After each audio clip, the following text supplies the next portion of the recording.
So, good morning, everybody. May I get your attention, please? So, good morning, everybody. May I get your kind attention, please? So, Excellency, distinguished delegates, ladies and gentlemen, good morning, and welcome to the senior official segment of the 5th Forum of Ministers and Environment Authorities of Asia Pacific. So, we will be starting very soon, and you are kindly requested to take your seat for the opening session. So may I request everyone to turn off their phone or set them on a silent mode during the meeting to avoid any disruption in the proceedings. So this meeting we are trying to be paperless as much as possible, and the Green Forum. So, and you can access all the documents in our Asia Pacific and ministerial website. So all the background documents, key documents, side event documents, agendas, and draft resolutions that will be proposed. So we are, and also any other relevant informations, programs, agendas, annotated agendas, please do access through the website. Now,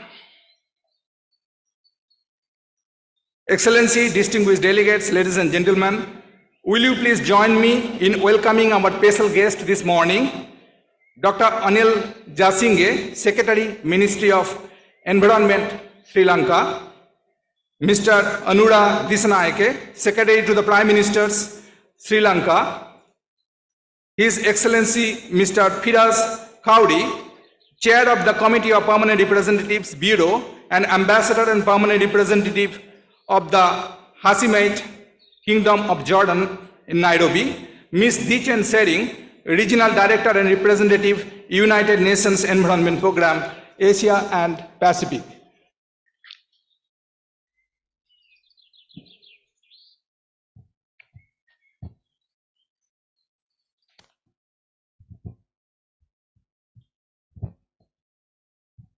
Good morning, how are you? Good to see you. Good morning, sir. Prime Minister. So it is our honor to invite Dr. Anil Jasinghe, Secretary, Ministry of Environment, Sri Lanka, as Chair of the Bureau of the Senior Officials meeting at the 4th last Forum of Ministers and Environment Authorities of Asia Pacific to chair today's opening session. Over to Dr. Jasinghe, Chair.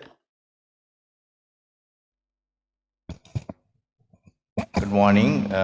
Thank you, Dr. Subrata. Excellencies, distinguished delegates, ladies and gentlemen, good morning and welcome to the senior official segment of the 5th Forum of Ministers and Environment Authorities of Asia Pacific. We will be starting shortly, so may I kindly request you to please take your seats for the opening session.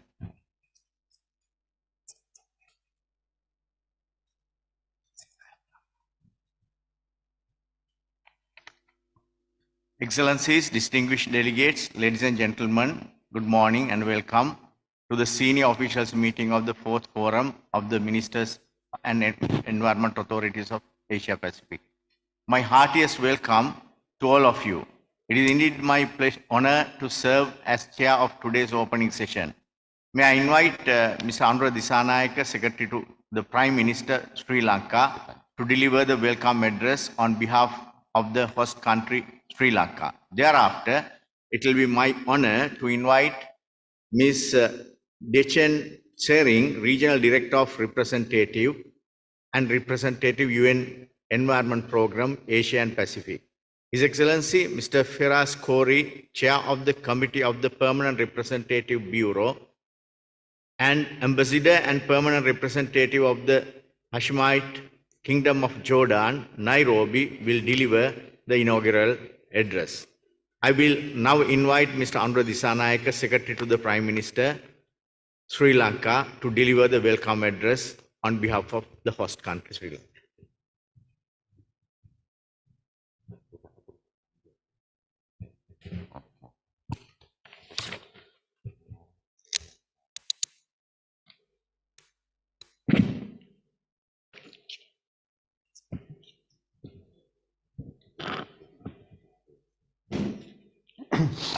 Ayubowan, good morning.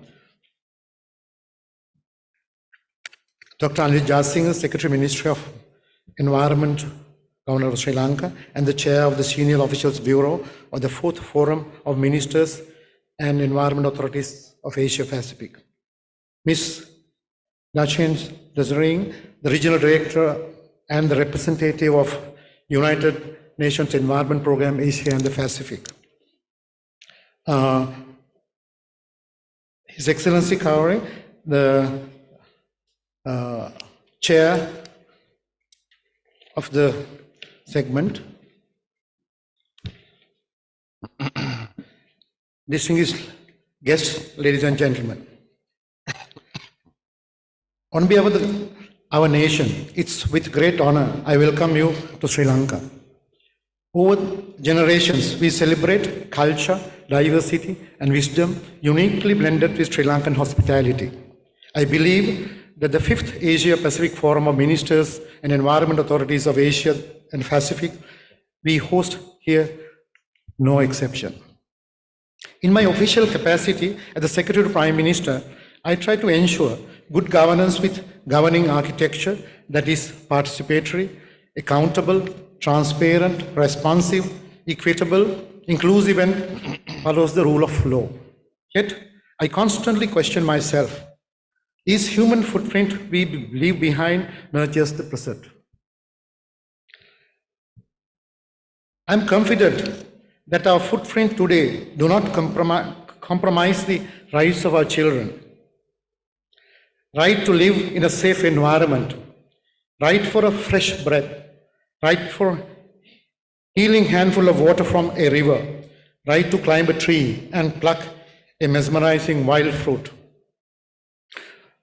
Mr. Chair, and ladies and gentlemen, I raise the same question at the Uni of 4. Do we deliver the good governance? Have we missed the most important piece of the puzzle? Co-governance is an assurance for a better tomorrow and for generations to come.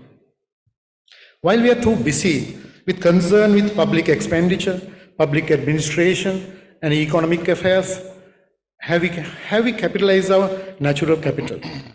The invaluable gifts of nature which nurture the past, nurtures the present, and will nurture the future.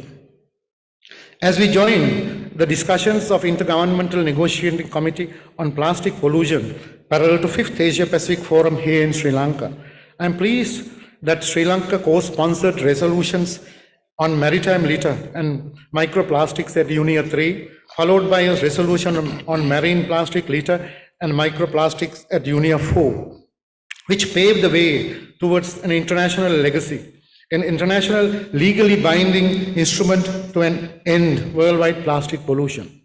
I heard from UN Environment that this is considered the most significant environmental multilateral deal since Paris Accord.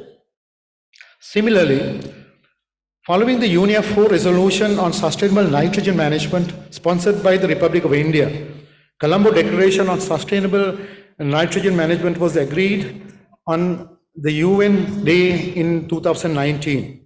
Colombo Declaration agreed by UNEP member states parallel to the launch of UN Global Campaign on Nitrogen in Colombo, ignited a dialogue across policy actions worldwide. In Colombo, its ambition of having nitrogen waste was absorbed by the Convention on Biological Diversity and now set a target to reduce nutrient pollution worldwide. It's with content I reiterate that the background of the resolution on nitrogen at Unia 4 too was set by the Colombo Declaration. I'm indeed happy that the progress of the Colombo Declaration will be reported to Unia 6 based on today's discussions. Ladies and gentlemen, our discussions as senior officials here today must be visionary enough to propose practical solution at Unia 6 for the triple planetary crisis. Principles of good governance must be webbed with resolution of Unia 6, carefully capitalizing the gift of nature. Our unity in Asia Pacific region must ensure that multilateral actions and UNIA resolutions leave a legacy winning the hearts of generations to come. With that, I sincerely wish the Asia Pacific Forum all the success. May the deliberations of senior officials meeting induce fruitful outcomes at UNIA 6. I thank you.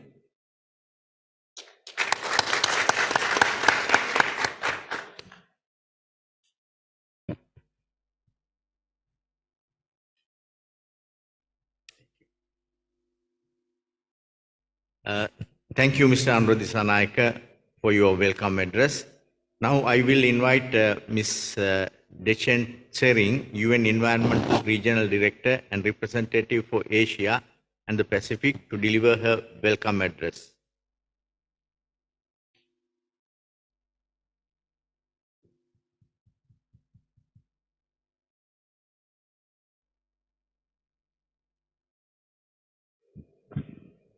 Your Excellency, Dr. Anil Jaisinghe, Secretary, Ministry of Environment, Government of Sri Lanka, and Chair of the Senior Officials Bureau of the Fourth Forum of Ministers and Environment Authorities of Asia Pacific.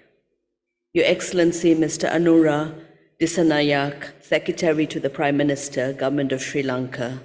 Your Excellency, Mr. Firas Khoury, Chair of the Committee of Permanent Representatives Bureau and Ambassador and Permanent Representative to the Hashemite Kingdom of Jordan to Kenya, senior officials, distinguished delegates, and colleagues, I'm very pleased to welcome you today for the senior official segment of the Fifth Forum of Ministers and Environment Authorities of Asia Pacific. As you will recall, we had the last meeting of the forum hosted by the Republic of Korea in 2021, and we are very pleased to have this forum jointly organized by the Government of Sri Lanka and UNEP. I would like to first and foremost begin by thanking the Government of Sri Lanka for supporting this important forum and for their very warm hospitality. UNEP very much welcomes the ownership and leadership of the forum by our member states in response to the UN Environment Assembly's call in 2016 to organize regional forums of ministers of the environment. This week's forum has participants from 30 countries participating. We have 25 online, 25 on-site, and 5 online out of our 41 member states in the region, and we have 12 ministers participating. Due to our collective positive experience of online and hybrid meetings stemming from COVID-19 period, we're very pleased to note that this forum is in a hybrid format to allow active engagement of member states and other stakeholders who are unable to travel to be here with us today. I am confident that the discussions and deliberations will be engaging and productive as previous meetings of the forum.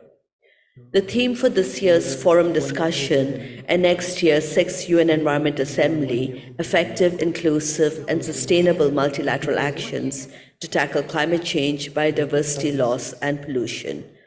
This theme provides an opportunity to discuss cooperative action that can drive action on the triple planetary crises of climate change, nature, and pollution, and accelerate progress towards achieving the environmental dimensions of the Sustainable Development Goals. In our region in Asia Pacific, we've seen a wide-ranging and successful multilateral action on the environmental dimension of sustainable development, from the ASEAN Leaders' Declaration on Blue Economy to the Kathmandu Roadmap for systematic and significant improvement in regional air quality in South Asia, to the Secretariat of the Pacific Regional Environment Program support to Pacific Island countries on effective implementation of the Kunming-Montreal Global Biodiversity Framework. Our region has well-established regional and sub-regional intergovernmental forums for multilateral action. To complement and inform the member states' discussions, we will hear from partners. Later today, we will hear a statement from the second session of UNEP's Science Policy Business Forum for Asia Pacific, which took place earlier this week, and they brought science, policy, and business sectors to discuss 2 priority areas, addressing environmental and social governance in the Asia Pacific region and harnessing the power of sustainable infrastructure. We also look forward to hearing the outcomes of the Asia Pacific Major Group and Stakeholders Forum, which was held back-to-back with this forum. I'm also pleased to inform you that the Asia Pacific Youth Environment Forum met this week as a self-organized forum for training and capacity building for youth participating at UNEA 6 and the Forum of Ministers and Environment Authorities of Asia Pacific. This forum will also provide space for you to highlight issues related to the theme of multilateral action to tackle climate, nature, and pollution, issues of particular importance to our region. We want to make sure that the voice of the Asia Pacific member states is heard at the Environment Assembly in Nairobi next year and specifically reflected in the ministerial outcome document from UNEA 6. This forum also provides you with an opportunity to review progress in the region in the implementation of the existing UN Environment Assembly resolutions. Since the last forum in 2021, UNEP continues to work at the regional and country levels with your governments and regional intergovernmental forums to implement these resolutions, and later this morning we will present an overview of the progress made. There will be also an opportunity to discuss draft resolutions that member states will put forward to the upcoming UN Environment Assembly. I thank you very much for your kind attention, and I wish you very successful deliberations. Thank you. Thank you, ma'am, for this opening address. I will now invite His Excellency Mr. Firas Khoury, Chair of the Committee of Permanent Representatives Bureau and Ambassador and Permanent Representative of the Hashemite Kingdom of Jordan, Nairobi, to deliver his inaugural address. Over to you.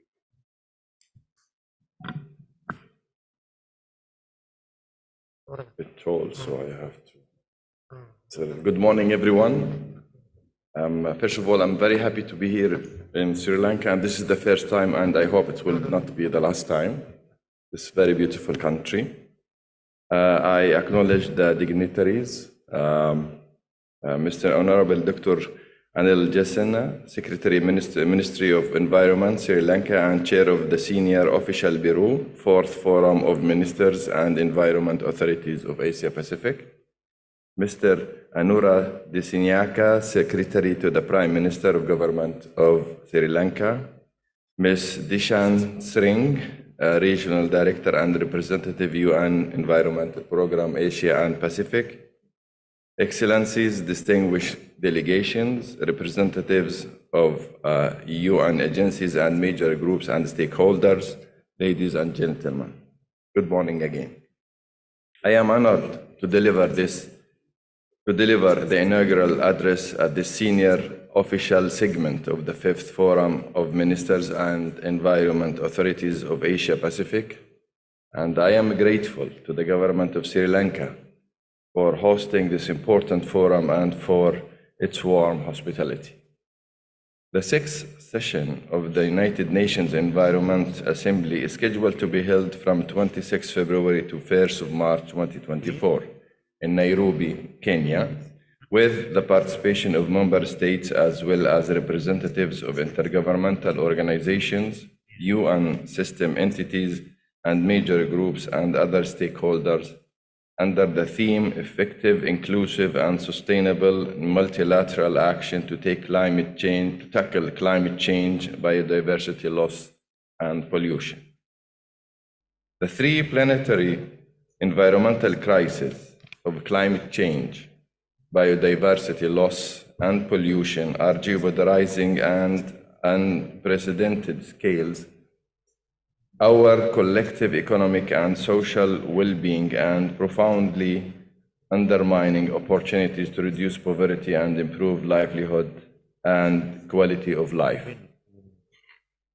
Effective, inclusive, and sustainable actions to tackle these multiple crises call for a transformative, intergenerational, and science-based approach informed by the latest and best available evidence and the knowledge of indigenous peoples and their communities to strengthen resilience to present and future emerging challenges, promote global solidarity, and advance the realization of the UN General Assembly Resolution 76/300 on the human rights to a clean, healthy, and sustainable environment.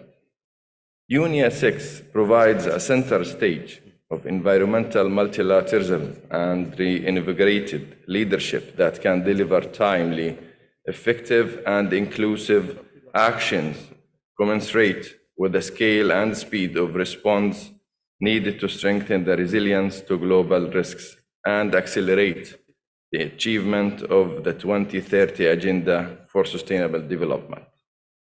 At the joint retreat of the Bureau and the UN Environment Assembly and the Bureau of the Committee of the Permanent Representatives held on 6 and 7 of July in Morocco, the two bureaus took a number of key decisions to advance UNIA 6 preparations. They are: approved the draft provisional agenda and the draft annotated provisional agenda of UNIA 6. Agreed that UNIA 6 will consider the new supplementary item entitled Cooperation with Multilateral Environment Agreements, MAEs, on 28 February 2024, with a formal opening followed by 2 consecutive high-level dialogues, and that the summaries of the dialogues will be presented at the closing meeting. This item provides an opportunity to showcase collaboration between UNEP and all the MAEs to advance and implement UNIA's mandate and the global environmental agenda. Agreed with the structure of UNIA 6, holding 3 leadership dialogue and a multi-stakeholder dialogue. Agreed that UNIA 6 will be held fully in person, while informal consultation will be held in hybrid format. Also, it endorsed the guidelines on the submission of the draft resolution and decisions, including the deadline for submission of draft resolution and decision by 18 December 2023, and welcome UNEP's communication strategy for UNIA 6. Ladies and gentlemen, UNIA 6 will be preceded by the 6th meeting of the Open-Ended Committee of Permanent Representatives, taking place from 19 to 23rd of February, which would undertake the important role of final negotiations on the draft resolutions and decisions for adoption by the Environment Assembly.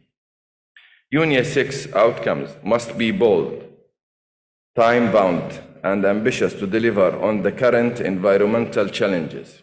They will represent our current collective thinking on prevailing environmental issues and will be a vital step in the need for action.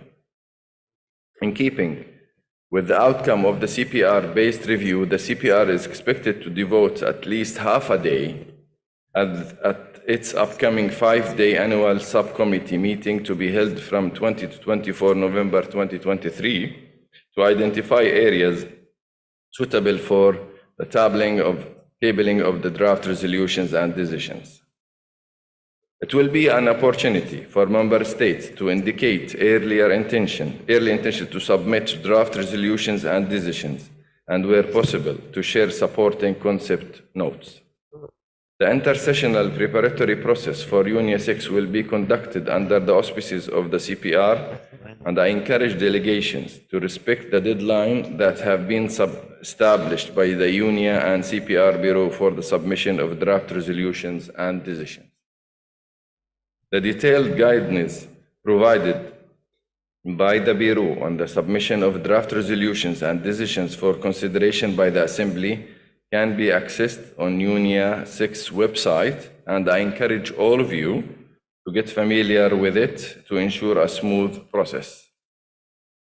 I would like also to assure delegates that as the chair of the CPR, working with the CPR Bureau and with UNIA 6 presidency, I will ensure an inclusive, transparent, and open consultative process. Ladies and gentlemen, let me at this stage briefly refer to the accreditation of representatives to the Committee of Permanent Representatives. In the political declaration of UNIA at 50, UNIA invited member states and members of specialized agencies that have not yet done so to become accredited to the committee. The accreditation process is very simply, namely, it requires submission of an official communication to the Secretariat informing of the wish to get accredited and providing the names and representatives. Member states based outside of Nairobi can have their representatives accredited too. From the Asia Pacific region, at least half of the member states are not represented in the committee. I therefore encourage and urge representatives to consider accreditation of the Committee of Permanent Representatives. A side event is organized by UNEP at lunchtime today, where additional information will be provided on UNEP as the partner of choice and no accreditation.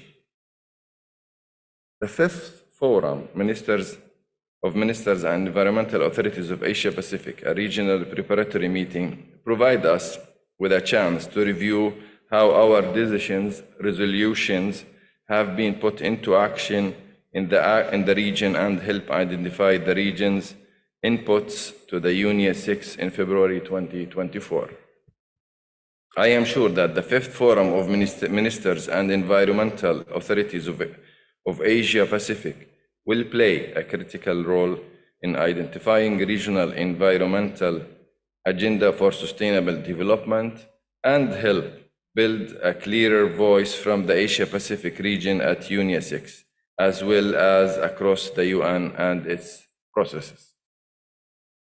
Finally, I would like to express my gratitude to Dr. Anil Jasinha, Secretary Ministry of Environment, Sri Lanka, for hosting this important regional event in this beautiful city, Colombo. Also, my deep appreciation to UNEP Secretariat and their team for jointly organizing this fifth forum for ministers.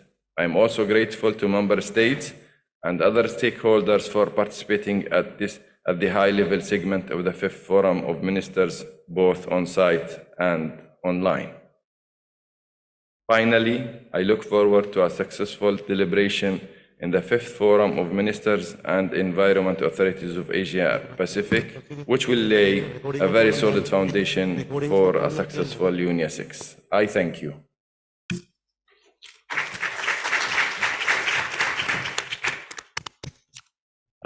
Thank you, Your Excellency. Thank you very much for your warm words.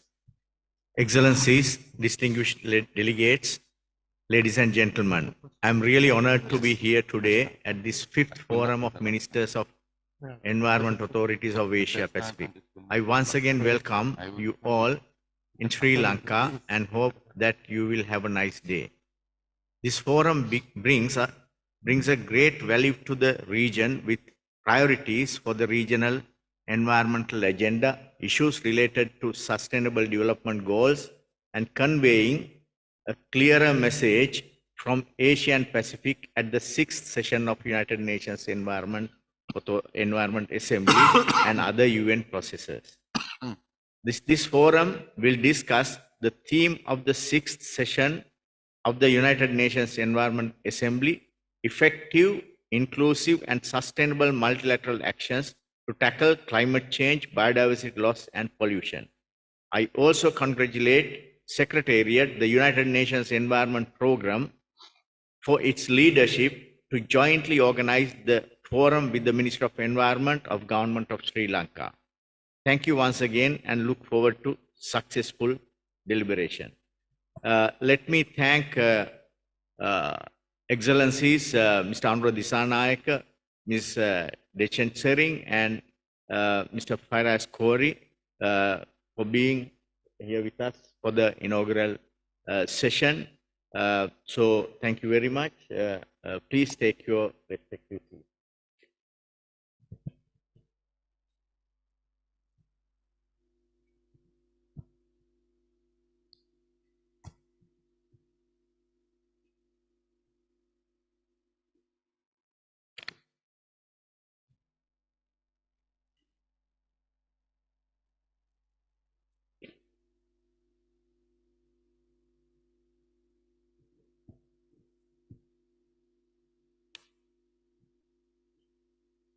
Excellencies, distinguished delegates, ladies and gentlemen.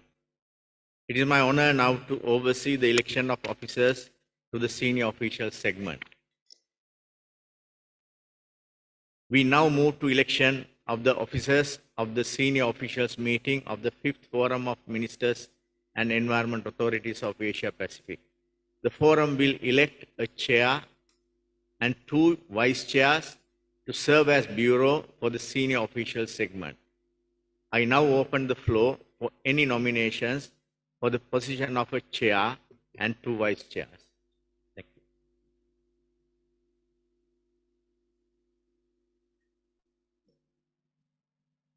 you. Distinguished delegate from Japan, please. Thank you, Mr. Chairman, and good morning, everybody. I have the honor to propose the election of the following distinguished representatives for the Bureau of the Senior Official Meeting of the 5th Forum of Ministers and Environmental Authorities of Asia Pacific. As Chair, I have the honor of proposing the election of Mr. Anil J. Singh, Secretary, Ministry of Environment of Sri Lanka. As Vice Chairs, Ms. Phakawan Fisamay, Director General, Ministry of Natural Resources and Environment of the Lao PDR, and Ms. Moira Faretuturu, Assistant CEO, Ministry of Natural Resources of Samoa. I'm sure that the distinguished delegates, which I have proposed, will discharge their duties efficiently for the success deliberation of the senior official segment. Thank you very much.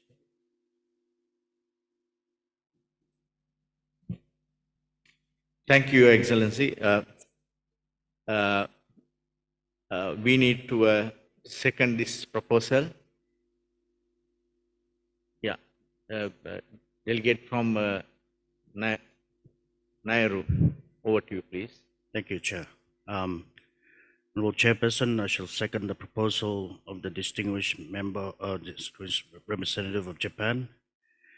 For the Chair, I have the honor in proposing the re-election of Mr. Anil J. Singh, Secretary, Ministry of Environment of Sri Lanka. Vice Chairs, Ms. Phakawan Fisamay, Director General, Ministry of Natural Resources, Environment, Lao People's Democratic Republic. Ms. Moira Faletutulu, Assistant CEO, Ministry of Natural Resources of Samoa. Would like to extend all the best wishes to elected Bureau members for the successful deliberations, the senior officials meeting. Thank you, and I'd like to wish everyone here a fruitful meeting. Thank you, the delegate from Nairu. Are there any other proposals? I see none. It is therefore my honor to confirm that the following delegates have been elected as officers of the senior official segment of the forum.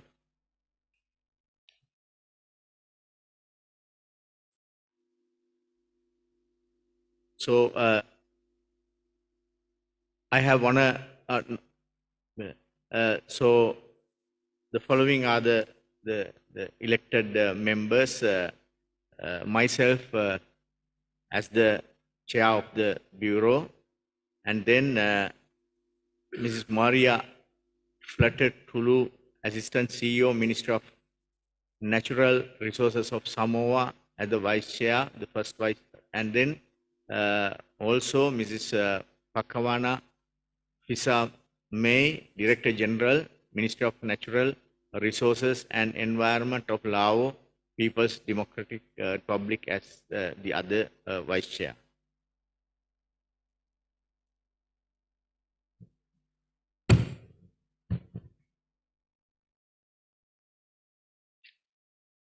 So may I express my gratitude to the delegates of the AP Forum for electing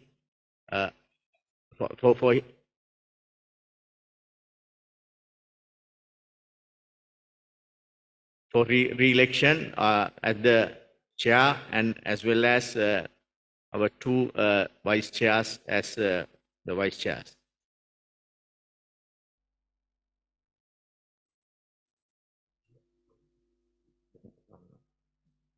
So let me invite two.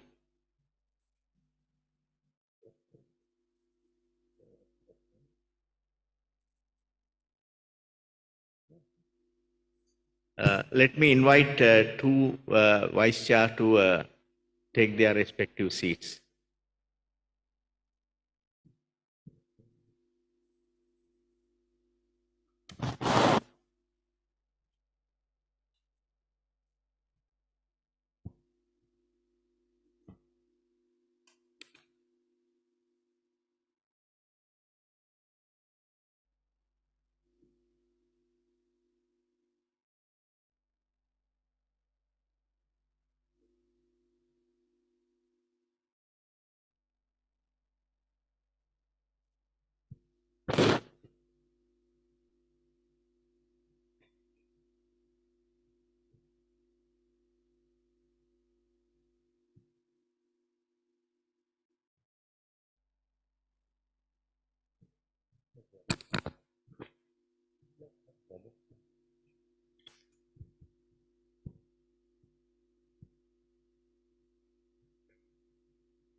Please join me in congratulating two vice chairs of the Bureau, namely Ms.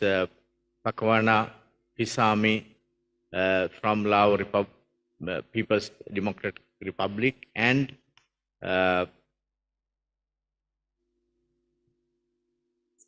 Ms. Moira Falatutu, Assistant CEO, Ministry of Natural Resources, Samoa.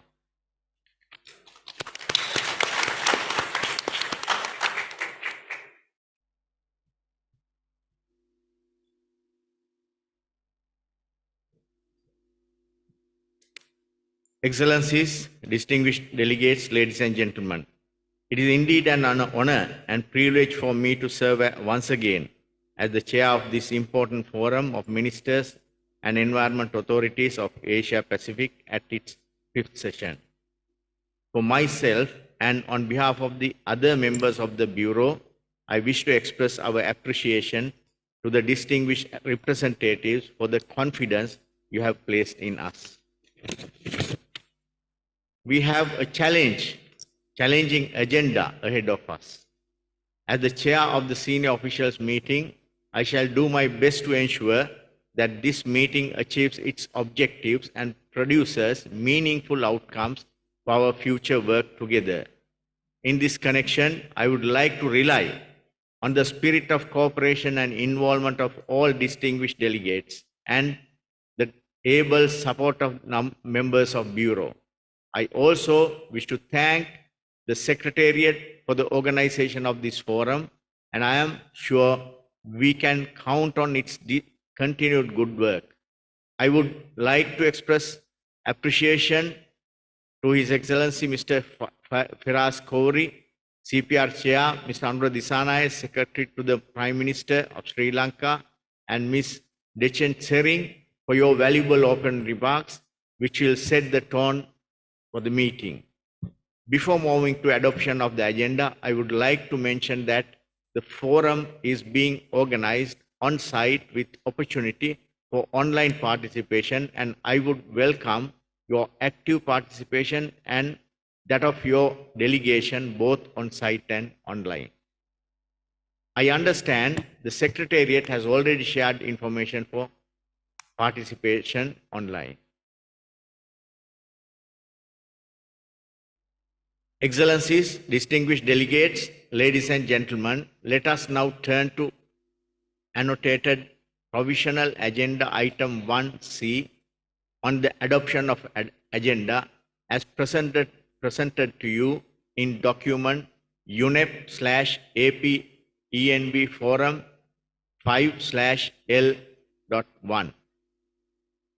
Before I present the agenda for endorsement, I would like to recall that the geographical coverage of the United Nations Environment Programme Regional Office for Asia and Pacific includes 41 member states: Afghanistan, Australia, Bangladesh, Bhutan, Brunei Darussalam, Cambodia, China, Cook's Island,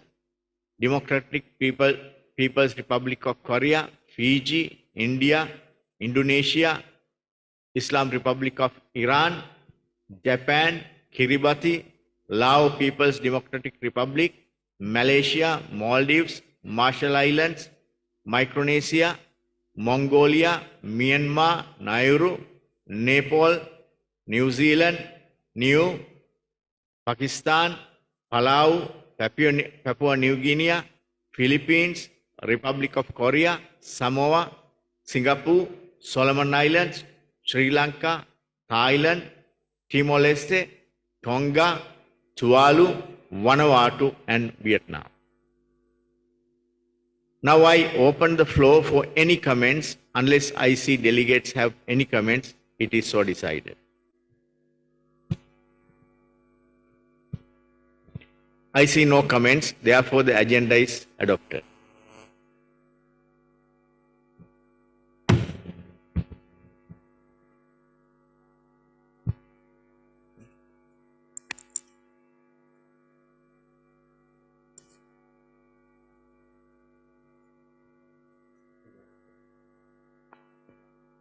Yeah, now I invite two vice chair to take their respective seats. Thank you.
Excellencies, distinguished delegates, ladies and gentlemen, this concludes the opening session. I thank you for your cooperation in adopting the agenda of 5th Forum Ministers and Environment Authorities of Asia Pacific. I will now hand over the Secretariat for quick announcements.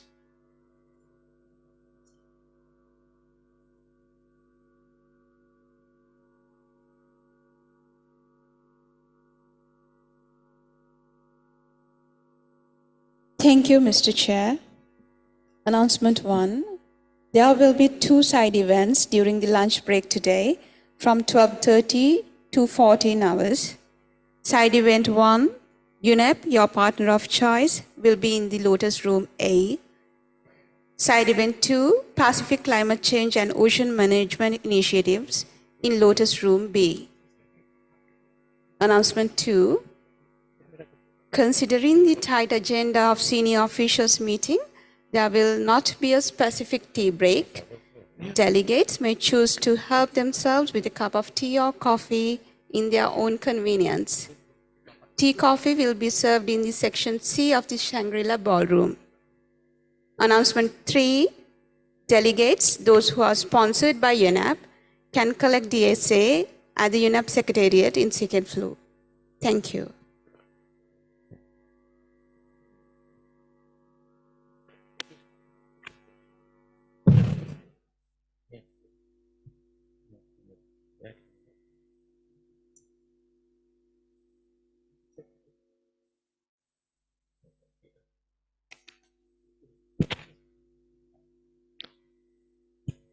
Thank you. Excellencies, distinguished delegates, ladies and gentlemen, the meeting is called to order. I shall invite the Secretariat, Ms. Dechen Sering, Region Director, UNEP, Asia and Pacific, to present the progress in the implementation of the resolution of the United Nations Environment Assembly in Asia and the Pacific as contained in UNEP/AP ENV Forum 5/1. Thank you. Over to you, ma'am.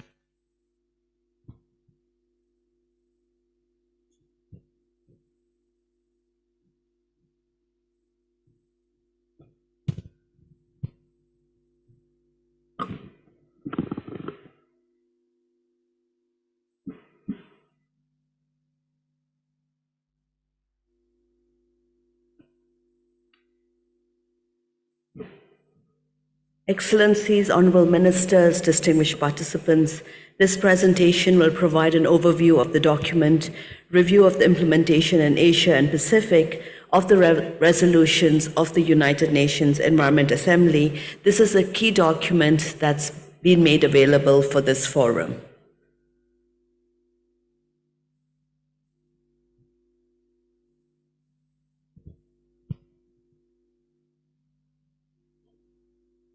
Next slide, please. In total, there were 90 resolutions adopted during the United Nations Environment Assembly, UNEA 1 to 5. Among them, 40 have been implemented in the Asia-Pacific region, covering 6 sub-programs from the UNEP medium-term strategy. These sub-programs include climate, nature, chemical and pollution action, science policy, environmental governance, finance, and economic transformation. Next slide, please. If you look at these 40 resolutions, and apologies for the size, you will see a mapping of the 40 UNEA resolutions that are implemented in the Asia-Pacific region. And honorable members, we can make this presentation available to you. Next slide, please. So if you look at climate action, we've looked at support for both mitigation and adaptation, access to technology and finance.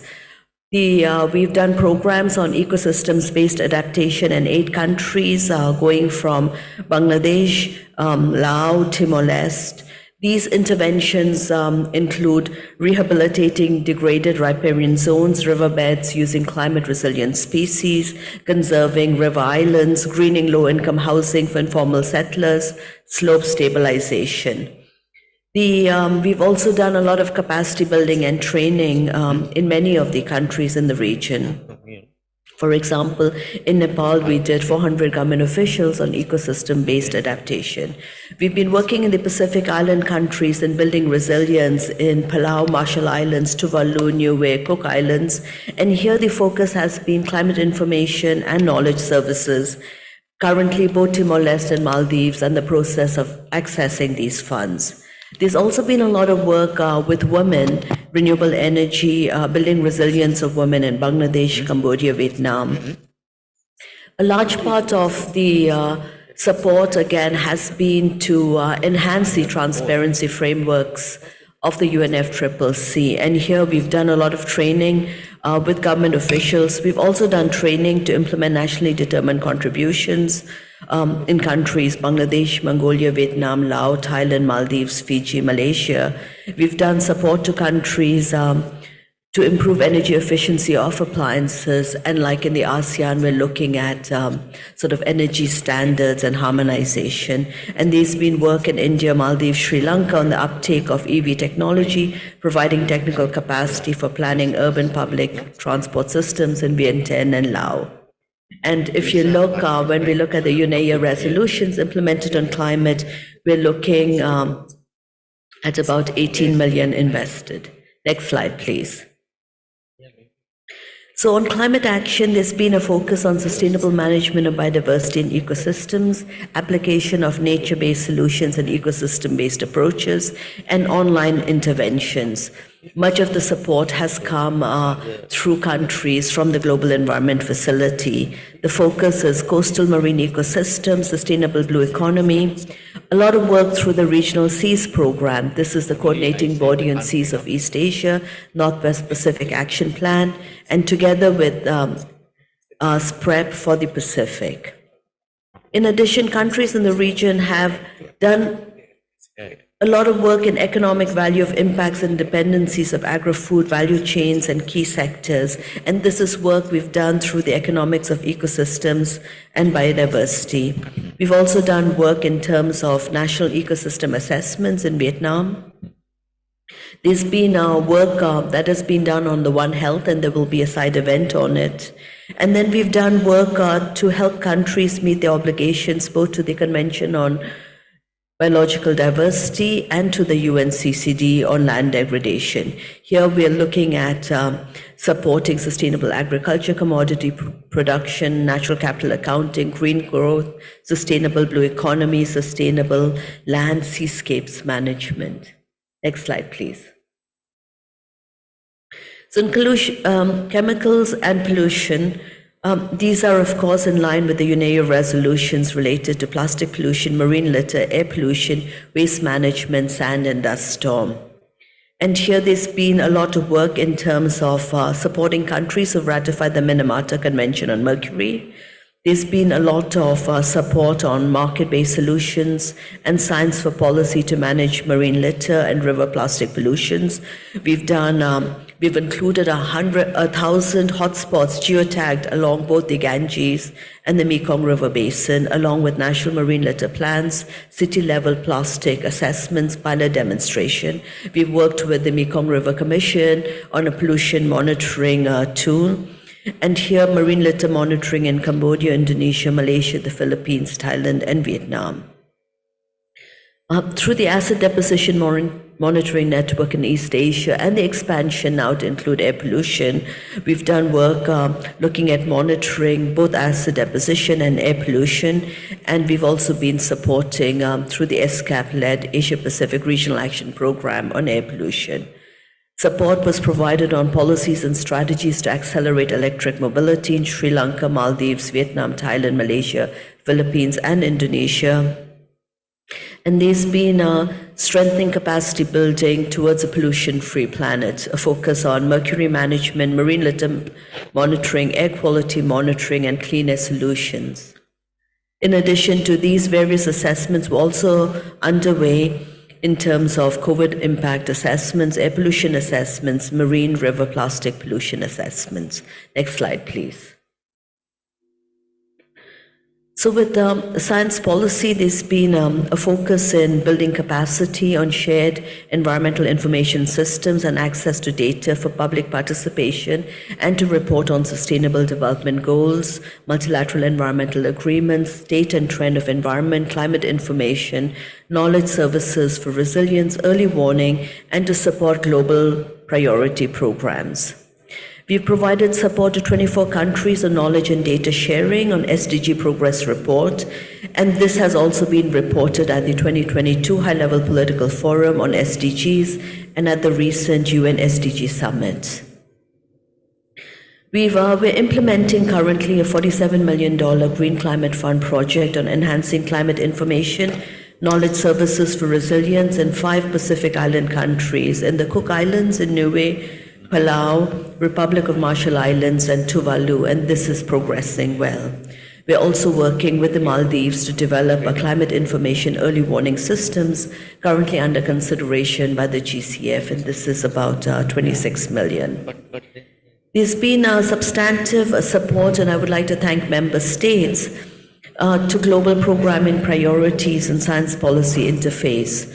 We've had 64 leading scientists from our member countries serving as authors for the Global Environment Outlook 7. We held the first Global Authors meeting in March 2023 in Bangkok with the support of the Royal Thai government. We held a workshop on Solution Pathway Outlook Scenarios in September 2023 in Shanghai with the support of partners in China. And we've had substantive support and contribution to developing our Emission Gap Report 2023, Adaptation Gap Report 2023, and our UNEP Strategic Foresight Process. We've also appreciate the work done by the 14 Pacific Small Island Developing States for the successful completion on working on building national capacity and regional capacity to implement MEAs by strengthening planning, state of environment assessment, and reporting in the Pacific Islands. Next slide, please. On environmental governance, We've been supporting countries to strengthen governance, environmental rule of law, to promote rights-based approach, to promote gender equality, and to leave no one behind.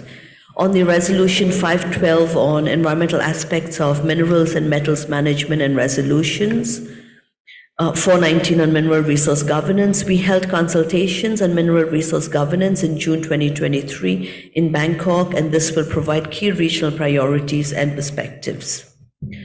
Resolution 420, this is the 5th program for the Development Periodic Review of Environmental Law, Montevideo 5. Delivering for People and Planet, the resolution, the midterm review for the Program of Delivery, Development and Periodic Review of Environmental Law, Montevideo 4. We held global meetings of national focal points on 9 June 2022, and at these meetings we identified priorities to implement projects and development of implementation for the roadmaps. Regional consultations were also held. And some of what we heard from the regional consultations were the need for legal responses to address pollution crises. Many countries talked about laws and institutions needing to be strengthened, developed, or implemented, related capacity built to prevent, control, manage pollution of air, freshwater, marine, coastal, terrestrial environments that could affect the environment and human health. There was also discussions on legal responses to combat climate crises and the fact that we need to strengthen both laws and institutions. Again, legal responses for the nature crises and to strengthen laws and institutions, and also to support relevant goals and commitments under the biodiversity-related conventions and agreements, including the Kunming-Montreal Global Biodiversity Framework. And as a cross-cutting, there was the whole enhancing access to environmental information, public participation in environmental decision-making, access to justice in environmental matters. I think strengthening the rights of environmental defenders has become a priority for this region. Again, looking at Principle 10 of the Rio Declaration on Environment and Development, Resolution 113, ASEAN is developing an Intergovernmental Commission on Human Rights, a framework document on environmental rights. On resolution on illegal trade and wildlife processes, we've been working in both Laos and Malaysia, Thailand and Vietnam, developing a review of regulatory frameworks on licensing and management of wildlife facilities for each of the 4 countries, and looking at promoting gender equality. I think what has come out in some of the work related to environmental law is, again, an opportunity to relook at national legislations in many of the countries, to update the national legislations, and also to strengthen capacity. Next slide, please. Through finance and economic transformation, there's been a lot of focus on partnerships for circular economy, looking at poverty environment nexus, 2030 agenda for sustainable development, and a focus on sustainable and resilient infrastructure. We've conducted a lot of training with government officials on sustainable consumption and production, hotspot analysis. There's been a lot of support for entrepreneurial startups in 9 countries. We've also started to do a leadership program in circular economy, a lot procurement guidelines for 3 countries in sustainable public procurement, and working with 600,000 farmers in 24 countries on climate smart, sustainable rice production, and also working in terms of vehicle imports, vehicle emission standards, and looking at engaging major exporters. Next slide, please. In this slide, I would like to explain a little bit about the intergovernmental and network platforms. In our region, we have very important intergovernmental platforms that work on clean air, clean seas, environment and health, climate resilience. UNEP provides support, for example, to the joint UNEP-WHO Regional Ministerial Forum on Health and Environment. We have 2 regional seas with UNEP administers the coordinating body on seas of East Asia, Northwest Pacific Action Plan, regional seas. We have the Asia Pacific Clean Air Partnership. We have the Asset Deposition Monitoring Network in East Asia that has expanded its scope to include air pollution. And we have the Asia Pacific Climate Change Adaptation Forum. These forums contribute to capacity building, to sharing knowledge, to raising awareness, and to sharing scientific and policy information. They also voice regional priorities to global conventions and provide scientific information and data to support policy formulation. We've seen an increase in government engagement in regional intergovernmental platforms and networks. Next slide, please.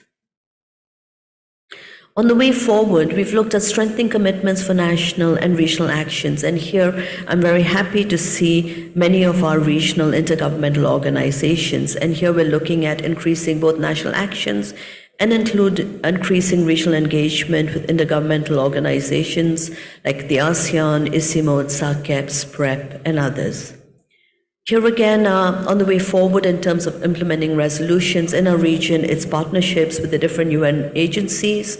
More and more, the UN resident coordinator leads at the country level, and through the UN country team, UNEP contributes to working with the fellow sister UN agencies, research institutions, local governments, and multi-stakeholders.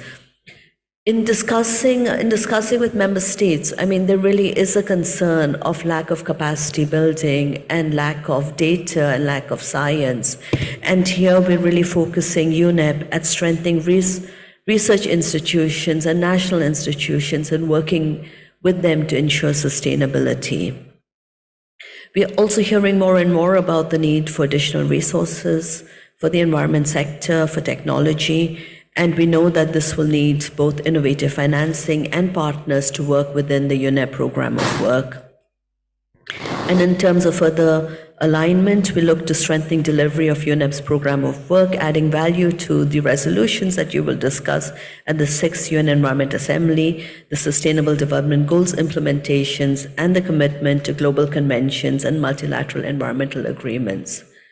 UNEP stands ready to support implementation of resolutions in our region, and we look forward to hearing your kind views. I thank you.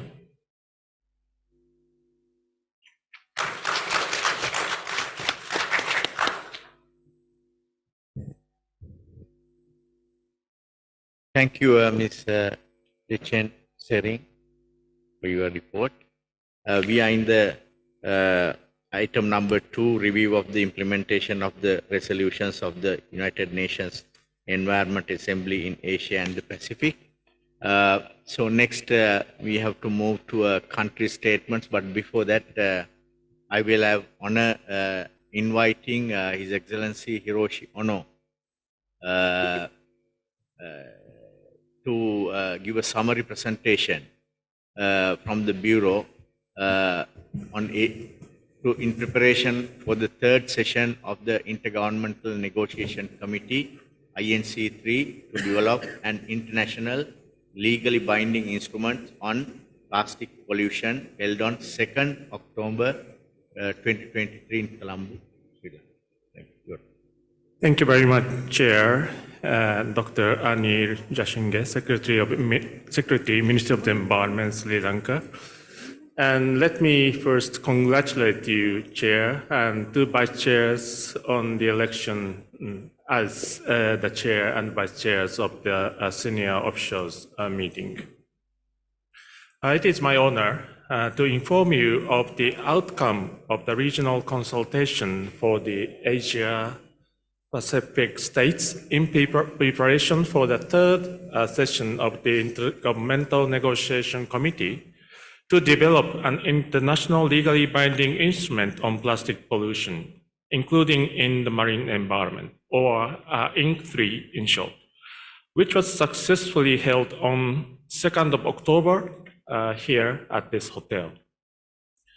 Let me extend my sincere thank you to our host, the government of Sri Lanka, for the warm reception and strong representation, and the INC Secretariat for the support, and the United Nations Environmental Programme for its efforts in supporting member states. The consultation was convened by myself and Dr. Mohamed Khashashne of Jordan as the INC Bureau members from this region. The consultation was to prepare the region for the INC3 to be held from 13th to 19th of November in Nairobi, which will be preceded by a 1-day preparatory meeting on the 11th of November, as well as regional meetings on the 12th of November. Inc. 3 represents a halfway point for negotiations of the treaty, as UNEA Resolution 5/14 states, quote, with the aim of completing its work by the end of 2024. The Asia-Pacific Group was the first of the UNEP regions to organize a regional consultation for Inc. 3. The regional consultation was held in a hybrid format, allowing active engagement from member states. I'm happy to report that a total of 122 delegates from 28 countries joined, with 47 delegates from 20 countries joining in person. We are grateful to the chair of the INC, Ambassador Mesa Cuadro of Peru, for joining us online and introducing his plan for running the third session. Views on the zero draft text of the legally binding instrument prepared by the chair with support from the INC Secretariat were shared. Member states appreciated their hard work to prepare the text and exchanged views in a frank and constructive manner, which revealed many similarities and commonalities despite the diversity of the group. A number of members shared their views on the preparatory meeting scheduled on 11th of November, emphasizing the importance of making progress on elements not discussed at Inc. 2, such as principles, scope, and definitions. Members all recognize the importance of intersessional work in moving forward. Overall, the consultation provided the space for constructive discussions in the region. We look forward to ongoing collaboration in the region at Inc. 3 in November, in Nairobi and onwards. In addition, I'm pleased to inform you that members agreed to commence work on the high-level statement of the Asia-Pacific Group for delivery at UNEA 6 that put forward the region's views on plastic pollution and the negotiations under INC. Thank you very much, Chair, for giving me the floor. Thank you. Thank you, Your Excellency. Now we move on to country statements. I shall request country statement within 3 minutes due to time constraint. I shall also request for soft copy of the statements to be shared with the Secretariat.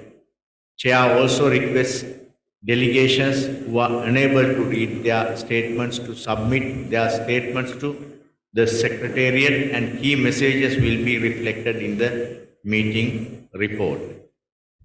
Under the agenda item number 2, senior government officials may wish to review the progress made in the implementation of the resolution of the United Nations Environment Assembly in Asia and Pacific and provide guidance on priorities to be addressed in the region.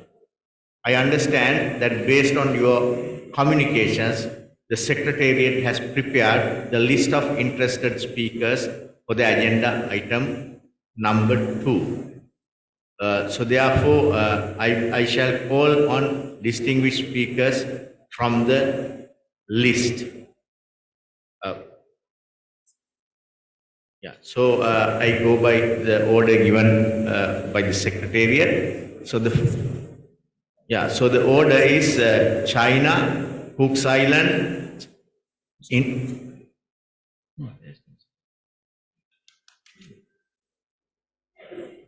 India, Indonesia, Japan, Republic of Korea, Samoa, Sri Lanka, Thailand, Vanuatu. So the China is online. I invite China to deliver the statement. Thank you.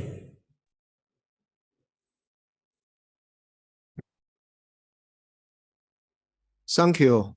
Thank you, Mr. Chair. Can you hear me?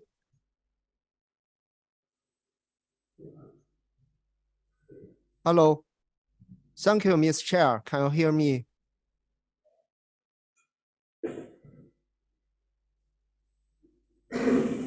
Hello? Hello, can you hear me We now? cannot hear. Okay. Thank you, Mr. Chair. It's my pleasure to attend today's meeting. Thanks the Ministry of Environment of Sri Lanka and the UNEP for organizing this meeting. I would like to take this opportunity to share China's comments for implementation of UNER solutions.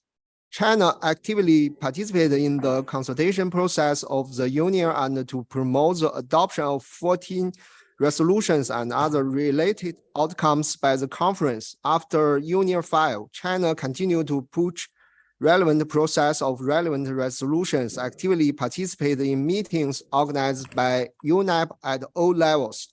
Firstly, China has always attached great importance to. We apologize for the technical issue. The China will come back and we move to the next country, Cook's Island. Over to you, please, in person.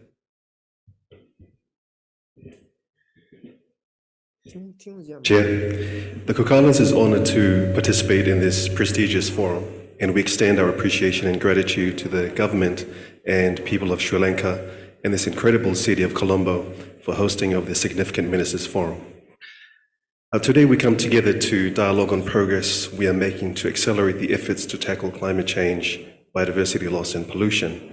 And as large oceanic countries and territories, we are custodians of nearly 20% of the Earth's surface, and we place great cultural and spiritual value on our ocean and land as our common heritage.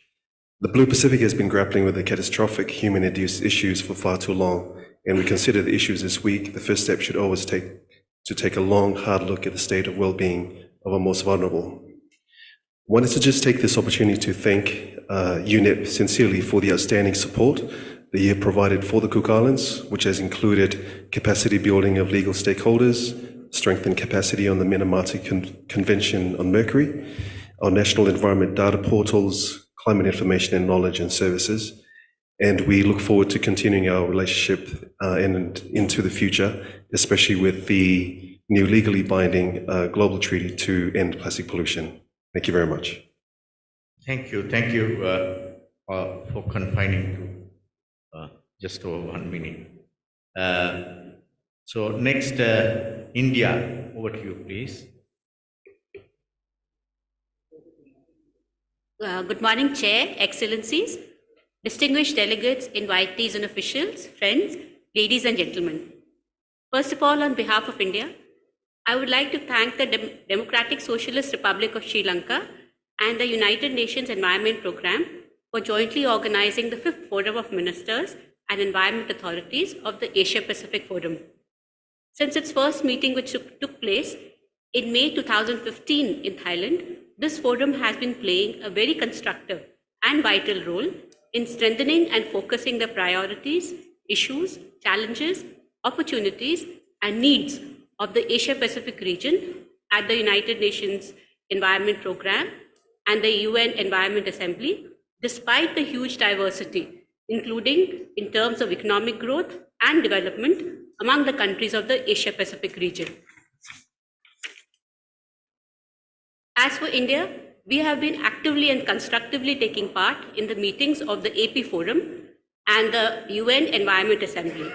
During UNEA 4, India piloted 2 resolutions on nitrogen, which is resolution number 4/14, and the plastics resolution, which is 4/9, respectively, which were adopted by the UNEA with consensus. The UNEA 5.2 adopted 2 resolutions, which were also pioneered by India. One was on the sustainable nitrogen management, the resolution number 5/2, and the second one, end plastic pollution towards an internationally legal binding instrument, which was resolution number 5/14. At UNEA 5.2, India also moved a draft resolution on single-use plastics. On both occasions, India was actively involved and took the lead. India is proactively combating plastic waste pollution and has recently notified the guidelines on extended producer responsibility, or the EPR, on plastic packaging. The guidelines on EPR, coupled with prohibition of identified single-use plastic items which have a low utility and high littering potential with effect from 1st July 2022, are important steps for reducing pollution caused due to littered plastic waste in the country. Existing rules on waste management have been reviewed and new rules have been framed on various categories, including hazardous, solid waste, plastic, construction and demolition waste, as well as biomedical waste in 2016, on fly ash in 2021, and on plastic packaging, e-waste and battery rules in 2022, to incorporate the principles of EPR and circular economy based on the concept of reuse, recycle, refurbish and recovery. We also have a national dashboard on elimination of single-use plastic and plastic waste management, which was launched on 5th April 2022 to bring all stakeholders on one place and track the progress made for the elimination of single-use plastic and effective management of plastic waste.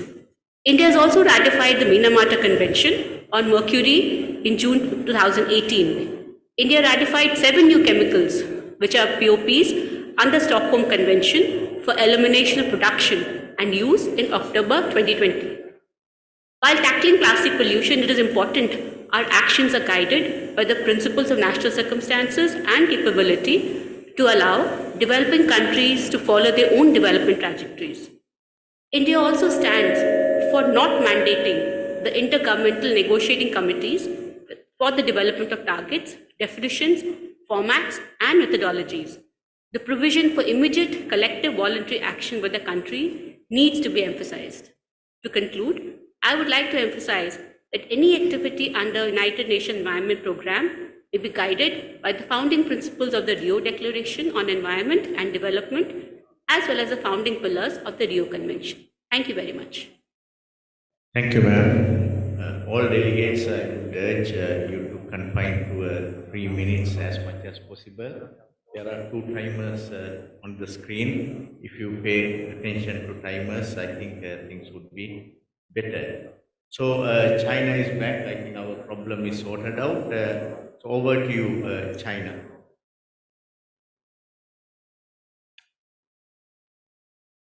Thank you, Mr. Chair. Now, can you hear me? Can you hear me now?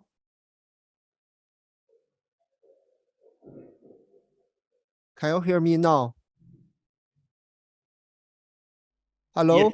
Yes, we can hear you. Okay, thank you. It's my pleasure to attend today's meeting. Thanks Ministry of Environment of Sri Lanka and UNEP for organizing this meeting. I would like to take this opportunity to share China's comments for implementation of UNER solution. China actively participated in the consultation process of the UNER and promotes the adoption of 14 resolutions and other relevant outcomes by the conference. After UNER 5, China continued to push relevant process of relevant resolutions, actively participated in meetings organized by UNEP at all levels. Firstly, China has always attached great importance to ecology and environmental protection, with the goal of harmonious coexistence between humans and nature, adhering of the path of green, low carbon, circular, and sustainable development, and actively promoting relevant resolution from our side. In response to the resolution of plastic pollution, China attached great importance to prevention and control of plastic pollution. It has made regulations for prevention and control of pollution of packaging materials and disposal plastic products, prohibiting the production, sales, and use of some plastic products in stage and scope, and comprehensively strengthen the recycling harmless disposal of plastic waste. China actively participated in the INC on plastic pollution process, constructively participated in the discussion on different topics at the fourth and second INC process. and actively submit written opinions on key conference documents such as instrument text.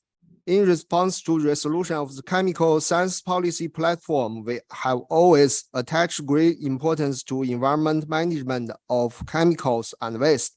Since 2003, we have implemented a new chemical substance environmental management registration system prevent chemicals environment risk from the source, continue to promote the assessment of raising chemical substance environmental risk, formulate and issue two patch of priority control the chemical declaratories and strictly comply with relevant multilateral environment conventions. Since 2017, China has implemented a ban on the entry of foreign waste and promote the reform of solid waste import management system. We have also organized the construction of zero waste cities, strengthened and the supervision and utilization of hazardous waste, and actively share our experience and developing countries.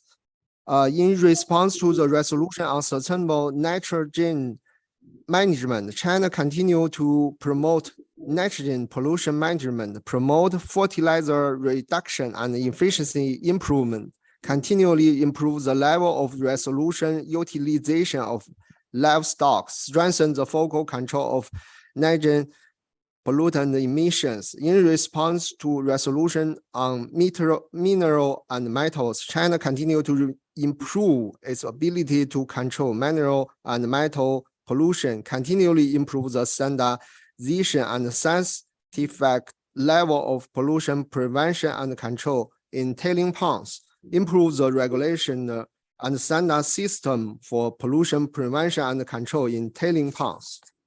In response to the resolution on NBS, China continue to promote scientific research and best practice in the field of NBS and has launched important documents such as compilation of cases of NBS initiative of the UN Climate Action Summit. We agree with the consultation purpose emphasized by the chairman of the resolution, focusing on bridging difference, building consensus, and supporting countries in designing, implementing and evaluating NBS. Regarding the GO7 resolution, China has actively participated in the GO process, recommend many efforts from different fields to UNEP, actively participated in promoting the process of report, research, consultation, writing, and review, and assist UNEP in organizing GO author expert seminar. Secondly, China actively participated in regional and global conference and activity related to different resolutions organized by UNEP, play an important role in promoting process of resolution. During the meeting, China actively participated in discussion, coordinated the opinion relevant parties, share China's experience and practice, provide constructive suggestion for relevant process of some resolution. For example, China emphasizes the plastic pollution instrument needs to be based on a broad consensus on common but differentiated responsibilities and emphasize the effective implementation of international obligation by developing country depends on more financial and technical assistance and capacity building. We suggest our plastic pollution instrument should be a comprehensive, balanced, strong, legally binding, and self-commit agreement. Thirdly, China provided human resources and other support to promote the process of some resolutions. In participating in the relevant resolution process, China actively participated in the election of regional and global bureau member of chairpersons, including INC of plastic pollution and the Science Policy Committee on Chemical and Waste, to provide support and guidance for promoting the process of the resolution. China actively promotes personal support to UNEP, including through JPO and other ways to make positive contribution to the follow-up work of the resolution. China also recommends experts to actively participate in the follow-up process of GO and other resolutions, actively promoting the writing review of GO reports, assisting UNEP to organize relevant meetings. China will continue to support UNEP and actively promote relevant resolution process before UNIR 6. Thank you. Thank you, China. Once again, my humble request to all the delegates to be vigilant on time. Otherwise, I mean, this is for the benefit of all of us. Otherwise, it will be, difficult for us to, take all these proceedings. So next, I invite Indonesia, Japan. What you please?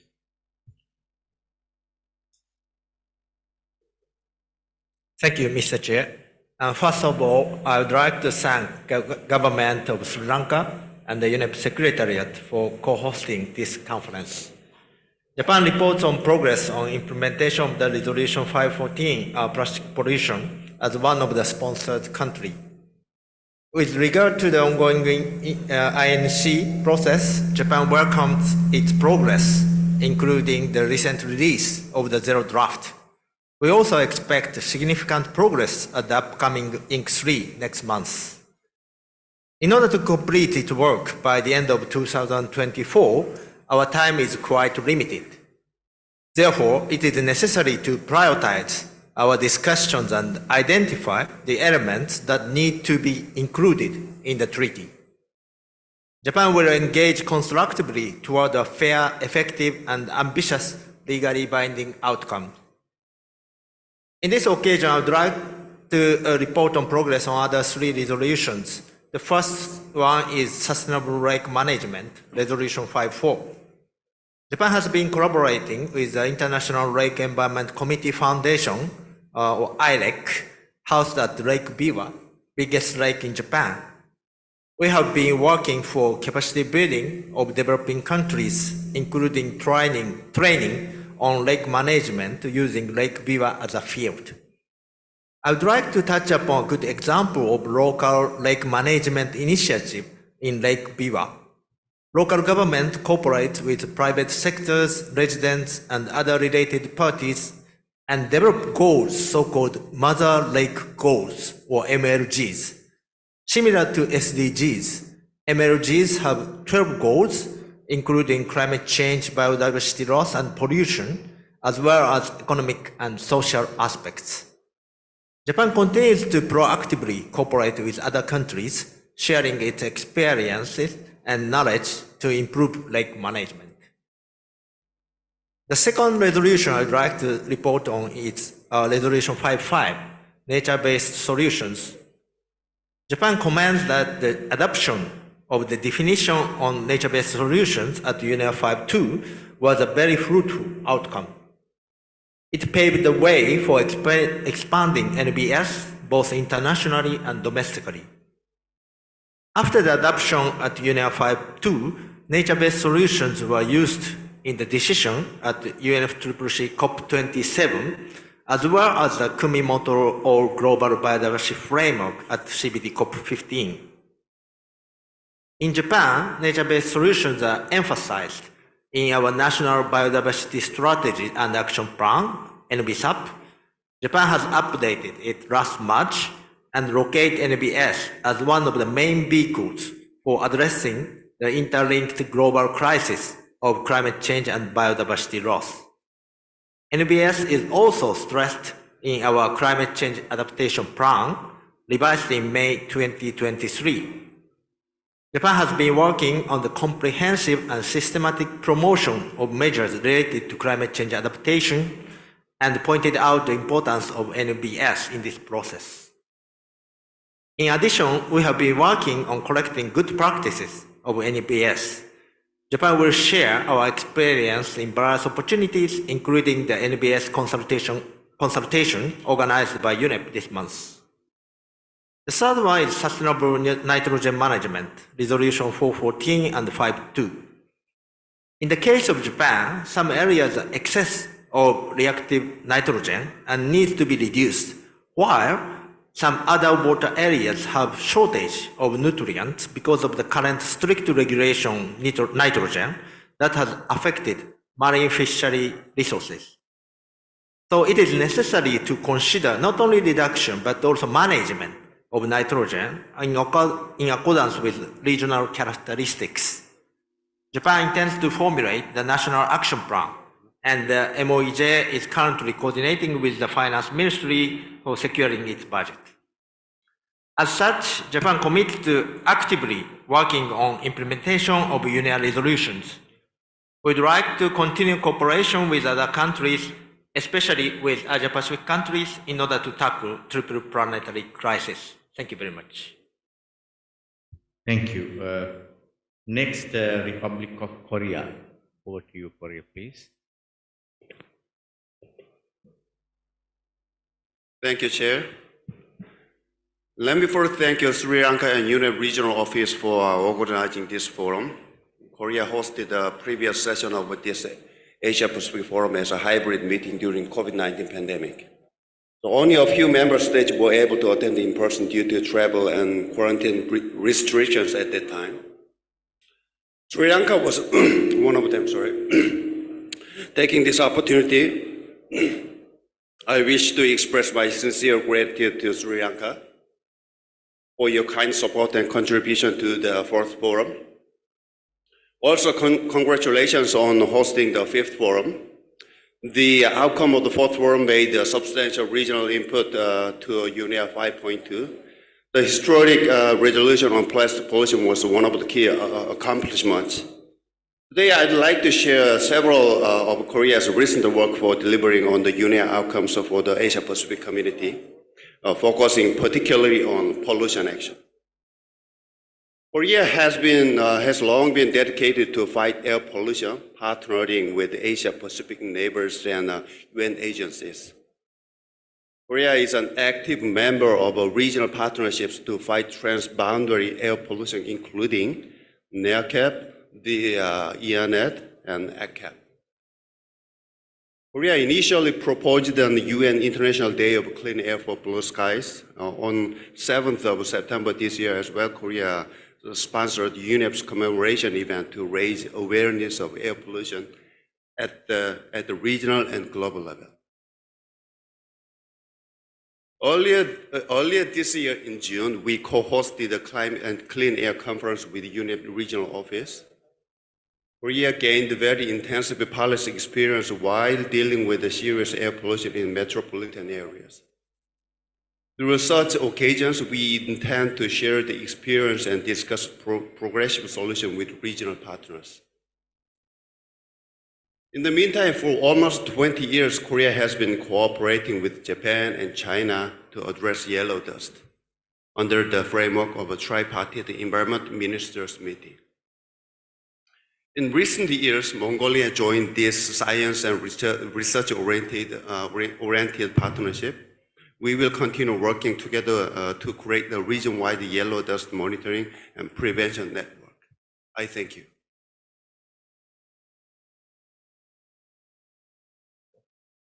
Thank you.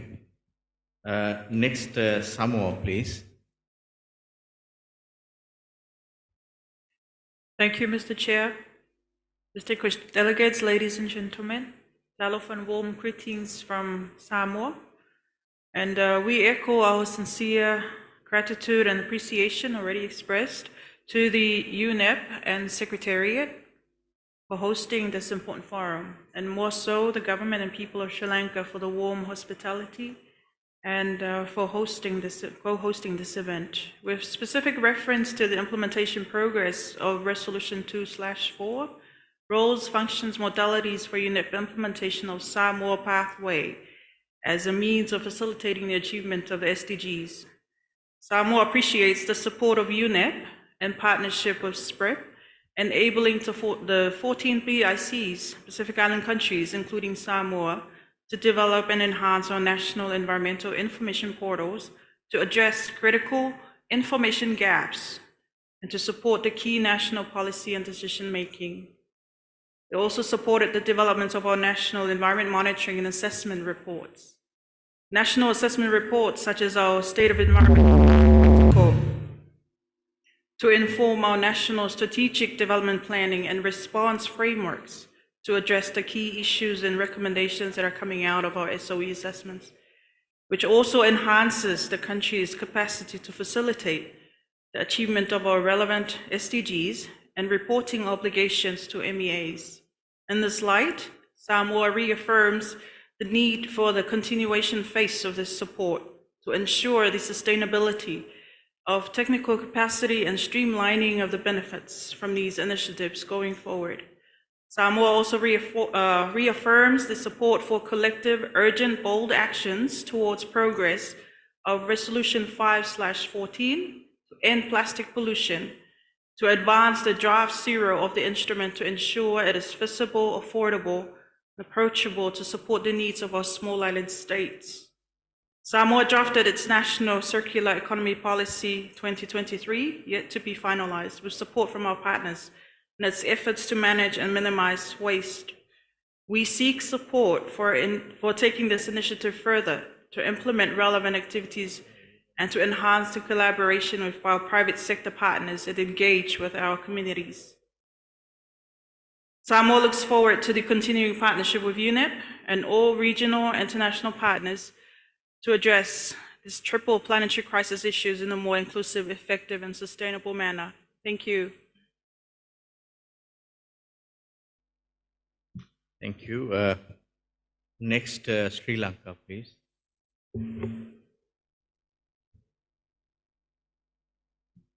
Thank you, Chair. Distinguished delegates, excellencies, as the host country, first of all, I would like to extend my warm greetings to all the distinguished delegates. The government of Sri Lanka recognizes the critical importance of taking concrete action to combat the triple global crisis. Sri Lanka being able to sponsor 5 UNIA resolutions in collaboration with other state parties encompassing 2 global crises out of 3, biodiversity loss and waste generation. Sri Lanka sponsored UNIA Resolution 5/2 Sustainable Nitrogen Management on 2nd March 2022 in order to initiate policy dialogue on nitrogen waste management and to provide insight to develop a national action plan for sustainable nitrogen management. The Ministry of Environment Sri Lanka, in collaboration with University of Peradeniya, organized first National Symposium on Sustainable Nitrogen Management in June 2023 and prepared the National Nitrogen Policy Report of Sri Lanka. That policy report highlights the issues and challenges around nitrogen pollution and management. With recommendation for actions, the Ministry already established Interagency Committee on Sustainable Nitrogen Management, Expert Committee, and also the sectoral 4 subcommittees, namely Agriculture, Transport and Industry, Water and Health, Biodiversity and Forestry. UNIA 4 Resolution 12, Sustainable Management for the Global Health of Mangroves, adopted on 15th March 2019, is being implemented by Sri Lanka. In relation to the management of mangroves, national policy on conservation and the sustainable utilization of mangroves ecosystem has been in operation since 2020 to strengthen the implementation. The National Strategic Action Plan 2022 to 2026 has been prepared for the conservation and the sustainable utilization of the mangroves ecosystem in Sri Lanka. National guidelines for the restoration of the mangroves ecosystem have been implemented, ensuring wide stakeholder participation and promoting community involvement and empowerment and life with the mangroves. Sri Lanka sponsored Resolution 76/L56, declaring March 1st as the World Seagrass Day. Sri Lanka commemorated the first World Seagrass Day on March 1st, 2023. We broadened the scope of the Mangroves Task Force to include seagrass and the salt marshes, forming dedicated National Blue Carbon Task Force as an outcome. Sri Lanka is committed to conducting a comprehensive review and mapping of the seagrass. Thus, drone literacy is promoted to identify the areas, widening the involvement of research community and raising the awareness of the different target groups. Sri Lanka is working to designate protected areas in location of the critical seagrass importance. Thank you. Thank you. Next, Thailand. Thailand will come online. May I urge Thailand to confine to allotted time, please?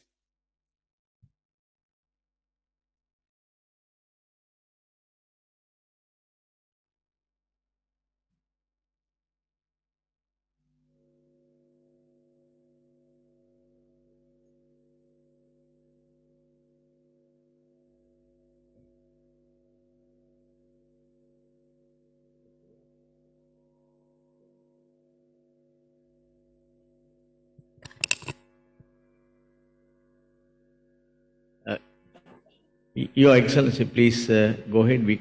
Okay, thank you very much, Mr. Chair. Excellencies, ladies and gentlemen, first of all, on behalf of the Royal Thai Government, I would like to thank Ministry of Environment and Democratic Socialist Republic of Sri Lanka for the excellent organization of this forum, and also thank to UNEP for preparing the review report.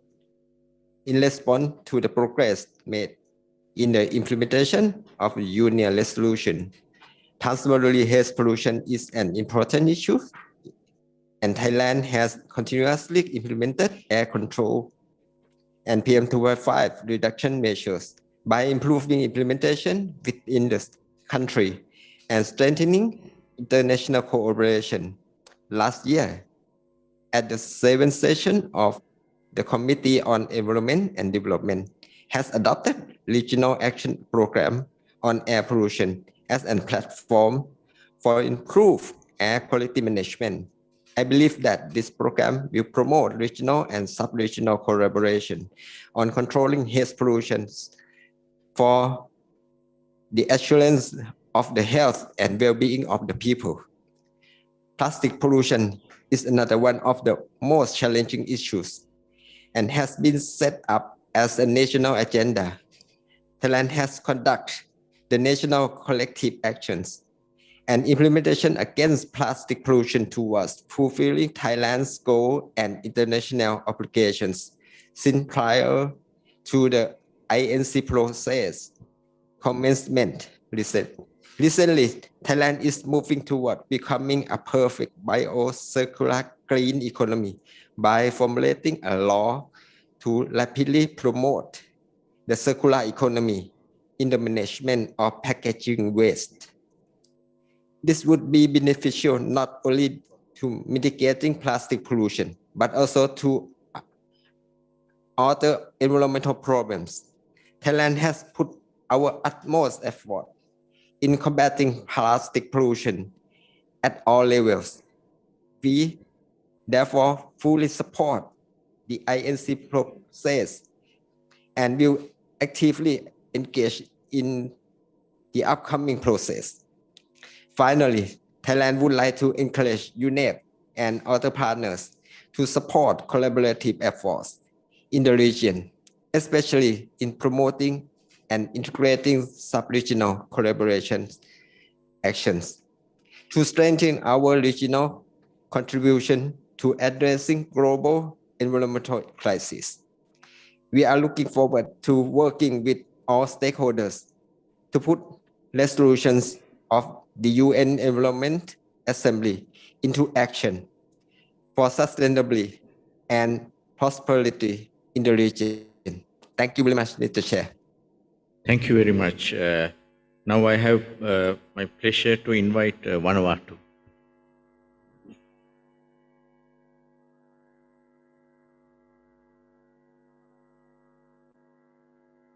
Vanuatu, please. So then we'll go to next, Fiji. Thank you, Chair. Good morning, colleagues. Good morning, Dashan and your team, Subrata. It's good to see you here in Colombo. Colleagues, I have a statement, but in the interest of time, we will just confine to a couple of comments based on the recommendations based on the presentation that the Secretary has made.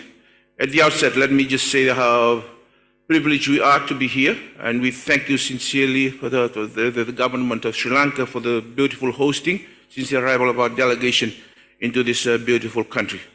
We noted in particular the important role that UNEP is undertaking in terms of the management of environmental goals and issues that we do face. From the Pacific and small island developing states, as you know, where we've been accorded our vulnerability status, we are the most vulnerable because we are in the front line of climate change and an environment. And this is an issue, this is a fact that is well documented, and we will continue to advocate that all the issues that we discuss here in this forum today are pretty heavily relevant for us. We also would like to thank SPREP, our regional environment program in the Pacific that continues to support the work that we do in terms of our environment.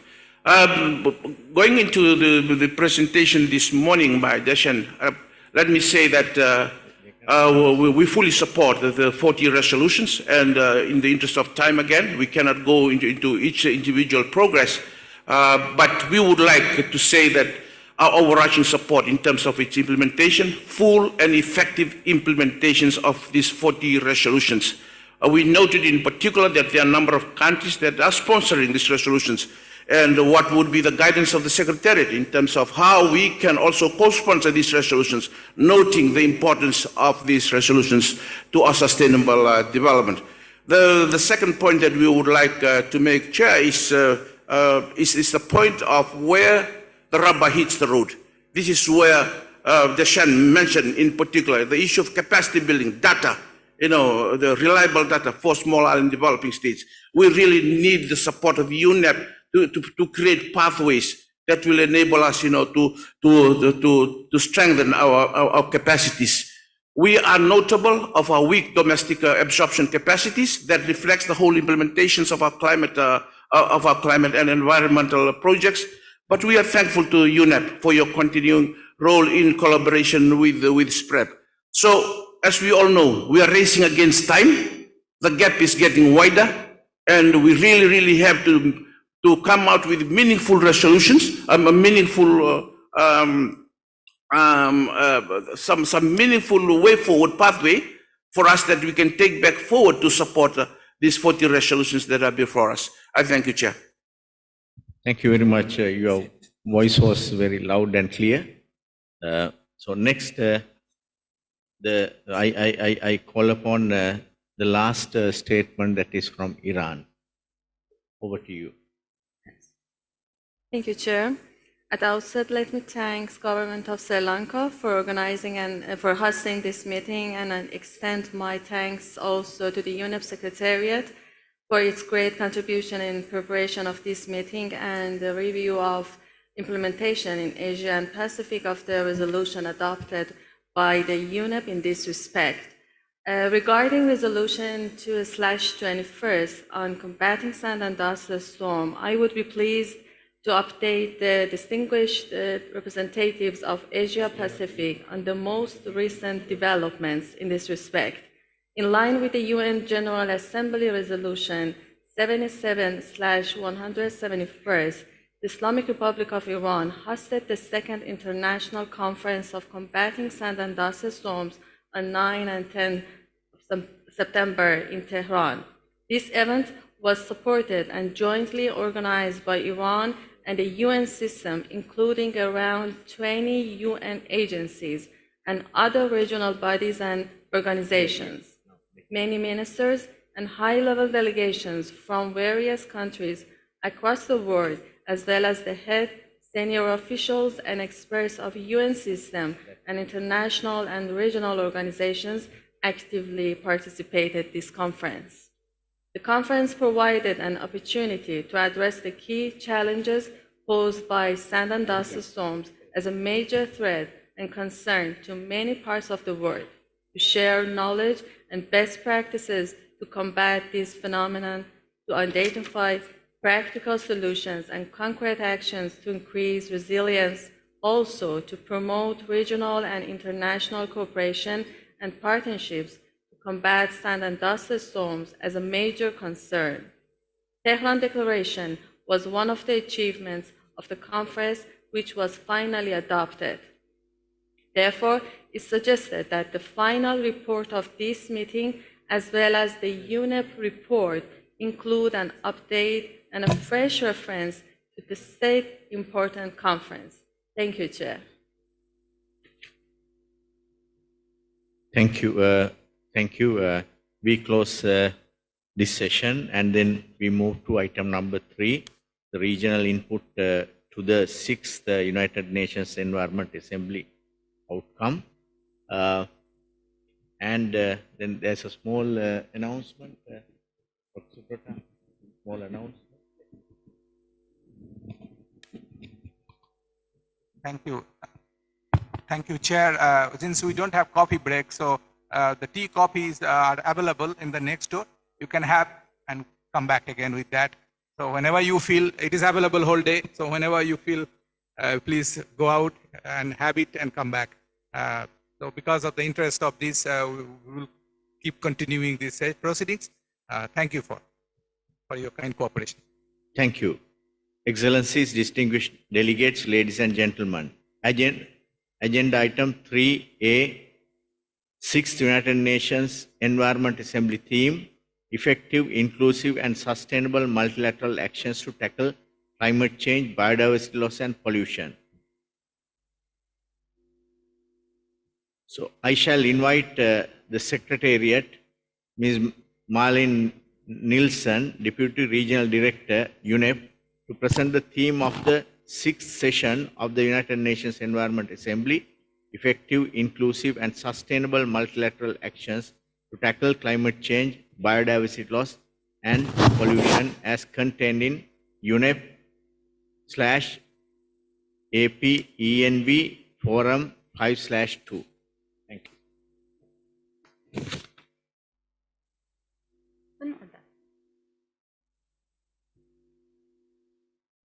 Okay, I hope you can hear me all right. Excellencies, honorable ministers, distinguished delegates and participants. This presentation is to provide regional context on key areas for multilateral action for the 5th Forum of Ministers and Environment Authorities of Asia Pacific.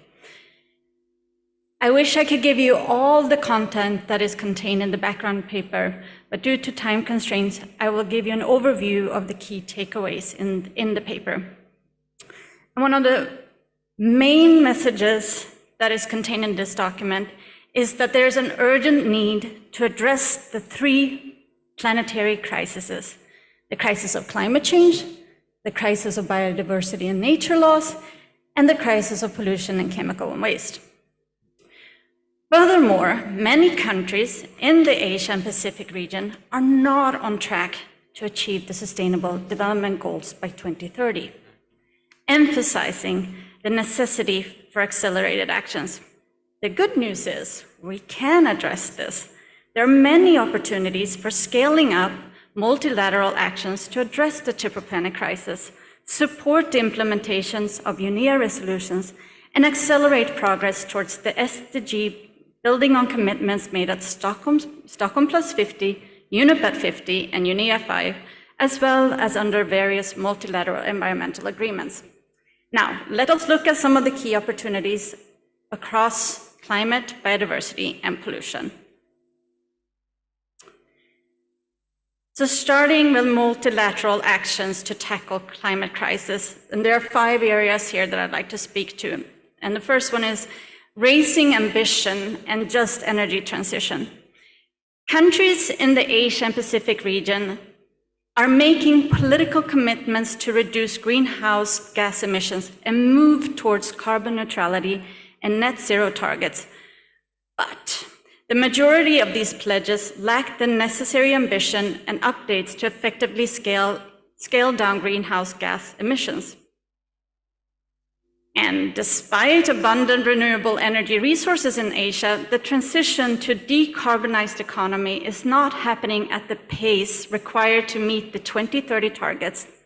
Just energy transition partnerships can help facilitate low carbon energy transition with equity considerations. So in sum, NDCs need to be scaled up and there needs to be higher ambitions, which links to my second point, which combining political commitments with higher ambitions in NDCs is essential to combat climate change in the Asia-Pacific region. And this needs to be combined, and to ensure its successful implementation of the NDCs, there needs to be monitoring, transparency, and accountability. Number 3, adaptation, planning, and actions. National adaptation plans aim to reduce vulnerability to climate change impacts and integrate adaptation into relevant new and existing policies, programs, and activities. Countries are encouraged to expedite the preparations and submission of the national adaptation plans and to implement them where they already exist. Moving on to loss and damage. Addressing loss and damage from climate change impacts is critical for vulnerable Asian countries facing extreme events like sea level rise, extreme weather, and changing precipitation patterns. Parties to the Climate Change Convention need to finalize institutional arrangements, funding arrangements for loss and damage fund, sources for funding, and coordination and complementarity. And then on climate finance, the 5th point, despite a growth in the global climate finance flows, there remains a substantial gap, especially in international adaptation finance for developing countries, which fall 5 to 10 times below the estimated needs, and the gap continues to widen. There's also a need to address the challenges related to inadequate data, different requirements from agencies, and capacity constraints. Let us now turn to biodiversity and nature loss. The Asia-Pacific region is one of the richest biodiversity regions.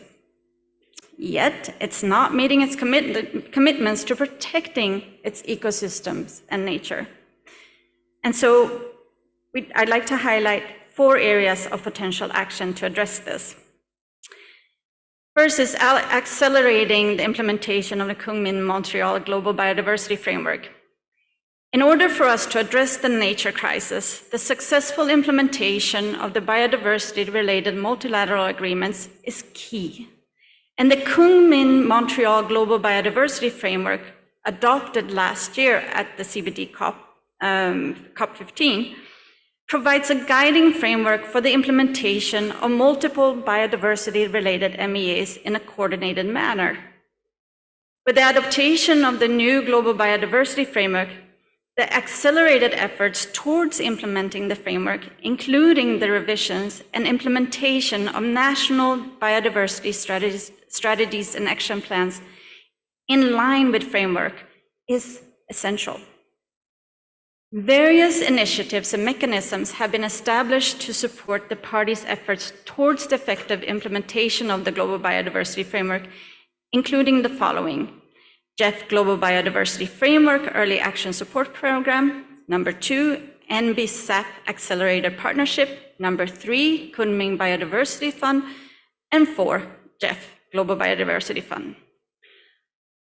Moving on to point 2, strengthening environmental dimension of food systems. Sustainable food systems are at the heart of the 2030 Agenda for Sustainable Development, the global commitment to eradicate poverty and hunger while ensuring healthy, prosperous, and fulfilling lives. At recent regional meetings supporting member states and stakeholders at achieving SDG 12, the need for further focus on scaling up conservation agriculture, agrobiodiversity conservation, and ecosystem restoration was identified as an area to scale up efforts. Another area identified was the need to strengthen legal framework for supporting scaling up nature-based solutions and the need for nature-based solutions to be gender sensitive and reflect perspectives and rights of indigenous communities.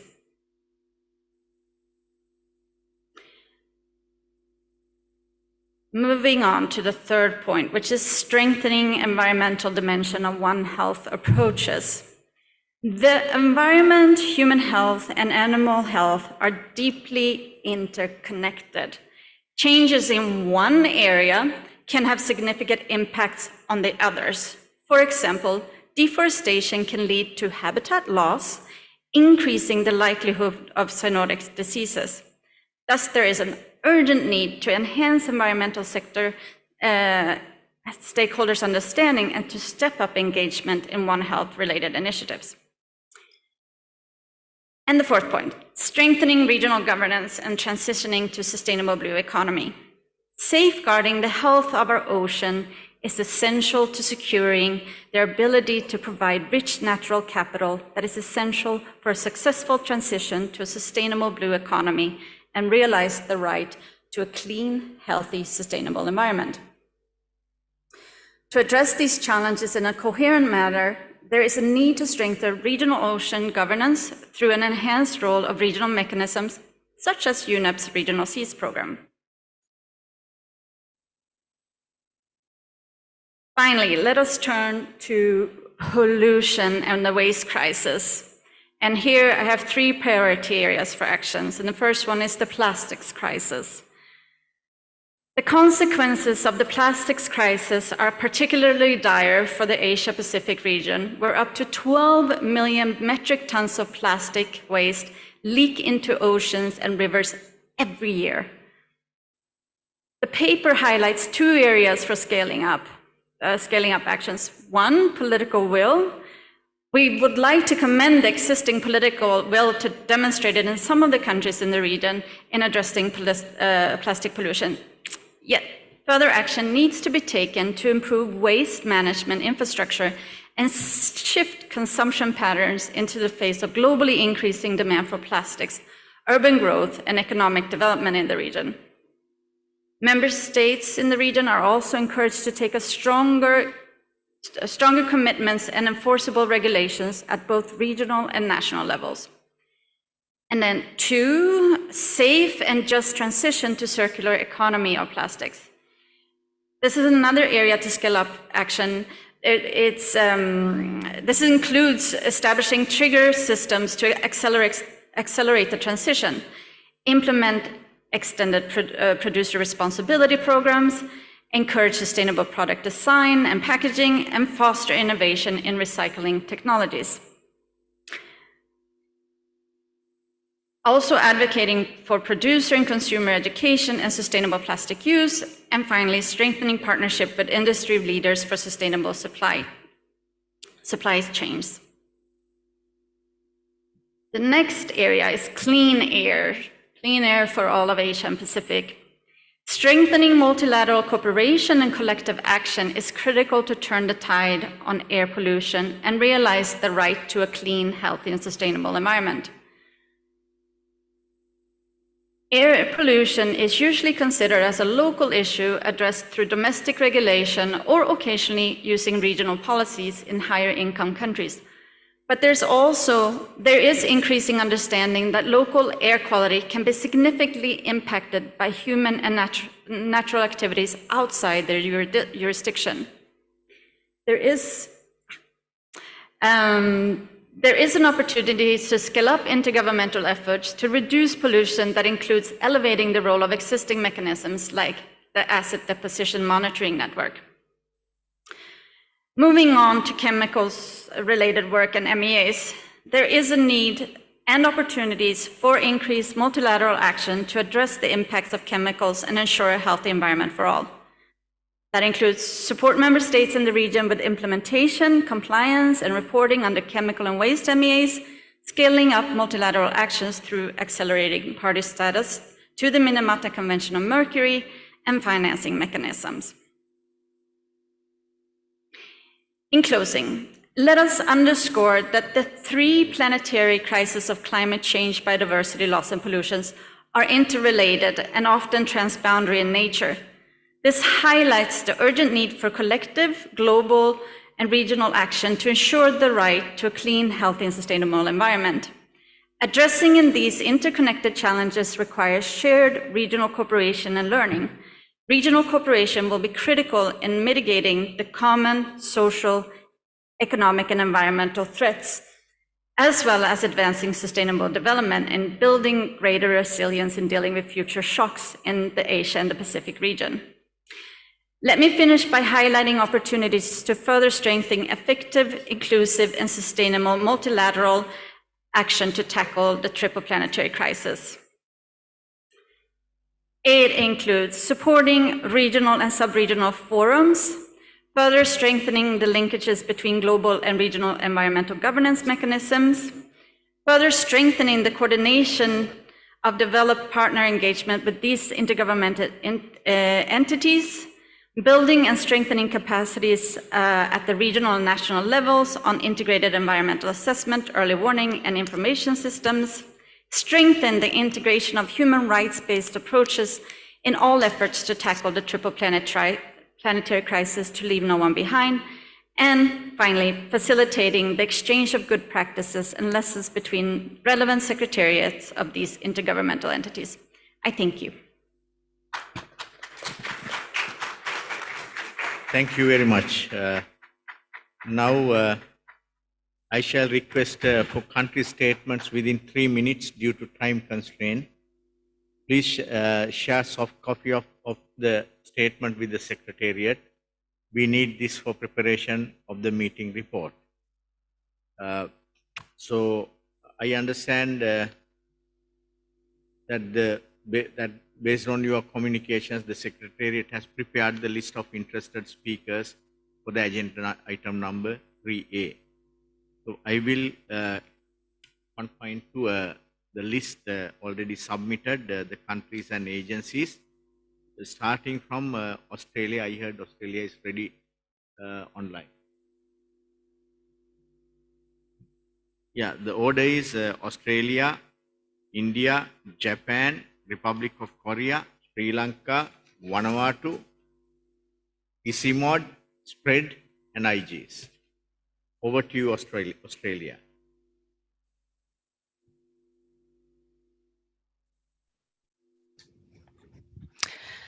Thank you, Chair. Can you hear me okay? Yes, please. Thank you, Chair. Good morning and good afternoon to you all.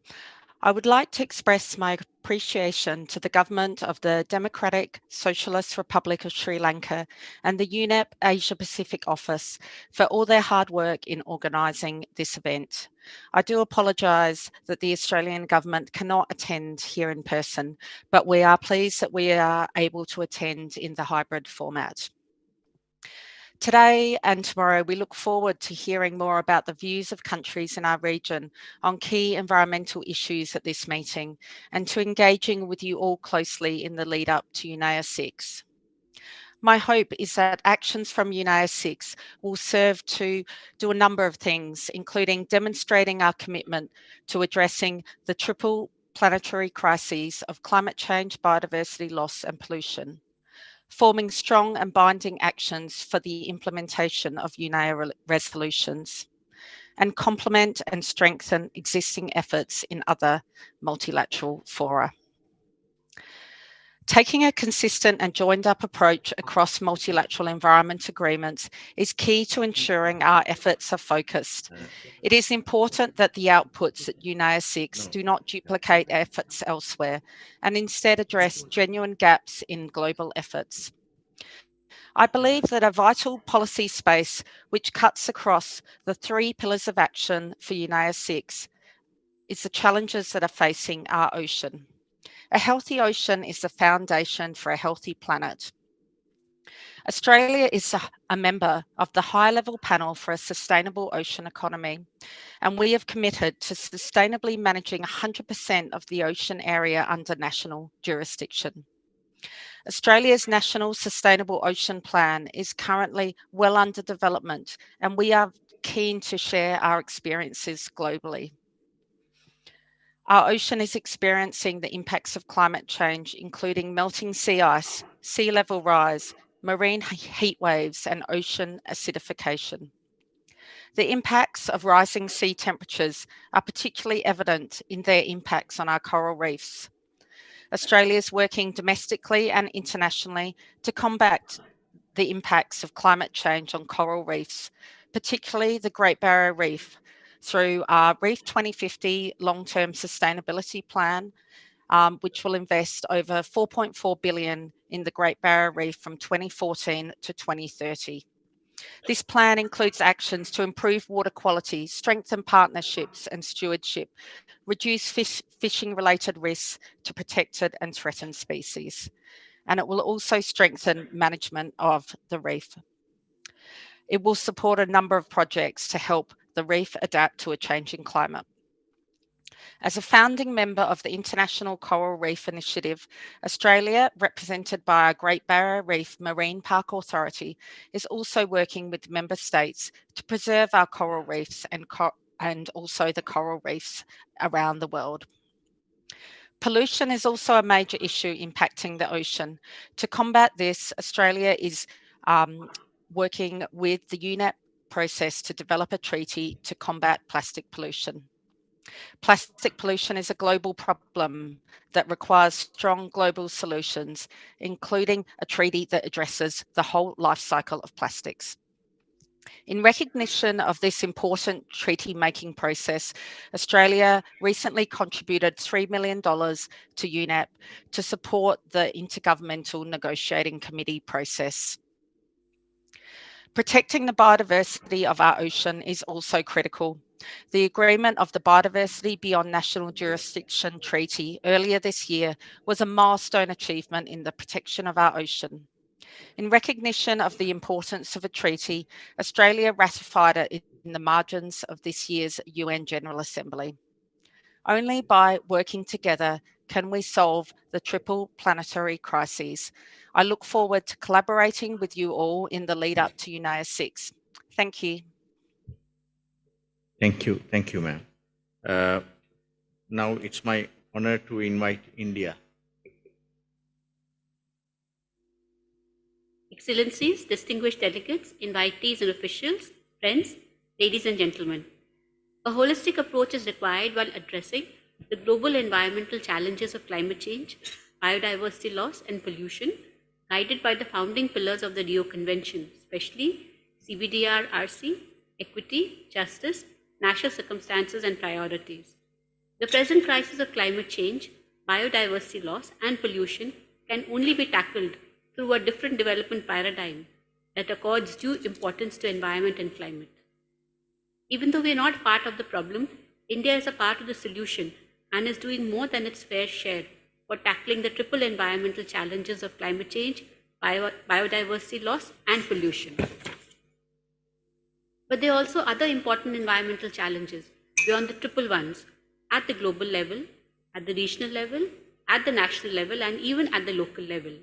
Therefore, a localized and country-driven approach with the involvement of local communities may be the most effective while tackling the global environmental challenges.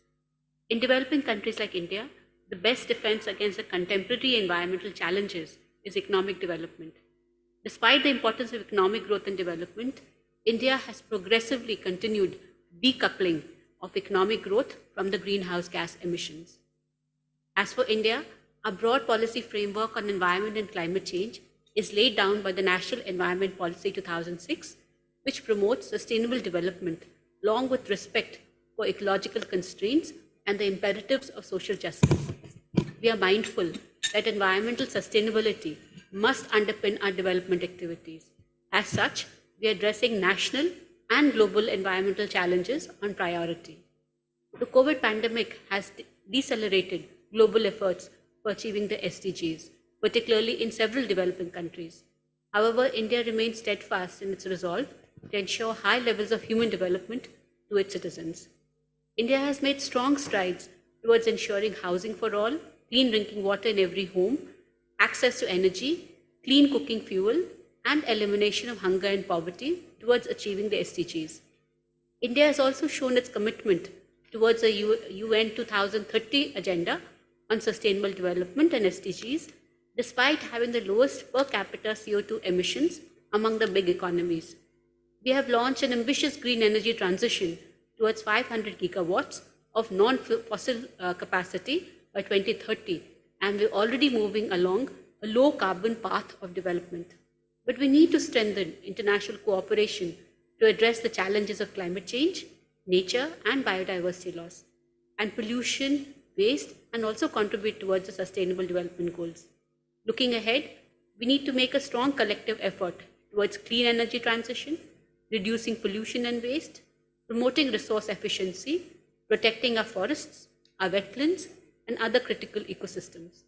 The UN Environment Programme should focus its efforts in these areas in the future. Thank you. Thank you, ma'am. Next, Japan, please. Thank you, Mr. Chair. First of all, let me thank to the Secretariat for preparing this useful background document. As outlined in the document, there are many issues that must be strengthened in each forum to address the three crises: climate change in section A in the background document, biodiversity in section B, and pollution in section C. However, I would like to focus my remarks today not on each theme, but on the synergy among them that is needed to achieve them in an integrated manner. The triple planetary crisis of climate change, biodiversity loss, and pollution poses a significant challenge to humanity. Overcoming these challenges simultaneously and effectively requires synergetic approaches, which take advantage of the intertwined nature of these challenges and increase the overall impact to interventions. The SDGs Summit just held in September encouraged us to better address synergies between SDGs. The recently launched Global Sustainable Development Report highlights the importance of optimizing synergies among different entry points for transformation to achieve the SDGs. We have also just seen the launch of the first global report on climate and SDGs synergies, titled Synergy Solutions for a World in Crisis, Tackling Climate and SDGs Action Together, which came out in September as well.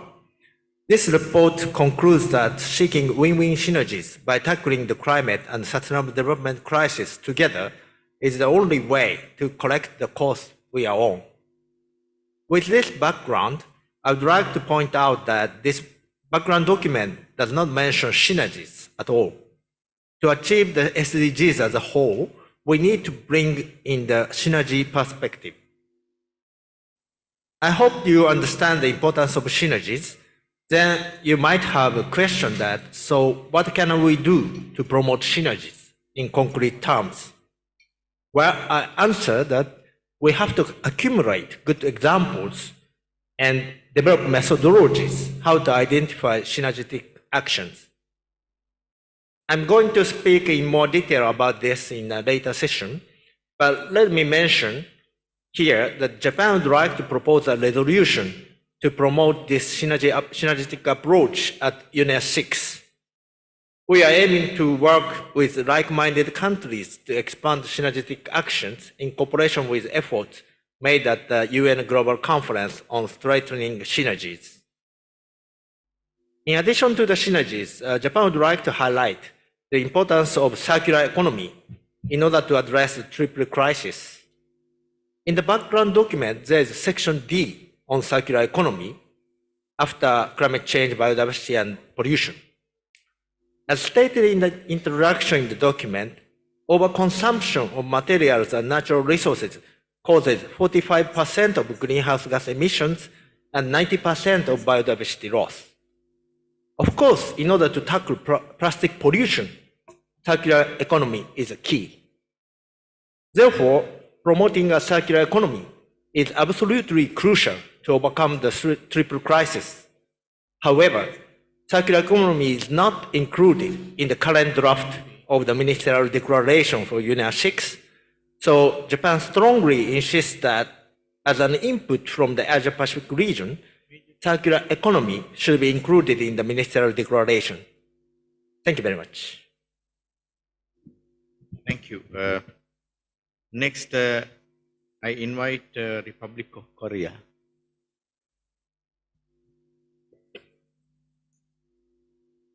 Thank you, Chair. The pandemic and armed conflict and entailed economic crisis significantly affected the functioning of a multilateral cooperation system in all areas, including the environment. And weakening of such multilateral systems is exacerbating the crisis or hindering our efforts for recovery. Addressing the triple planetary crisis requires collective action among countries. We should immediately reinvigorate and further advance the function of multilateral systems.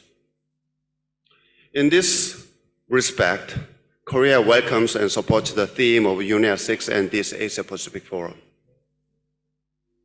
Now about climate adaptation.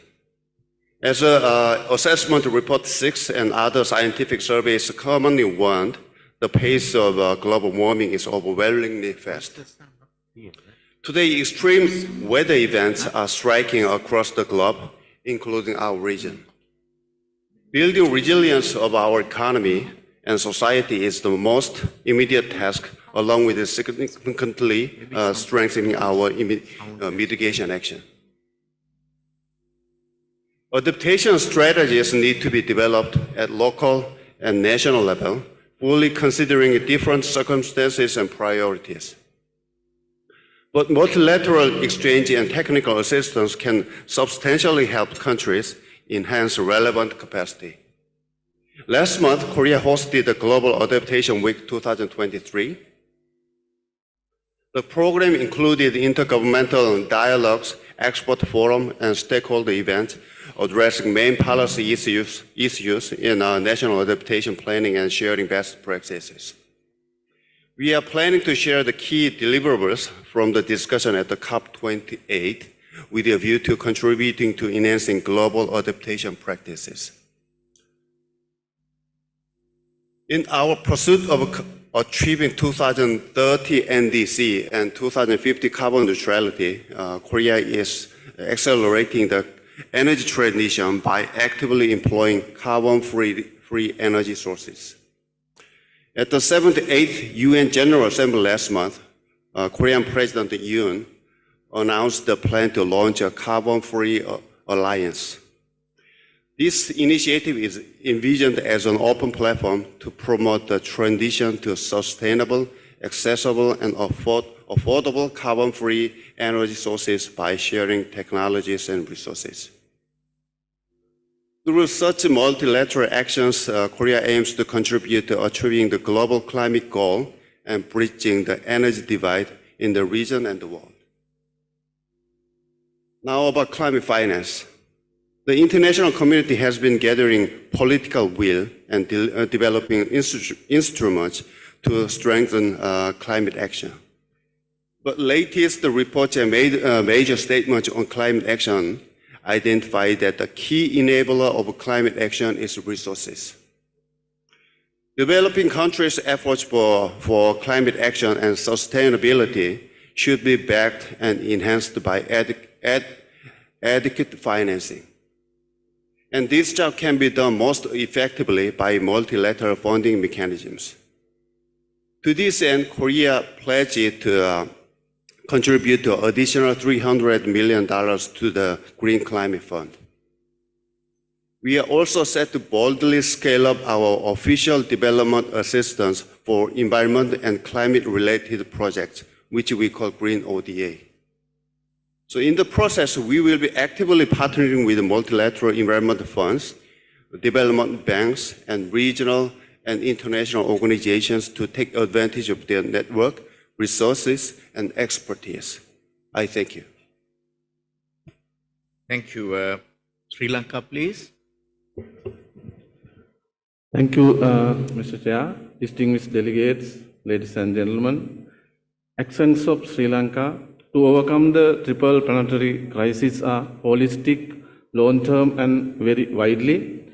We have identified our national priorities and working towards on achieving the committed targets whilst facing numerous limitations. In relation to climate change, the per capita greenhouse gas emission of Sri Lanka is very low. It is only 1 ton. However, Sri Lanka is always among the most climate vulnerable countries.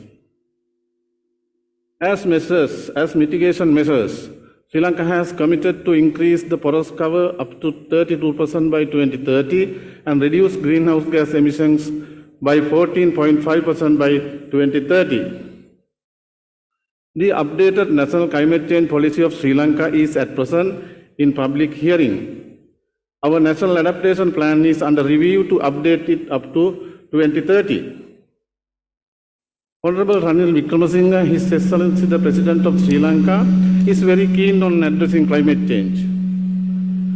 The Climate Prosperity Plan of Sri Lanka was launched by HG the President at the COP27. Further, with the guidance of HG the President of Sri Lanka, initial arrangements have been made to establish the International Climate Change University in Sri Lanka. Sri Lanka's 2050 carbon net zero roadmap is also at present in public hearings. Formulation of National Climate Change Act is in progressive. Sri Lanka is a biodiversity-rich country and among the 36 biodiversity hotspots. Direct threats include habitat destruction, fragmentation, and degradation, overexploitation, pollution, invasive alien species. The overarching driver of ecosystem change in the country is climate change. Waste and pollution issue is still growing. Air pollution is becoming a serious issue in the country, especially due to transboundary movement. National policies, strategies, action plans, and guidelines for waste management, e-waste and plastic waste management, healthcare, chemical such as PCB and mercury waste management, safe closure and rehabilitation of dump sites, phase out and banning identified single-use plastic items, urban food waste prevention and reduction, established food banks and rehabilitation centers are being implemented as national priorities. National Environment Action Plan 2022 has identified all priority actions to be implemented in relation to the environment crisis in the country. Least developed, low-income, and middle-income countries are striving for economic development while protecting living standards and conserving environment, but with insufficient funding and technologies, especially in the post-COVID-19 situation. Sri Lanka is yet as the most vulnerable and economically stricken country. We repeatedly stress the need of regional and global collaboration. With population growth, urbanization, industrialization, as well as due to exacerbating environmental impacts, limitations become more complicated. Therefore, prioritization of real needs, setting new mechanisms, and assessing the facilities are utmost important. There is a need to take collective actions and solid commitments of political, public, and private sector. Monitoring and implementation of actions are still regressive in the region, maybe due to inefficient legal enforcement, unaffordability of green technologies, information and data gaps, lack of commitment or artificial commitments. Therefore, further analysis and developing supportive platforms are essential. Increase of assessing the challenges and possible solutions for inefficiencies in achieving the progress would be important. In relation to waste management and pollution control, Sri Lanka suggests to establish a multinational policy tool which focuses on combating plastic pollution. multilateral action can assist in developing infrastructure facilities for managing plastic waste, disposal of hazardous waste, and chemicals in developing countries. Further, establishment of a regional legal advisory body for countries that are affected by foreign waste, including plastic, is vital. Capacity of the developing countries should be enhanced, strengthened to act on benefit sharing by utilizing of genetic resources in relation to the biodiversity. In order to implement the objectives of the Convention on Biological Diversity, especially for analyzing genetic resources, technologies and laboratory facilities should be strengthened. In conclusion, Sri Lanka is working very hard and doing our best to tackle the triple planetary crisis by implementing many acts, policies, strategies, projects, programs, and action plans related to climate change, biodiversity, and environment pollution in Sri Lanka. However, Sri Lanka recognizes that regional and global supports, partnerships, collaboration are needed to fulfill the national and international commitments with effective, inclusive, and sustainable multinational actions to climate change, biodiversity loss, and pollution. Sri Lanka fully support the proposed theme. Thank you very much. Thank you, delegates. Please be mindful of time. We have to somehow try and finish this session by 12. Next, Manawatu, please.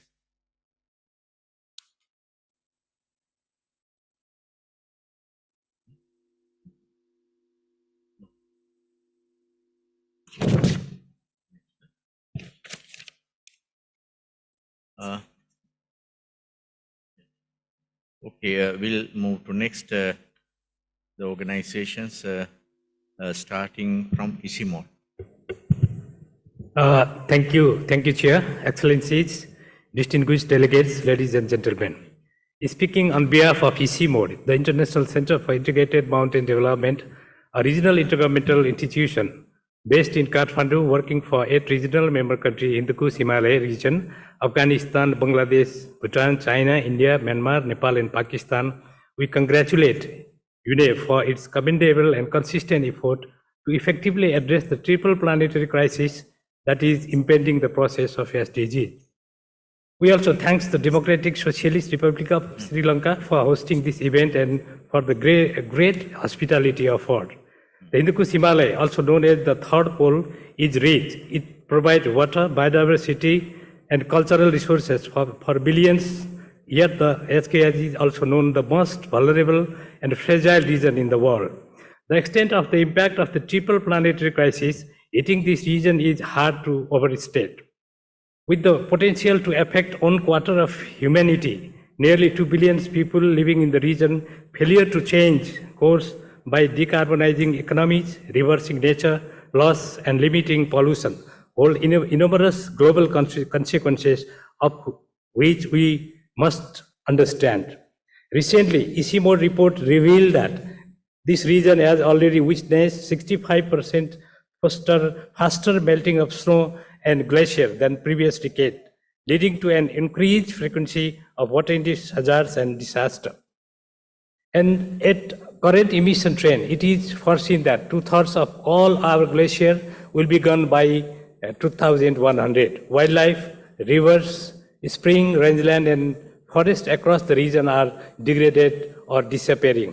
With 80% of habitat with the regions for global biodiversity hotspot already lost and more than half of the wild species in decline. Pollution, the greatest single environmental threat to human health, compounds the crisis with black carbon triggering glacier and snow melt, having widespread and severe impact on human health. It is also important that ICIMOD is responding to the crisis as fast as it can.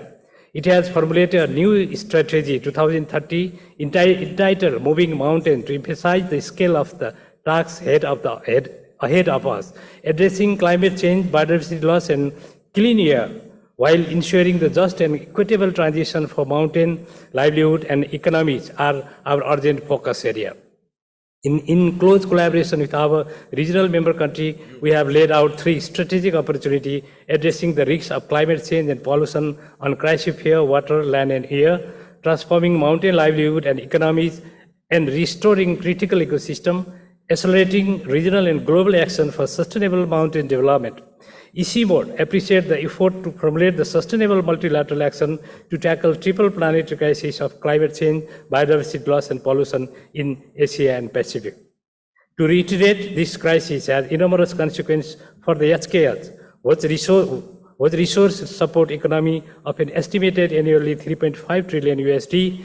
Resolving an interlocking crisis on this scale and transboundary nature require regional and international cooperation.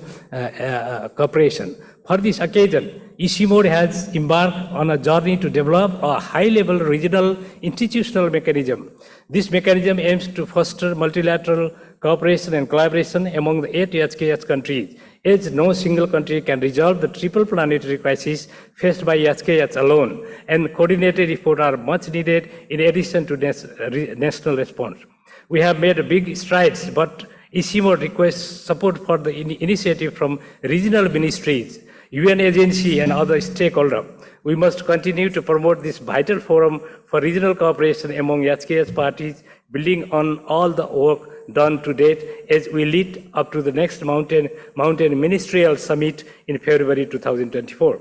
EC Mode will also be working with our regional member country to advocate in the various global fora of the UNFCCC, UNCBD, to advocate for the need to step up rapidly on delivering against the commitment under the Paris Agreement and Kunming-Montreal Global Biodiversity Framework. At the regional level, we will be making the link between the air pollution, health impact, and accelerating glacier melt much more explicit to build public and political support for the transformation of energy, transport, agriculture, industry in our regional member countries, and pushing for much more ambitious action to limiting warming, fund adaptation, and finance solution on the global stage as we move toward the UNFCCC COP28. As we move toward the UNCBD COP next year, we'll be hosting the third lead authors meeting for the IPBES Nexus Assessment, a meeting to advocate the summary for policy maker and work with the HKS country to address the loss of mountain biodiversity. We are also actively advocating the organization to make action to prevent the complete disappearance of all the world snow and ice as a strategic priority, and to back our global campaign, Save Our Snow. Finally, as expressed in the supporting document, there are still huge financial gaps for action on climate change, biodiversity, and pollution. Funds that are available are slow to be released, and many developing and least developed countries have difficulty accessing the fund required for an active response, especially in our HKS region. We are therefore also working on a mountain of opportunity investment framework, which will convene investor party with knowledge partners to create the robust business cases for wider investment in mountain priorities. We invite parties and other stakeholders to join us in this effort. We look forward to continuous support from Asia Pacific regional partners and other global players to protect our mountain, save our snow, and to assist the transforming livelihood and economies of the Hindu-Kush-Himalayan region. I thank you all. Thank you. Thank you. This is a kind reminder once again. Please limit your allotted time, otherwise we will go overboard. Next, spread, please.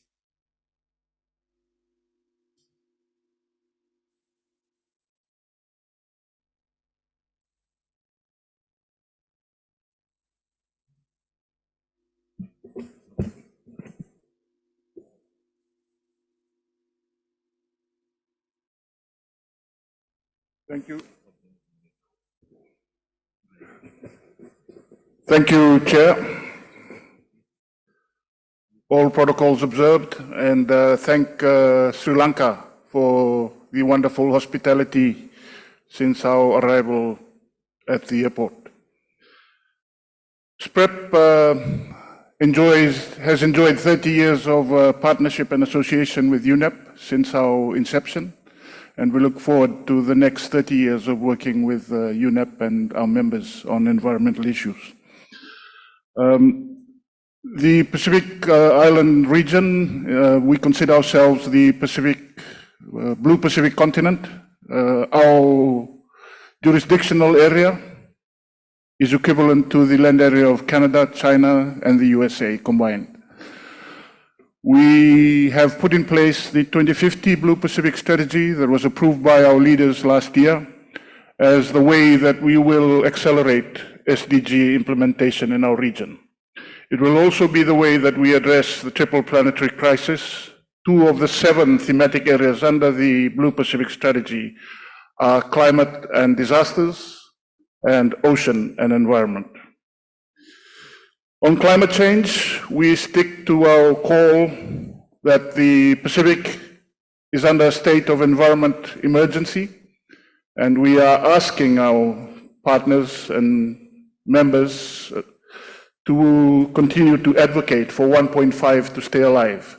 And in order to do that, we need more ambitious targets and commitments from countries, especially our Asian partners who are our regional partners in Asia Pacific. We thank the support from New Zealand and Australia that has enabled us to again host the Pacific Pavilion, that we will highlight Pacific issues at COP28.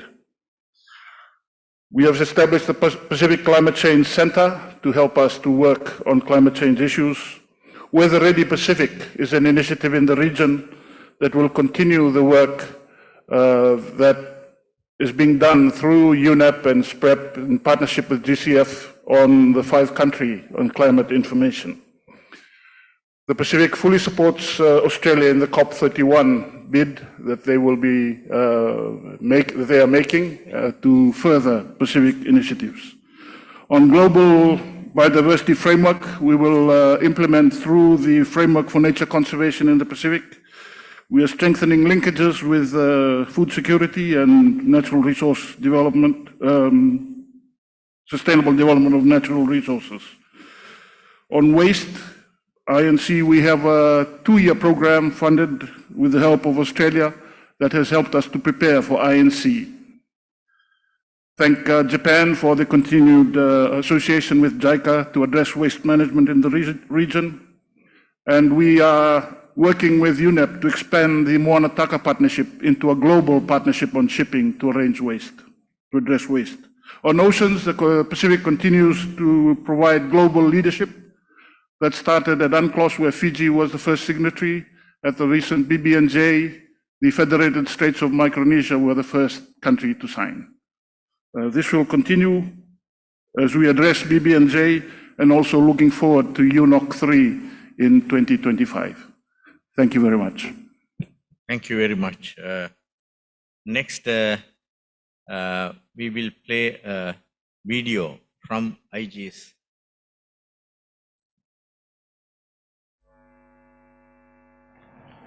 My name is Takeuchi, and I'm president of the Institute for Global Environmental Strategies of IGES, based in Hayama, Japan. I'm very pleased to be able to join you today by a video message. Let me begin by highlighting the urgent need to address the triple planetary crisis of climate change, biodiversity loss, and pollution control. These crises are now putting human well-being and prosperity in jeopardy, and we need to take a synergetic approach in order to tackle them. For example, Japan is working on the Circulating and Ecological Sphere, or CES approach, as well as an initiative to set up decarbonization leading areas to achieve decarbonization in line with relevant SDGs. At the same time, Japan is also working to raise global awareness about the importance of locally appropriate approaches for achieving synergies in many countries around the world. Another practical approach to improve synergies is to put in place a common reporting framework that brings together reporting under the National Biodiversity Strategies and Action Plan, the Paris Agreement, and the 2030 Agenda. In practical terms, This would involve including synergetic targets across different reporting protocols. To create these synergies, we also need to address negative international spillovers, which we can see in unsustainable trade and consumption patterns that exist between high and low income countries. It is also vitally important to address connections between finance and development.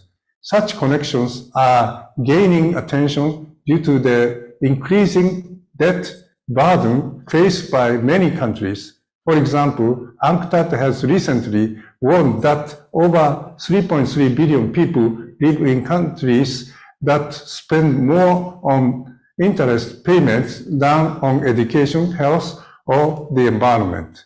This is clearly an untenable situation, and it should be remedied by applying the principle of leaving no one behind. This because it's difficult to prioritize environment and climate when basic economic needs are unmet. Scaling up development finances and reducing interest rates is crucial to making synergies possible. I would like to conclude by sharing some news about the upcoming International Forum for Sustainable Asia and the Pacific, or ISAP, which IGES hosts every year. ISAP 2023 will be held in December in Japan, and we would like to welcome all of you to Yokohama for the event. I very much hope that we can work together to mainstream synergetic actions in Asia Pacific and beyond. Thank you for your attention. Thank you very much. Now I shall invite statement from the major groups and stakeholders forum, followed by Asia Pacific Science Policy Business Forum. Thank you. Thank you, Chair. Thank you also for your generosity in giving time, and I hope this continues with the major groups. Excellencies and colleagues, we more than 80 community-based grassroots organizations held our major group stakeholder forum yesterday, and we think that we are in the middle of nowhere at the midpoint of Agenda 2030, and peoples and major groups demand development justice and transformative environmental multilateralism. We strongly feel that amid the meta-crisis of ambition, legitimacy, and sustainability, we are at the cusp of a time where incrementalism is no longer sufficient, and where multilateral actions can either break or make a sustainable and inclusive future for the region as well as the entire humanity. So some of the key messages from our forum for this 5th AP Forum and UNIA 6 is like this. People's and communities' rights and sustainability should be at the core of multilateralism and national actions. Recognition of indigenous and traditional knowledge and people's innovations, and the role of women in providing solutions to sustainable management of energy, food, water, health, and nutrition, and their participation should be promoted. It's good to recognize the efforts of contribution of all major groups and civil society organizations who have worked hand in hand with the governments at all time, including during the pandemic. Ensure and enable peoples and CSOs management meaningful participation in environmental governance at national, regional, and global levels, and address the barriers to effective participation. Ensure and promote transparency and access to information as fundamental prerequisite for people's meaningful participation. Assert and protect public control over natural resources. Strong policies and regulatory standards are required to address corporate-driven interests and techno-fixes that cause and further aggravate environmental problems and undermine people's rights and responses. It is proven that food production agroecology as a practice, a science and social movement is known to improve soils, protect health and environment, improve livelihoods, and increase household income and resilience. Agroecology also harnesses traditional and indigenous knowledge systems supported by people science and build social solidarity. Planetary scale renewable energy will further increase extraction many times, and therefore there is an urgent need for reduction in energy consumption in northern and affluent societies.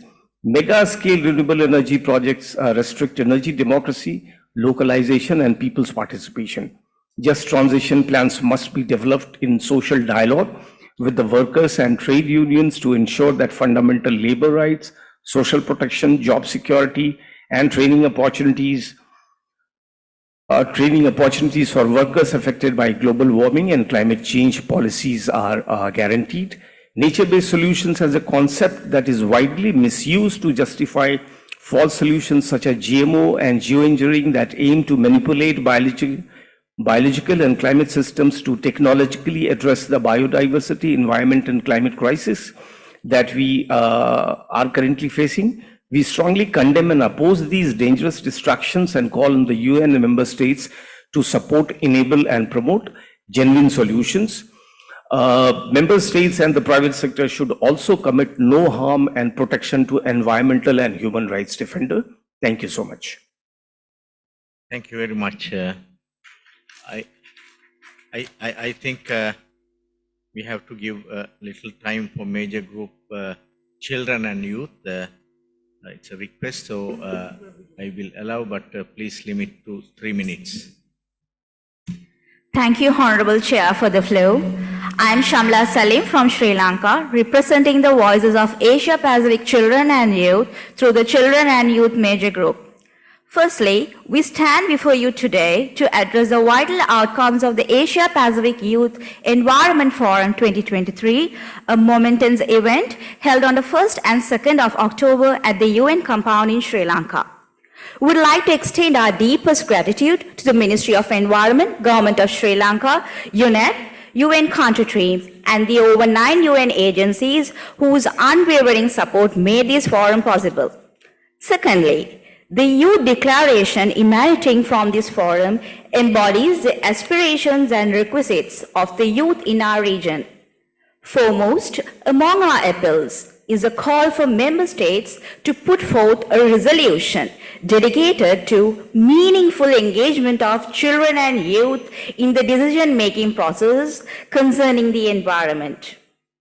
Thirdly, from the vantage point of the Asia-Pacific region, we wish to highlight several critical issues that warrant the attention of nations at the upcoming UNEA 6.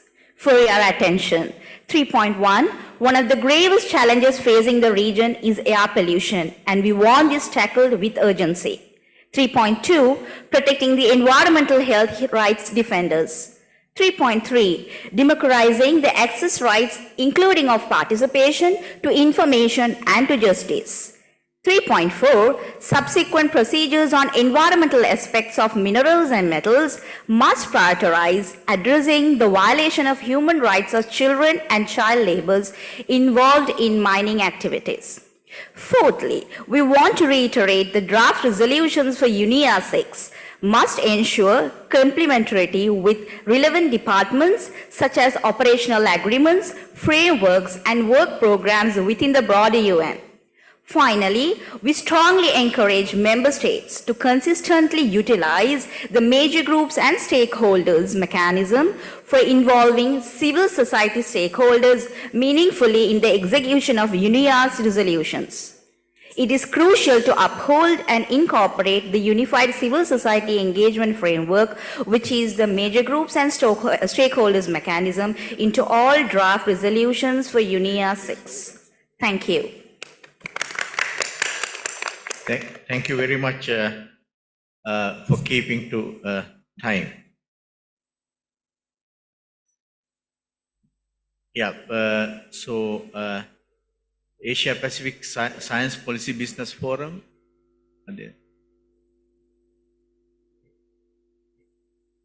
Okay, then I invite Fiji. Thank you, Chair, for giving me the time. A couple of comments in regards to the presentation that's been done. Thank you, Secretary. The first one is on the conclusions that's been tabled. Fiji fully subscribes and support the conclusion. However, I think more needs to be done.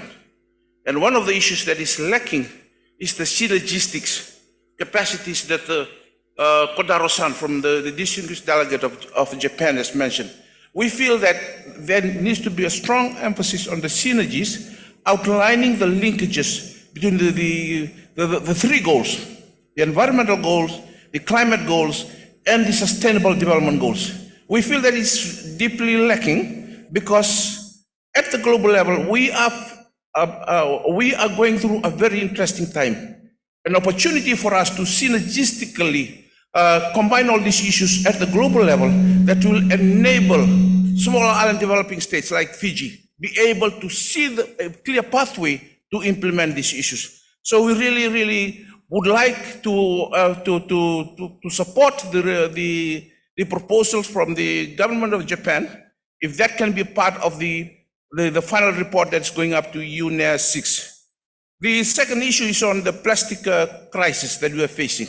Again, we fully agree that this is a circular economy issue. We cannot do this independently. It needs to be linked to a circular economy. And from the Pacific, being surrounded by a vast Pacific Ocean, we really have to tackle this issue by providing, again, the synergies that needs to be connected here. The third point that I would like to just to emphasize in this brief intervention is in regards to climate finance. Entirely see the importance of raising climate finance in this report. We note for sure that that resources is important, as the delegate of Korea has mentioned, but for us is domestic absorption capacity. The ability for us to be able to turn around projects, to be able to implement, to address these three goals that I've mentioned earlier. So I hope the report will be able to capture that, Mr. Chairman, and it's really critical for us, for our future sustainable development of small island developing states. Otherwise, it will only remain an ambition and an endeavor in paper only. So finally, if I can make the point very clear here, the Asia-Pacific region is the major polluter of our atmosphere. That is well documented. And if there is no recognition of that in this meeting, I will request from our delegation that it needs to be taken up and to be recognized, that because it's an irony, once we try to resolve our development challenges in the Pacific or in our member states, yet we remain the culprit. It needs to be tackled, Mr. Chairman. Thank you very much. Thank you very much. So we conclude this session almost on time. Let me thank all of you for the cooperation offered, and let me ask Secretariat to make few announcements.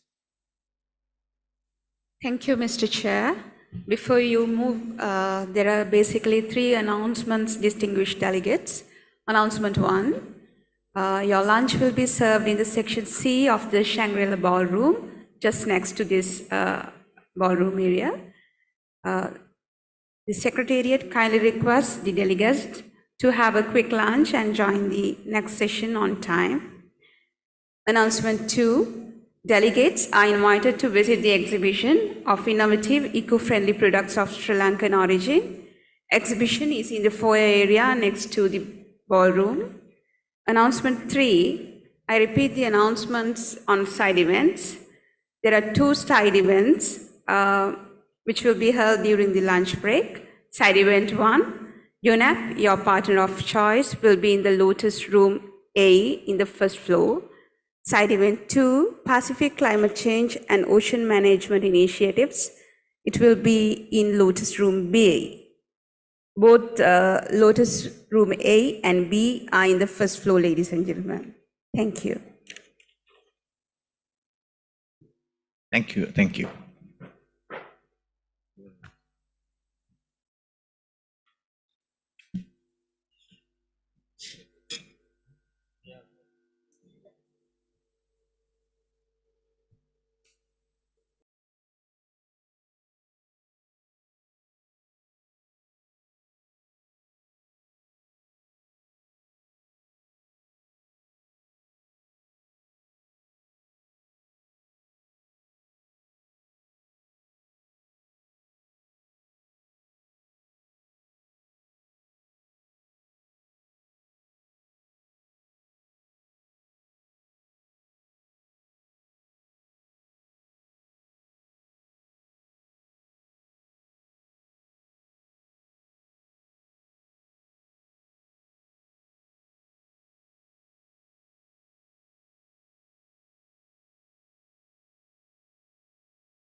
Check one.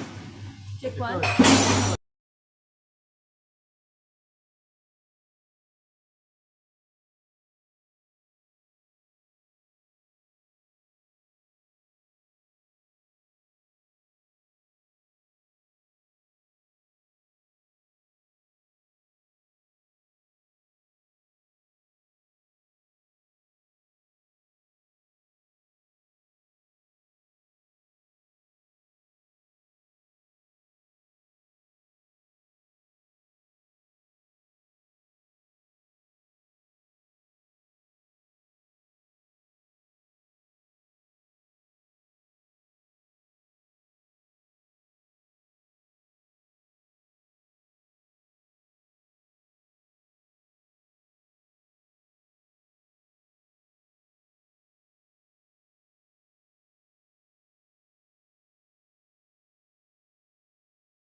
Check one, two. 1, 2. Check. Check 1, 2.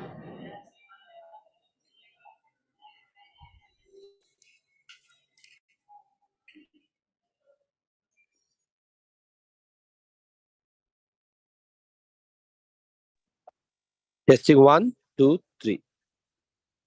Lakshika mama henwada? Lakshika mama henwada?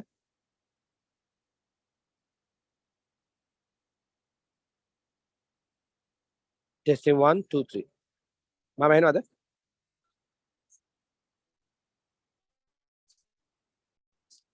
මට එන්නේ නැහැ නේ ලක්ෂිකා.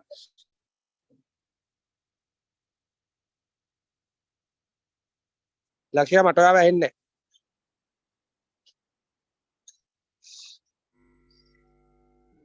ලක්ෂිකා මට ඔයාව එන්නේ නැහැ. Can you hear me now, sir? දැන් මට හෙනවා. Hari, hari sir, hari. All clear. ඔයාලා මාව හෙනවද? මාව පේනවද? මාව පේනවද? Hari sir, hari. Clear. All clear. බලන්න මගේ ස්ක්‍රීන් එක. හරි, okay, okay. Okay, okay sir. Huh?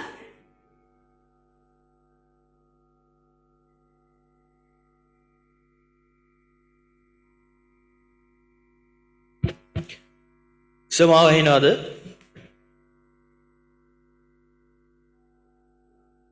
Podium off the nane.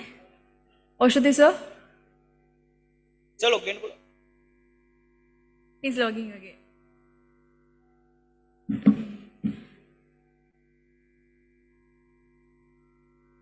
අපි පටන් ගමු. අපි මේක පටන් ගන්න කරගෙන යමු. ගහලා ඉවර.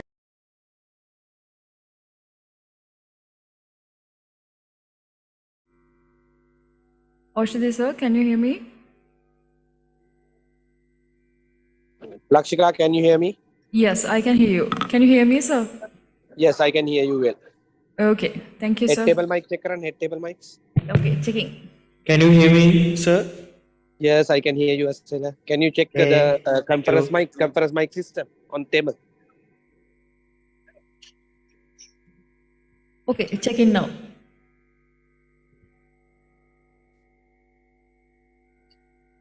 Please check the conference mic system. Check 1, 2. Check. Clear. Loud. Okay, all good. Okay, good. Good.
Oh, the mic works.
No.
You protested, eh? Huh?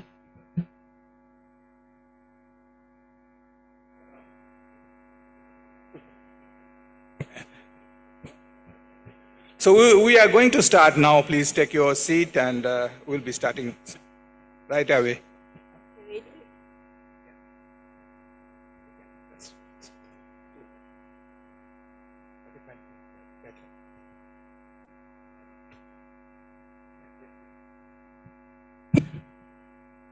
Good afternoon, Excellencies, distinguished delegates, ladies and gentlemen.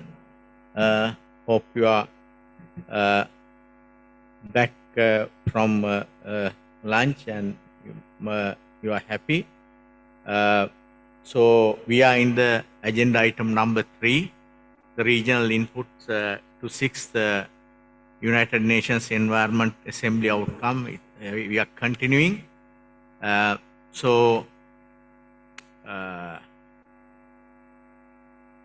Now it's my honor to call on His Excellency Mr. Firas Khoury, Chair of the Committee of the Permanent Representative Bureau, an Ambassador and Permanent Representative of the Hashemite Kingdom of Jordan, Nairobi, and Mrs.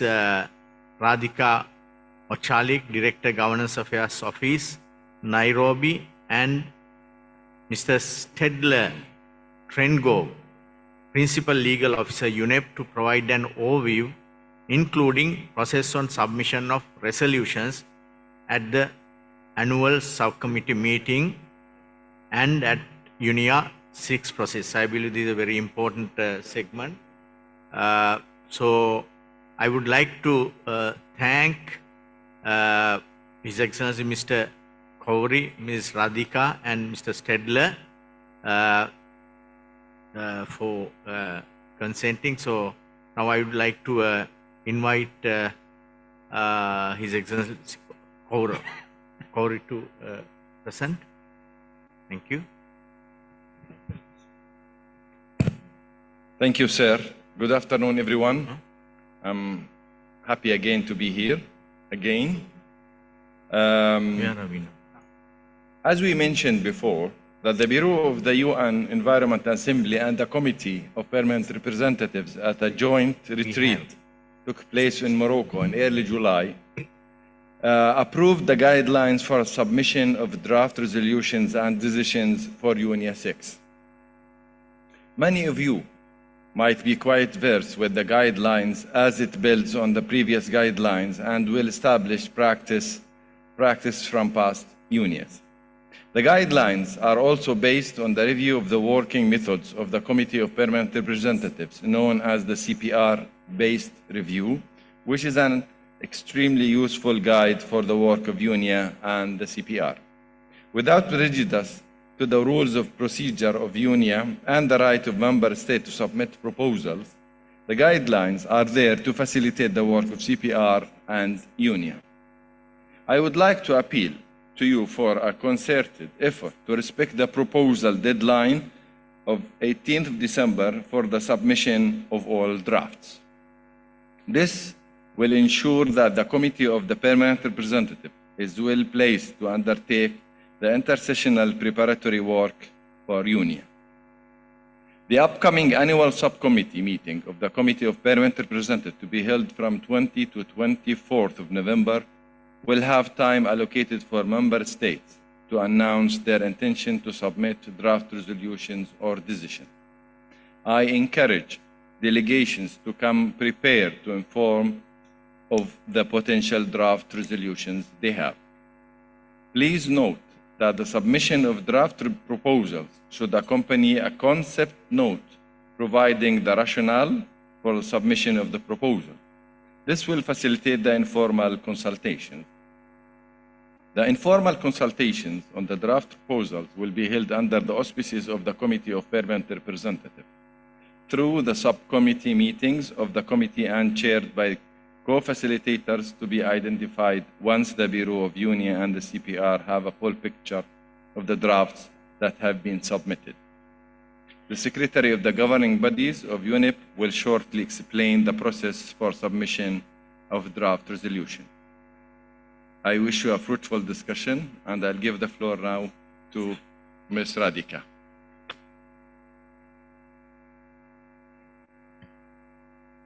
Thank you, Excellency.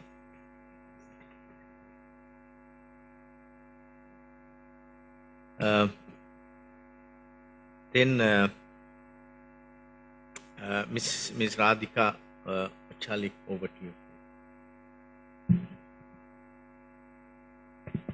Is it on?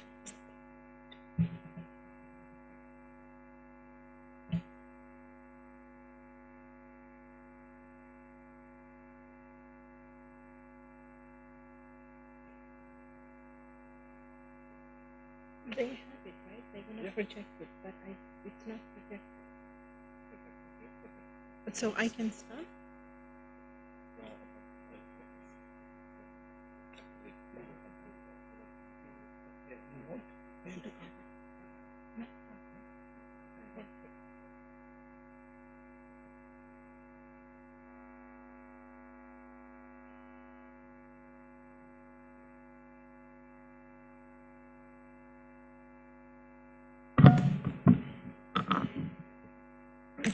Apologies for technical issues.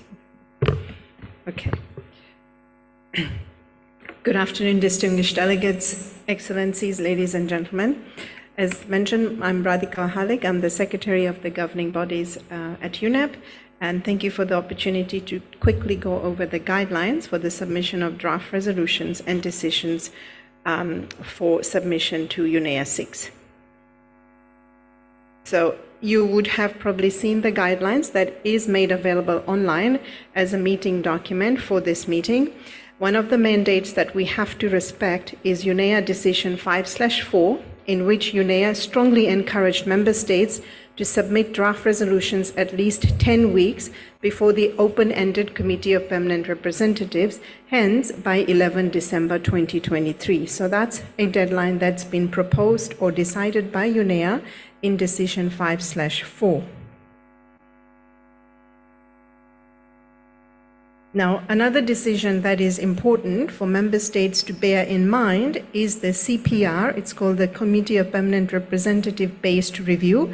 This was an exercise that was done by the CPR to review its working methods, and one of the decisions contained in the CPR-based review is to have delegations submit or announce their intention to submit draft resolutions at the annual subcommittee. So to announce intention to submit draft resolutions at the annual subcommittee or to submit draft resolutions at least 12 weeks in advance of UNEA.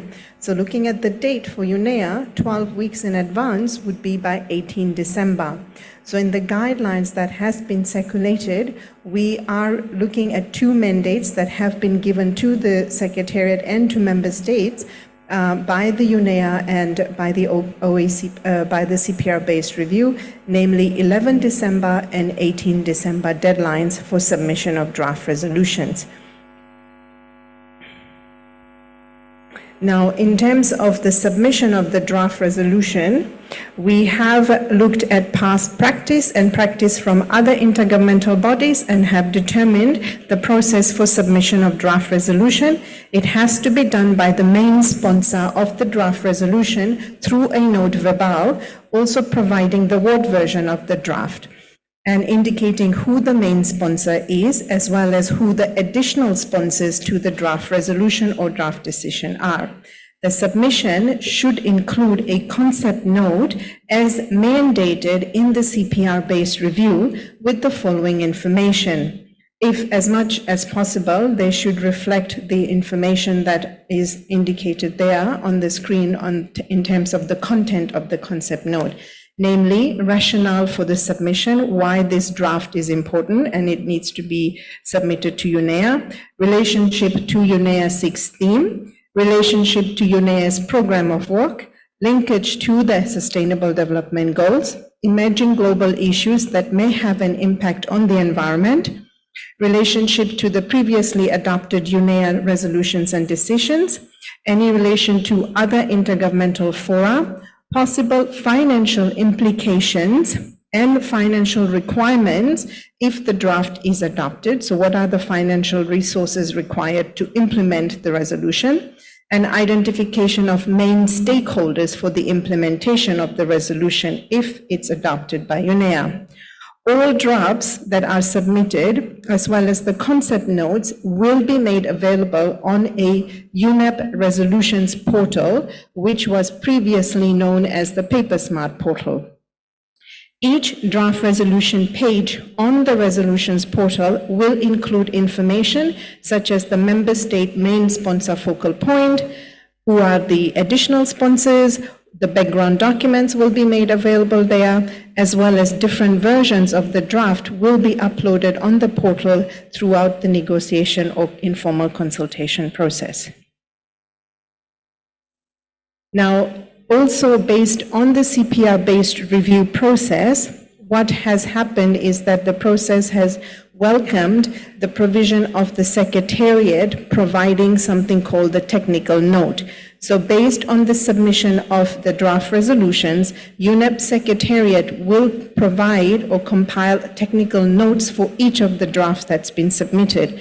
The aim is that within 2 or 3 weeks of submission, we will have the technical notes ready, and the content of the note will cover the requests that are made for UNEP in the draft, the relationship to UNEP's medium-term strategy and program of work, and to existing UNEA resolutions and decisions, an initial legal assessment that will be handled by our legal officer here, Stadler, who was in the room shortly before. Preliminary budget implications for implementing the draft, that's from UNEP perspective, how much it's going to cost to implement the draft, and the Secretariat focal points. If drafts are submitted by the recommended deadline date of 18 December, we will aim to have all the technical notes ready by mid-January, well in advance of the informal consultations that are to begin in January next year. So this is just a timeline of what we have to do leading up to UNEA.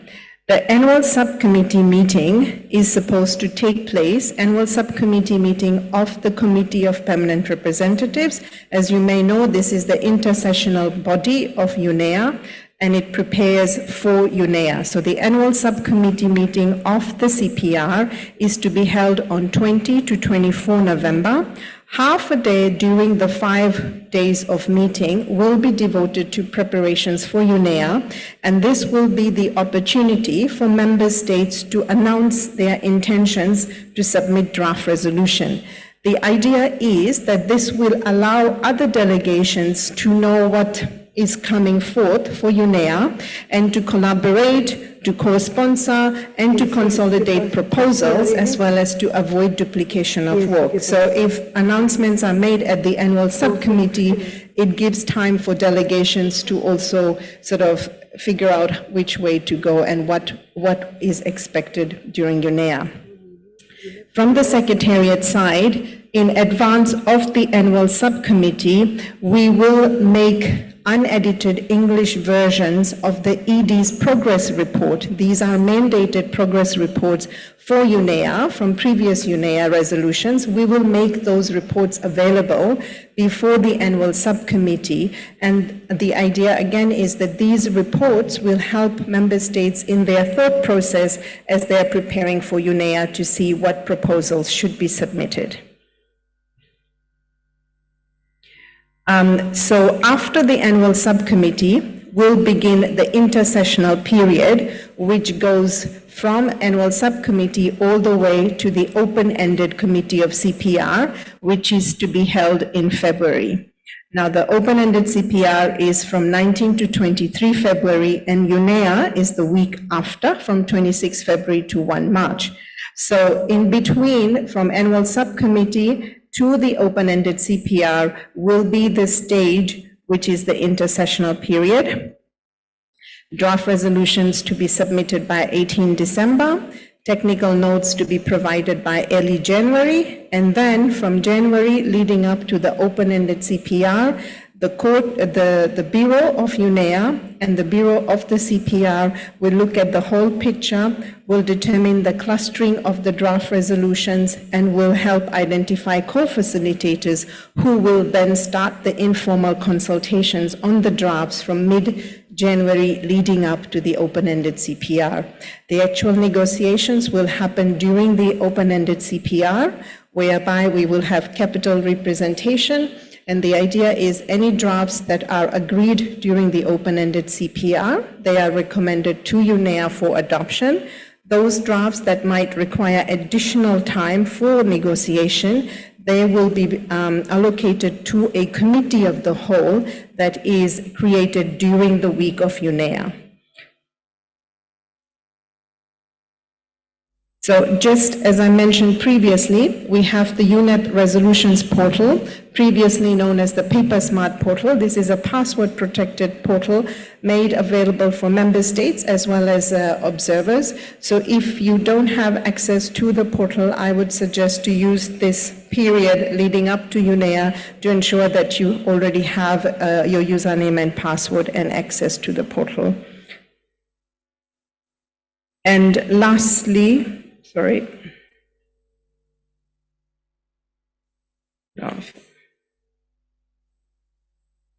just to bring to your attention, as I mentioned, that the ED's reports will be made available in advance of the annual subcommittee.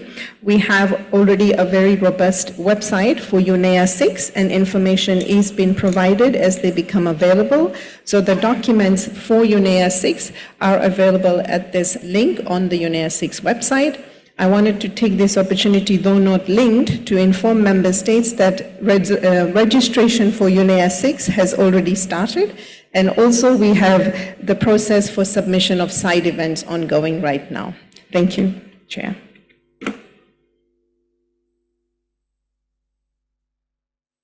Thank you very much, Ms. Radhika Ochali. Now, I would like to request member states to introduce any concept resolutions to the senior officials meeting. I shall request you to share a soft copy of the statement with the Secretariat. I understand that based on your communications, the Secretariat has prepared the list of interested speakers for the agenda item. So there are 3 countries in the list: Japan, Nepal, and Sri Lanka. So may I request Japan to introduce the concept of their resolution. Thank you, Mr. Chairman, and good afternoon, everybody. I hope you had a good lunch. And yes, that we are Japan proposing the draft resolution on synergetic approach to tackling triple planetary crisis. And I'd like to explain that rationale and background of why Japan proposed this. The world is facing the triple planetary crisis of climate change, biodiversity loss, and pollution. We need to aim for integrated solutions to overcome the triple crisis rather than dealing with them individually. This means, for example, that when we promote measures to combat climate change, we should also encourage effective measures against biodiversity loss as well as pollution. It is also in the spirit of the SDGs, which call for maximizing synergies among individual goals. The SDGs summit was held last month. Unfortunately, it concluded that the SDGs were not on track, and in order to achieve the SDGs, we need to encourage countries to harness synergies. Prior to the SDGs summit, the global report on climate and SDGs synergies was released by the expert group. The Global Conference on Strengthening Synergies between the Paris Agreement and the SDGs has been co-organized by UNDESA and the UNFCCC Secretariat since 2019.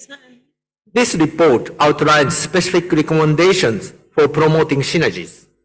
First, the report states that it is necessary to accumulate concrete examples of good practices generating synergies. Next, we should develop concrete methodologies to leverage synergies in policy making. The expert group report makes another critical point. It emphasizes that developing countries can gain benefits on the SDGs by taking more climate actions than developed countries. For example, many developmental co-benefits derive from adapting to climate change by utilizing forests and other ecosystems, the report pointed out. Based on those background, Japan would like to propose a resolution on strengthening synergetic approach at UNEA6. The objective of the resolution is to identify specific policy measures based on scientific knowledge to realize synergies.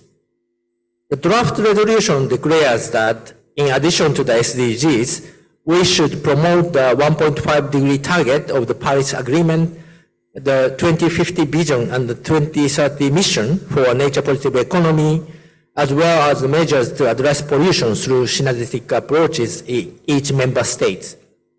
We also encourage countries to integrate synergy-related targets and co-benefits into existing reporting systems such as NDCs, NBSAPs, and VNRs as concrete actions. We would also request UNEP Executive Director to provide support in preparing an assessment report summarizing the findings to promote better synergetic actions. Please read the concept paper in the forum webpage in the key documents in more detail. Lastly, Japan will continue to play a leading role in promoting synergies, and we would like to work with like-minded countries and the United Nations. We would call on representatives here to join us in building momentum for synergy. We look forward to working with you on developing the resolution, so don't hesitate to contact us if you are interested in. I hope we can cooperate to expand synergetic actions worldwide and ultimately overcome the triple crisis as well as achieve the SDGs. Thank you very much. Thank you, thank you for your presentation. Next, I invite the delegate from Nepal to present your concept. Good afternoon, Mr. Chair and Secretary of the Ministry of Environment, Sri Lanka. and the Environmental Authority of the Asia Pacific region, distinguished delegates and guests. I'm representing Nepal, a Himalayan country. You might be informed that the Hindu Kush Himalayan region is the largest reservoir of ice and snow after the Arctic and Antarctic region. But due to the adverse impact of the climate change, global warming, and environmental degradation, snow is melting at a faster rate than we can even expect. Black mountains without snow cover have become common in our country and the whole region. It is posing a challenge to life, livelihood, irrigation facilities, and clean energy generation in the region, and extended fertile plain land downstream. In order to take urgent action, the global community, the United Nations, and the development partners should come together to save this natural treasure. I humbly request this forum to endorse a resolution to focus on its sensitivity and realize the need for urgent action. I am aware, sir, of the procedure to submit a resolution to UNEP, but here I am proposing a very basic content of the resolution, which will further framed in the form of a standard and comprehensive resolution, as the previous speaker has already mentioned in earlier presentation, and as it has been posted on the websites of this UNEP also. A very basic concept of the draft resolution is as the forum accepts the sensitivity of the environmental problem in the Hindu Kush Himalaya caused by the adverse impact of the climate change and pollution, and realizes that a concerted effort by all the environmental authorities, intergovernmental organizations, UN agencies, and the development partners should be initiated to halt and reverse the trend of disappearance of snow cover in the Hindu Kush Himalayan region to save life, maintain livelihood, and conserve nature. Thank you for now, sir. Thank you very much. Now I request Sri Lanka to present. Ayubowan, Mr. Chair, distinguished delegates, ladies and gentlemen. Sri Lanka expects to share two draft concepts considering the need of global actions and urgency. The first concept is climate justice. Climate change is one of the triple planetary crises and a burning issue for all of the countries. Developing countries are highly vulnerable to the adverse impacts of climate change. Extreme events, climate events are increasing rapidly and create numerous socio-economic and environmental issues. Sri Lanka is also frequently experiencing losses and damages due to climate-induced disasters. The climate-vulnerable countries, in the meantime, are increasingly facing unpredicted challenges, creating ripple effects across all sectors of their economics and all segments of communities, and finally on the environmental sustainability. While everyone must do their part to address climate change, the burden should not be borne by those that have contributed the least. The world's richest 10% are responsible for 50% of the greenhouse gas emissions, and the poorest 50% are only responsible for 10% of, despite population and energy consumption increasing. The findings of the sixth assessment report of the Intergovernmental Panel on Climate Change, whereby accelerating warming of the planet is now estimated to reach 1.5 degrees Celsius by 2030, and that global greenhouse gas emissions need to peak before 2025, at the latest, and be reduced by 43% by 2030 and 84% by 2040 versus current levels to prevent warming from surpassing 1.5 Celsius degrees. Climate justice should come to forefront and take the lead by the countries that created the global issues of climate change. The climate justice approach highlights the importance of sustainable development based on the need to scale up and transfer green technologies, and it is based on the principles of safeguarding the right of the most.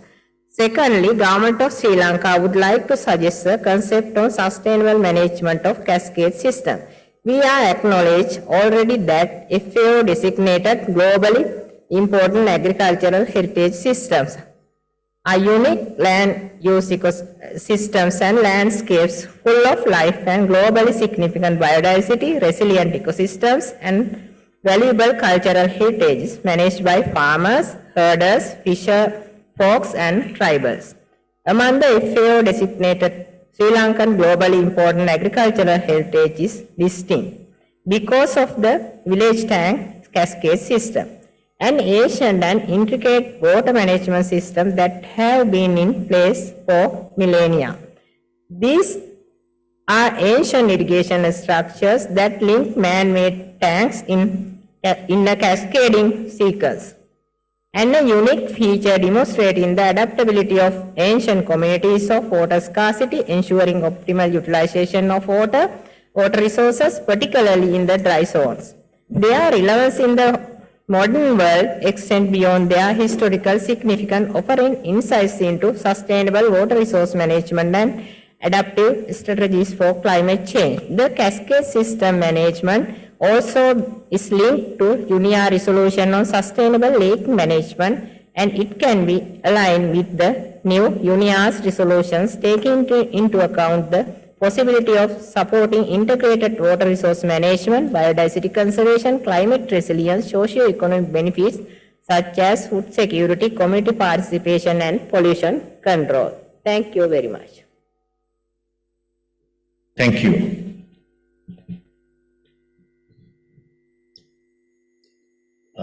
Excellencies, distinguished delegates, ladies and gentlemen, I will move to the next agenda item. That's agenda item 3C, draft ministerial outcome of the UN Environment Assembly at its 6th session. Draft declaration of the UN Environment Assembly at its 6th session, UNEP/AP-ENV Forum 5/4. It is my honor to invite His Excellency Mr. Abdelrazak Lassel, Ambassador of the Kingdom of Morocco and Permanent Representative of UNEP, to introduce draft declaration of the United Nations Environment Assembly at its 6th session contained in UNEP/AP Environment Forum 3/4. Over to you, Your Excellency. Good afternoon, Excellencies, distinguished delegates, and dear colleagues. On behalf of Her Excellency Mrs. Leila Ben Ali, President of the 6th session of the United Nations Environment Assembly, UNEA 6, and Minister for Energy Transition and Sustainable Development of the Kingdom of Morocco, I wish to start by expressing my sincere gratitude to Dr. Anil Jassinghe, Secretary of the Ministry of Environment, Sri Lanka, and Mrs. Deshan Chetsiri, Regional Director and Representative of UNEP in Asia and Pacific, along with her dedicated colleagues in the regional office for their exceptional efforts in organizing this forum. As the representative of the UNEA 6 President, it is a great honor for me to address you regarding the UNEA 6 draft ministerial declaration and the ongoing informal consultations related to it.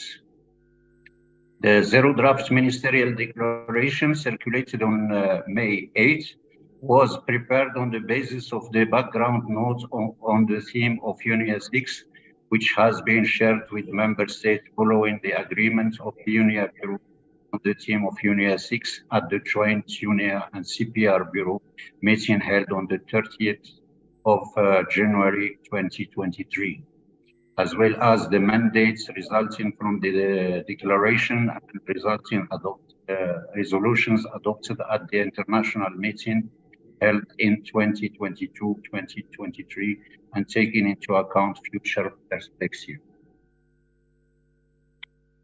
The first draft ministerial declaration, circulated on the 17th August, incorporated most of the inputs and comments received on the draft zero.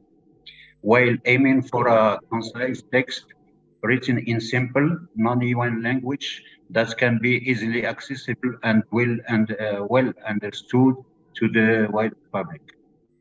The informal consultations on the draft ministerial declaration serve as a forum for open, inclusive, and transparent dialogue with all interested member states, observers, major groups, and stakeholders, with a view to gather input and comments on the draft.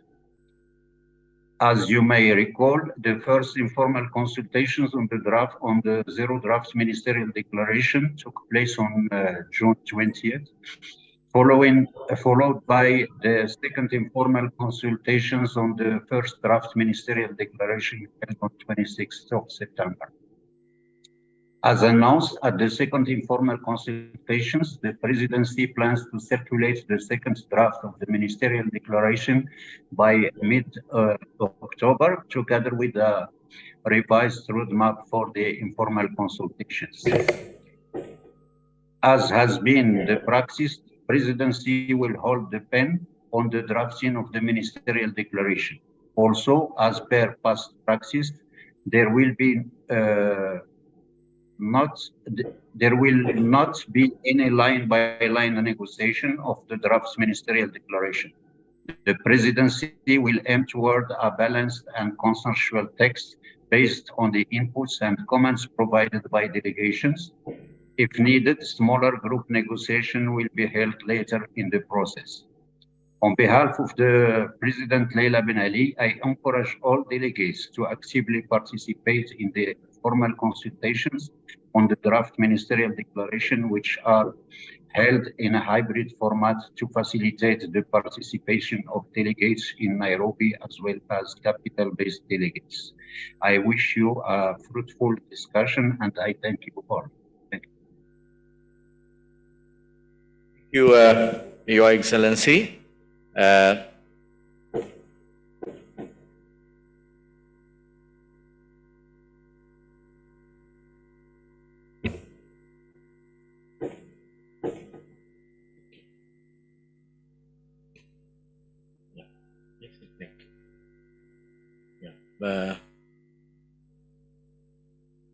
The senior officials and other stakeholders are invited to provide regional inputs to the draft declaration that will be adopted at the 6th session of United Nations Environment Assembly, UNIA 6. I understand that based on your communications, the Secretariat has prepared the list of interested speakers for the agenda item 3C. So now we have Australia, China, India, Japan, Nepal, Republic of Korea, FAO, SPREP, WWF.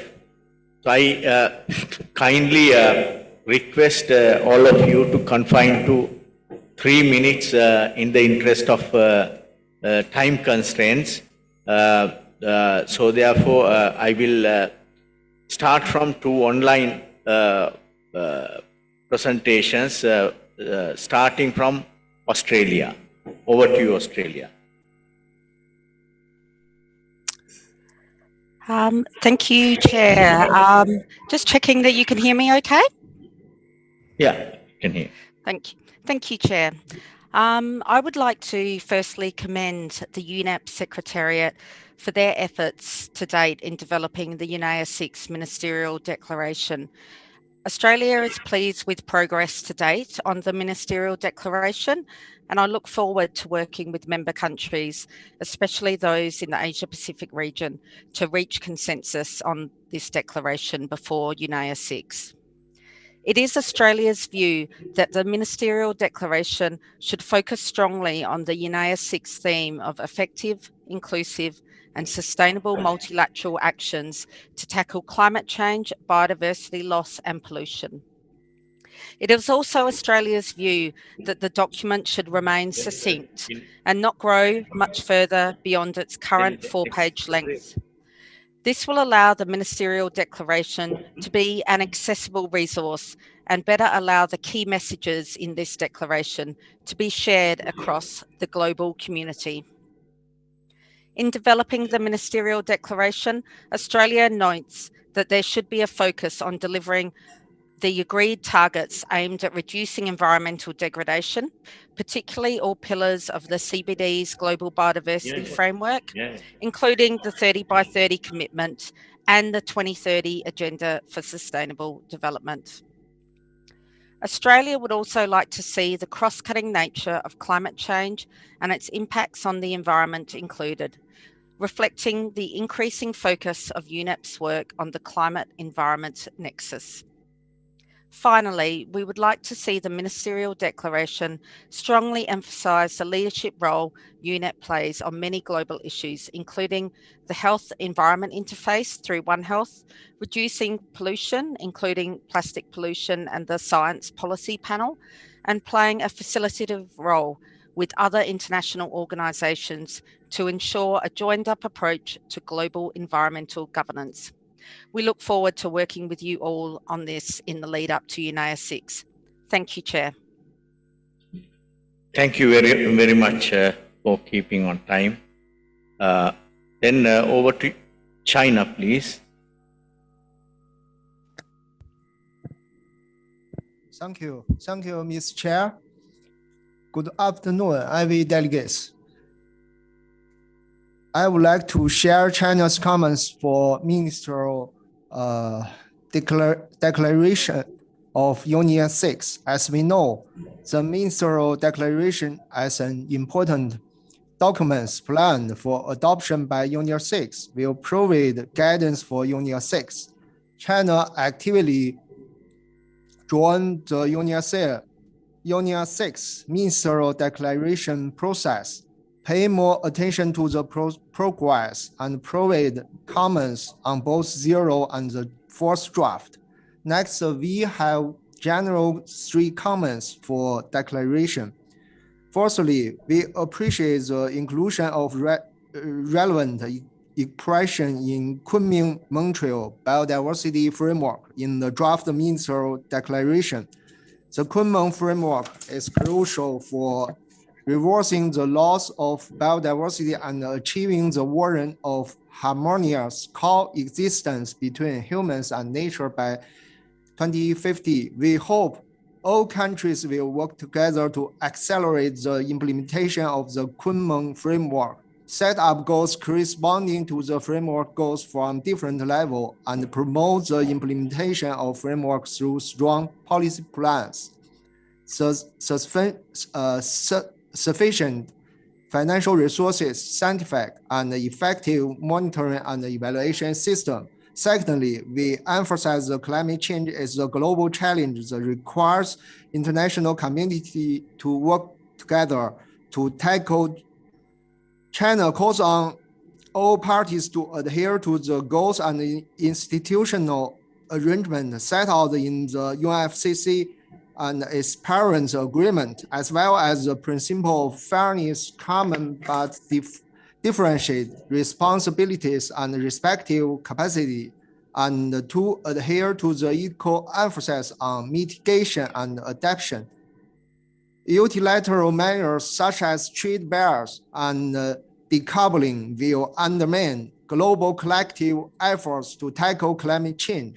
All parties should avoid empty talk about goals, translate them into policies, measures, and specific actions. So, thirdly, we support true multilateralism as countries united to tackle challenges such as climate change, biodiversity, and environmental pollution. We uphold a scientific, rigorous, fair, and just attitude. Asia-Pacific countries should further strengthen unity and cooperation in promoting regional common development when maintain multilateral environmental conventions. Thank you. Thank you very much. Next, Japan. Over to you, please. Thank you, Mr. Chair. Japan generally support. Yeah, I'm sorry. Next, India. Sorry. It's India, no? Sorry about that.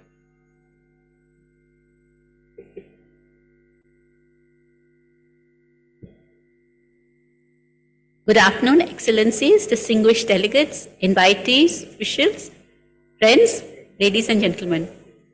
At the outset, India would like to thank the Presidency of UNIA 6 and the UNEP Secretariat for coming out with a comprehensive draft ministerial declaration for UNIA 6 under the theme of effective, inclusive and sustainable multilateral actions to tackle climate change, biodiversity loss and pollution.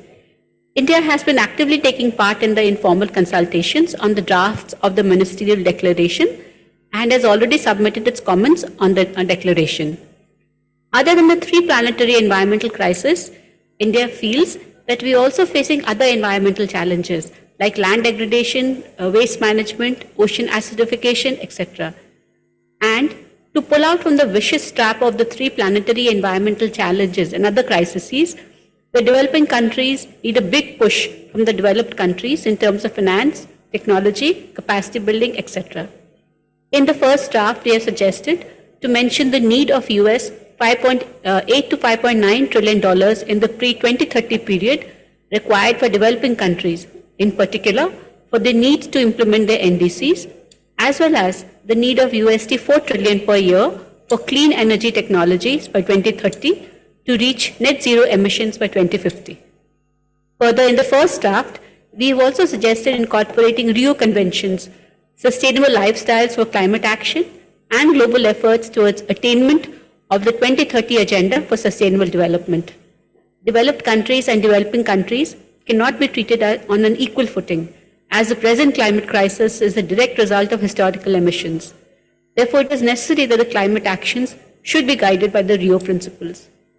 The G20 countries recently adopted the G20 high-level principles on lifestyles for sustainable development, where they committed to robust collective actions that will enable the world to embrace sustainable production and consumption patterns and mainstream lifestyles for sustainable development.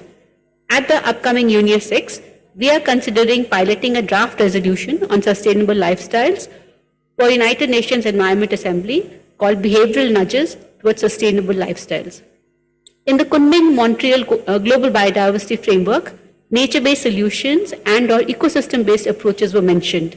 In this context, it may be good to note that the G20 Environment and Climate Sustainability Ministerial Outcome Document included, and I quote, "Further, we will strive to implement as appropriate nature-based solutions, ecosystem-based approaches, and other management and conservation approaches for mitigation and adaptation action while ensuring relevant social and environmental safeguards, taking into consideration United Nations Environment Assembly Resolution 5/5 and the contributions of Working Group 2 to the IPCC 6th Assessment Report."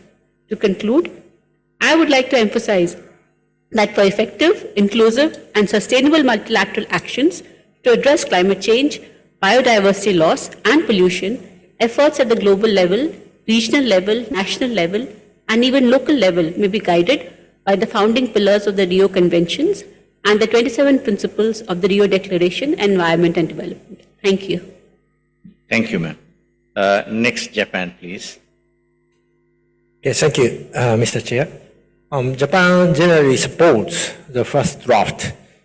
Compared to the third draft, it now includes critical elements on mitigation actions for the climate crisis, nature positive economy, as well as plastics. However, still a critical element is missing. In the morning that I briefly touch upon it, it is resource efficiency and circular economy. To address the triple crisis, this issue is crucial.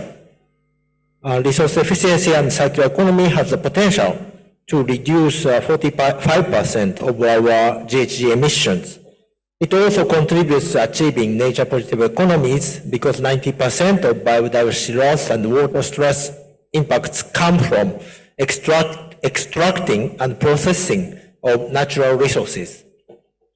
Actually, the background report for Agenda 2 also has a chapter on circular economy in section D, in addition to 3 chapters on the triple crisis of climate change, biodiversity loss, and pollution.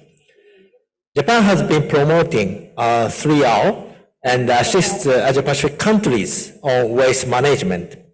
We would like countries here to support including resource efficiency and circular economy in the ministerial declaration.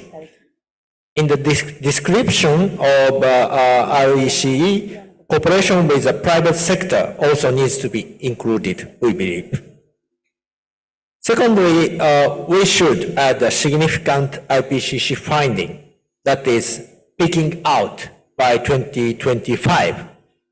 IPCC AR6 projected that in order to limit global warming to 1.5 degree, global greenhouse gas emissions must peak between 2020 and at the latest before 2025. So we need to put these findings into the ministerial declarations. Lastly, we have a concern on the description of CBDR in the first draft. The current wording goes beyond the existing agreements in MES. In addition, we should not induce unnecessary dichotomization between developing countries and the developed one, we believe. Thank you very much. Thank you very much. Next, Nepal, please.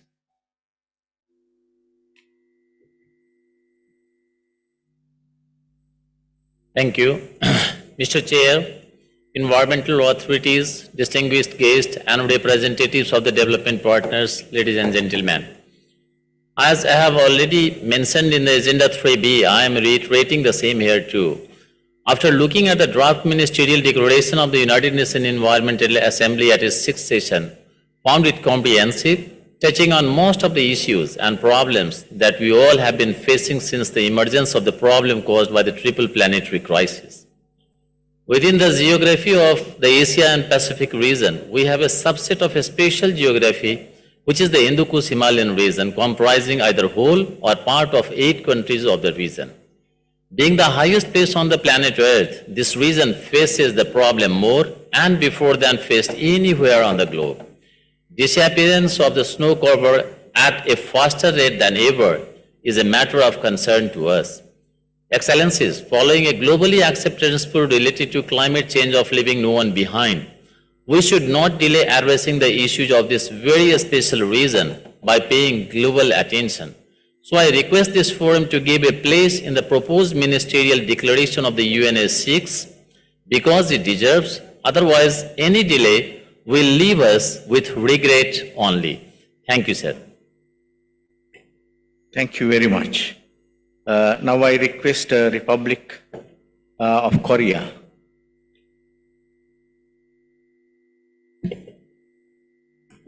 Thank you, Chair. Since I already shared the points of interest and concern in my previous 2 statements, let me highlight just one point concerning the draft declaration. In fighting against the plastic pollution, Korea is fueling the national drive to reduce plastics and transition to a circular economy. But we fully recognize the global nature of plastic issues and actively engaging in the ongoing INC process from the initial stage. The INC aims at completing the drafting by the end of 2024, and Korea will host the 5th meeting during the second half of 2024. We are hoping to celebrate the agreement on the new plastic treaty in Korea at the INC 5, and we hope that our strong commitment to completing the formulation of plastic agreement by 2024 will be clearly demonstrated in the UNS6 ministerial declaration. In addition, the following year in 2025, Korea will be hosting the World Environment Day. We are planning to prepare the event to be an opportunity to build a strong momentum for global action to end plastic pollution. The The ministerial declaration will need to be comprehensive yet clear. It needs to present strong political message while providing guidance for concrete actions. I thank you. Thank you very much. Next, I give the floor to FAO.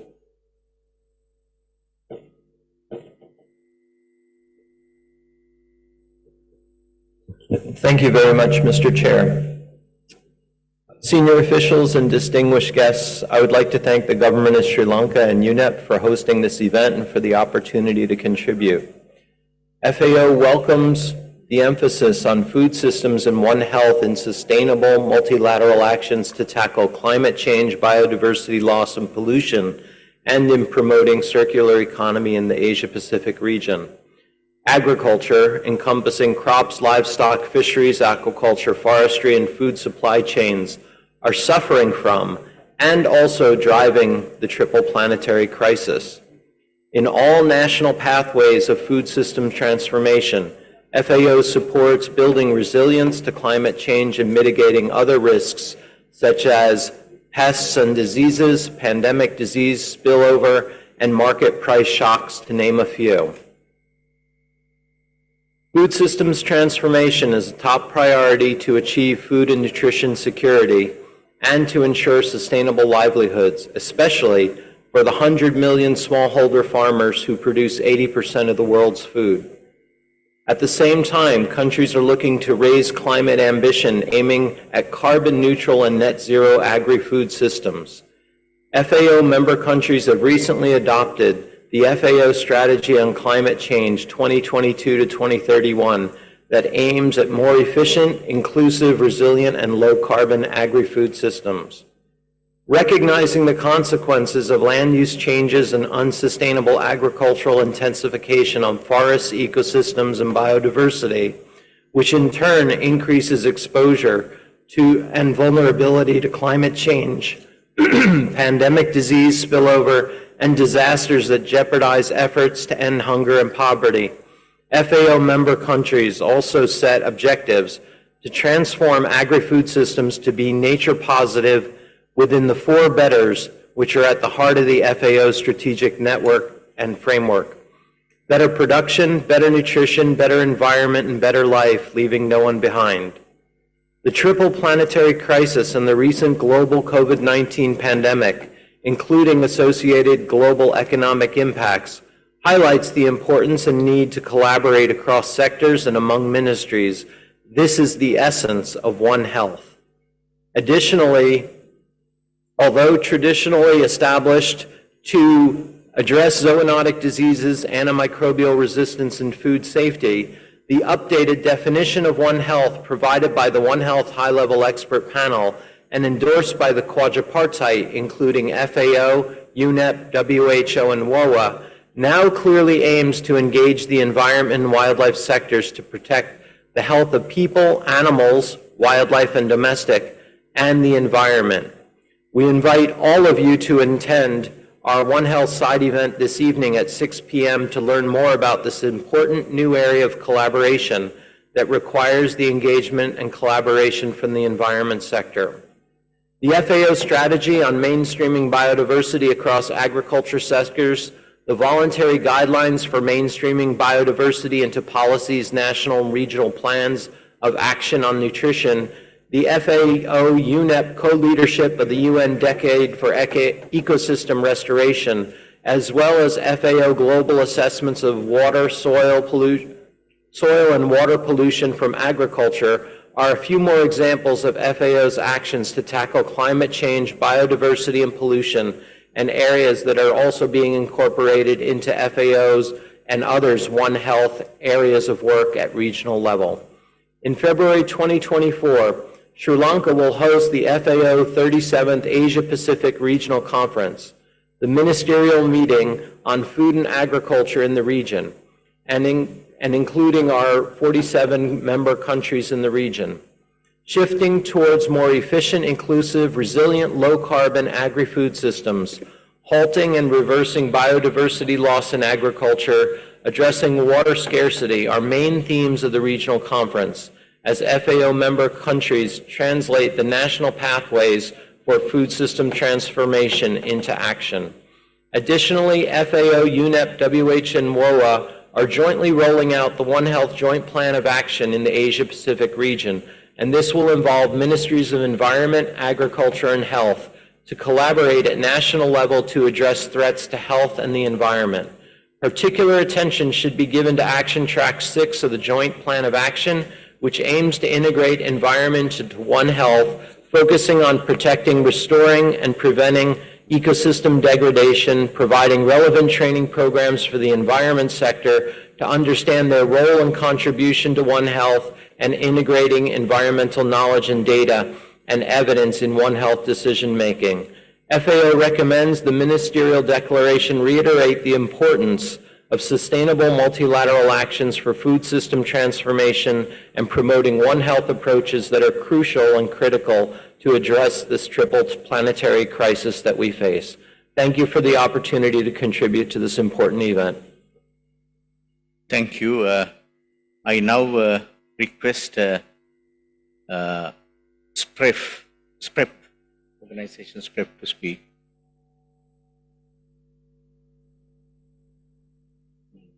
Okay. We'll forego. Then I go to WWF. Floor is yours.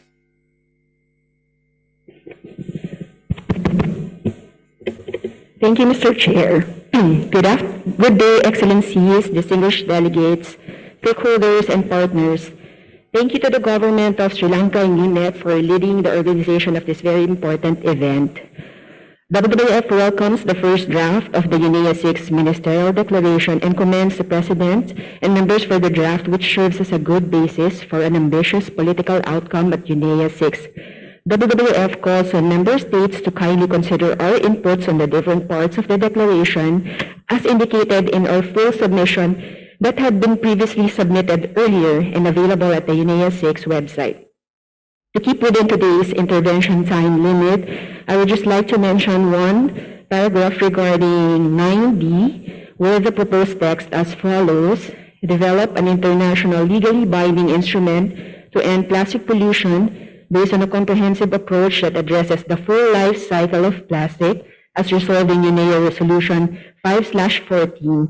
We call on all member states to continue to engage constructively in the ongoing negotiations with a sense of urgency and commit to establish the necessary common global rules for an ambitious, just, and effective legally binding outcome of the INC by 2024 that includes necessary common global binding rules to eliminate problematic and avoidable plastic products, polymers, and chemicals of concern, ensure safe plastic circularity through harmonized product design, and environmentally sound waste management supported by equally ambitious means of implementation. End of paragraph. WWF commends how the world has undertaken similarly formidable tasks against other global threats to nation people, such as the Montreal Protocol and the Stockholm Convention on Persistent Organic Pollutants, and finds that the world will succeed once again by making the most out of the new Plastic Pollution Treaty's unique potential, as the plastic pollution is already affecting 90% of marine species, among others, and as literature says, if no action is taken, the annual flow of plastic into the ocean is projected to triple by 2040, and in these 2 years of INC process, the negotiations, the total amount of plastic pollution in the ocean is estimated to increase by 15%, or around 35 million metric tons. WWF remains committed in supporting member states and available for your Excellencies perusal or online in our websites or materials that provide more information that we respectfully submit for the consideration of member states. Thank you very much.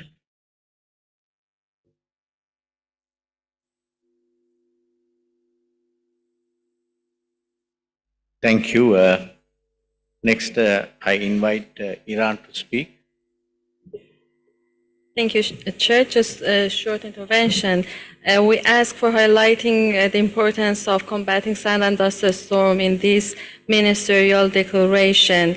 as an effect of climate change, and unfortunately this phenomenon which lead to biodiversity loss and pollution in our region. Thank you.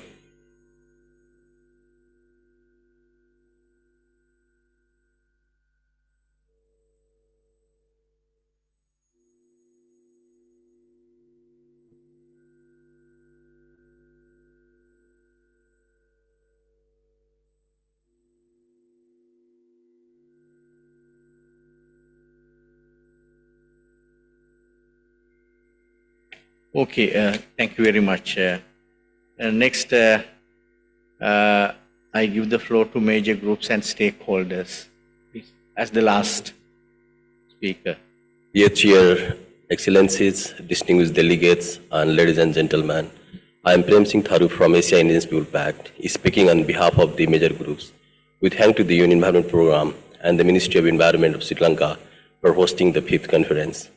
We are happy to have this opportunity to comment on the draft of the UNEA 6 Ministerial Declaration.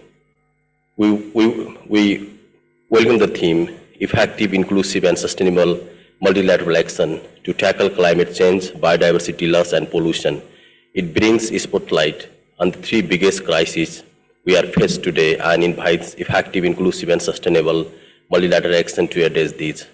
However, the draft of the Ministerial Declaration seems to be unbalanced and unrepresentative of the concerns of developing countries who are the most and worst affected. There is no recognition of the common but differentiated responsibility and respective capabilities. One of the well-settled and foundational principles of the UNFCCC and climate action. The draft declaration also provides very little incentive to the developing countries by omitting to mention financial needs to address climate crisis, SDG financing needs, or even financial needs to address plastic or chemicals, waste, and prevention of pollution. The finance is the biggest enabler of environmental action, including the 3 crises mentioned, and addressing financial needs will build trust for the desired multilateral actions. The draft also does not reflect the complexity and the current realities of multiple and intersecting crises, raising poverty and hunger and inequality. It also fails to address uneven recovery from the COVID-19 pandemic and impacts of war and conflict. Many of these intersecting crises are underpinned by the inequality in the global governance, including global economic architecture, a systemic barrier or challenge, which the declaration fails to address. It may be good to address the impact of war and conflicts on environment. A start can be made by calling UNEP to make an assessment report to be presented to the UNEA 7. Animal welfare, one of the UNEA's 5 resolutions, not mentioned anywhere, may be good to link it with human and environmental health. Pollution has got only a fleeting mention. We look forward to a commitment towards a zero pollution future. Thank you, Chair. Thank you. Now we need break time to prepare the chair's summary. It will take at least 1 hour, and then we have to come back and then once again discuss. So we shall resume the session after 1 hour. So copies of the chair summary will be circulated accordingly to member states for your review. So during this 1 hour, you may enjoy tea or coffee, and also please don't forget to visit the exhibition. They have taken a lot of efforts to put up the exhibition, and you, there are in every stall there's somebody to explain. Yeah, please experience whatever the green initiatives that we have, we want to show you. Thank you very much. We break for now, and then 4:45, right?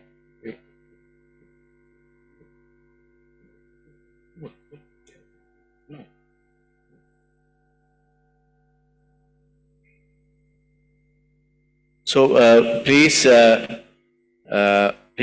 come back at 4:45, right? Yeah, 5 o'clock. 5 o'clock. Thank you. Chair, excuse me. I have my flag up for the last 10 or 20 minutes. You didn't even care to look at it, because we really also want to contribute to the discussions that's been done. I felt disillusioned by the fact that your pre-programmed interventions hasn't allowed participations from us, particularly from the Pacific. Because when you look at the presentations that's been done so far, none from the Pacific has made any submission, has made any interventions in regards to the guidelines that's been provided by the Secretariat, as well as the ministerial declaration. So I'm a bit disappointed, Chair, to say the least. Thank you. Okay, we will take Fiji and youth, the last two speakers. Okay, Fiji, please go ahead. Thank you, Chair. Thank you for giving me the floor. And let me make two brief interventions. The first is in regards to the timeline that's been provided by the Secretariat in terms of submissions. We from Fiji in particular, and we would like also to coordinate with our Pacific colleagues of making appropriate draft resolutions as well. I know we can't make the cut to this meeting here, as you will appreciate the lack of coordination on our part as individual member states. So we would like, from Fiji's perspective, hopefully we can be able to put something together, because there are important thematic issues that we feel the Pacific should make submissions on, for instance, blue finance and natural environment. So that was the point that I would like to make mention earlier. And also, you've heard earlier of my support towards Japan's proposal on the synergies. And now that Japan has made that proposal, calling for countries to support it, Fiji is willing to support them. But we will have to do our internal consultations again. But this is the forum that we need to undertake that. But I realize that we have to email directly to Kotaro-san. I think the process is that we have to table it officially here, so that it becomes everybody's member states' information that we are keen to go this to take this approach in supporting Japan's useful proposal on promoting synergistic approaches. The second point, Chair, is on the draft ministerial declaration. I've had a brief look through it. It's very unbalanced. More work needs to be done on it. From the Pacific perspective, Fiji, from our perspective as Fiji, and also I'm sure my colleagues from the Pacific will share with me that more work will need to be done on it. My question to you, Chair, is when is the appropriate time also to provide some views? Is it too late now, or do you have a timeline in the future that we can be able to do this? Thank you, Chair.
Let Secretariat explain this.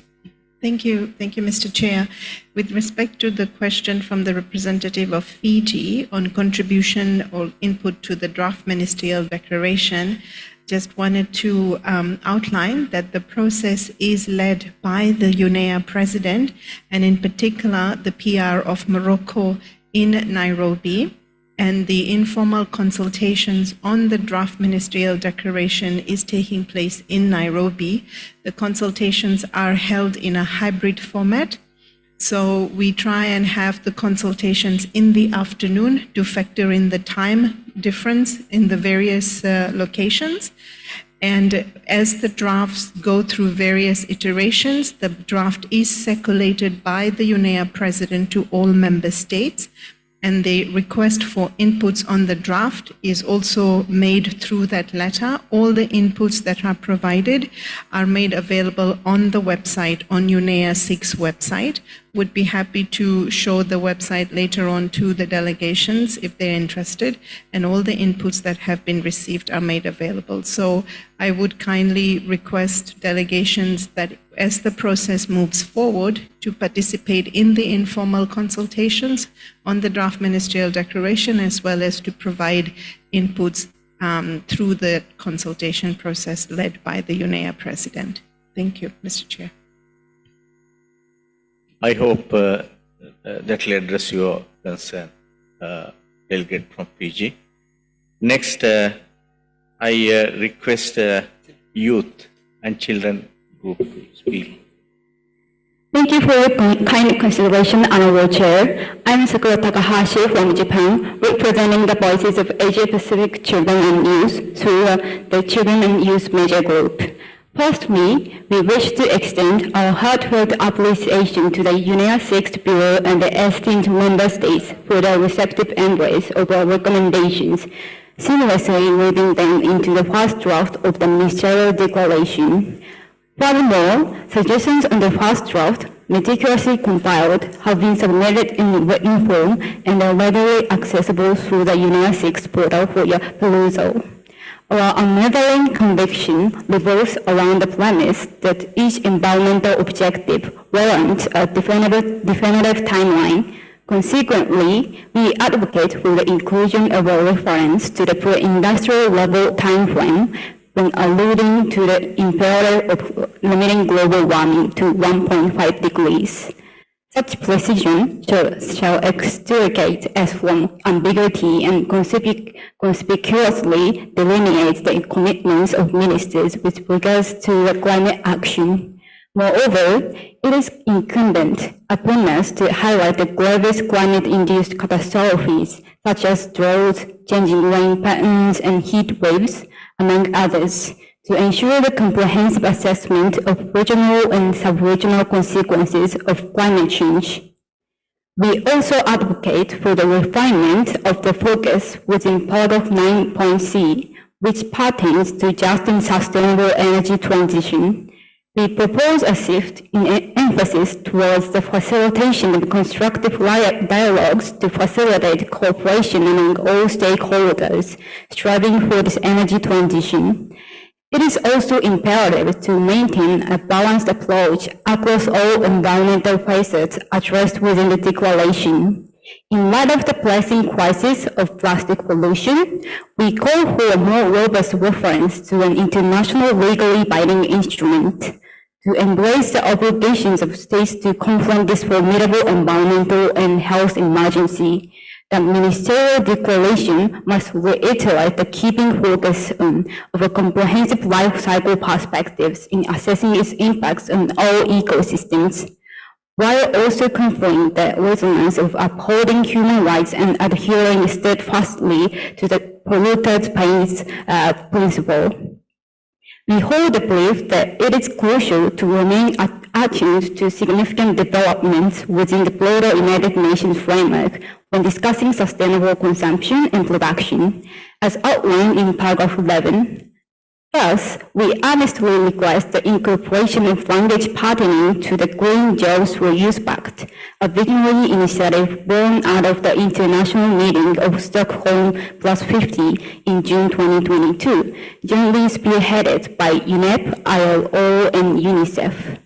This inclusion will underscore our commitment to fostering green employment opportunities. Furthermore, we humbly request the inclusion of a reference to the Youth Environment Assembly preceding UNEA. Such a reference should not only bolster the continuity of a pivotal practice on UNEA 5 Ministerial Declaration, but also underscore the member states' unwavering support for the pivotal process of engaging children and youth consultations. Thank you. Thank you. So I announce the break. Please come back to the room by 5:15. 5 o'clock. 5 p.m. Please come back to room at 5 o'clock. Thank you very much for cooperation. Thank you.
request them to pay attention. Shall we? Yeah, please. Excellencies,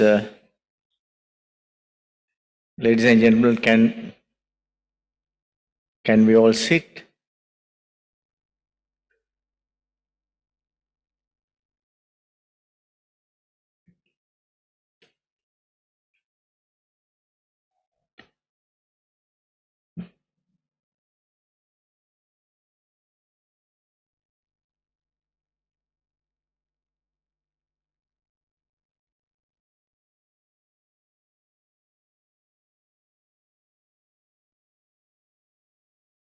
Please be seated.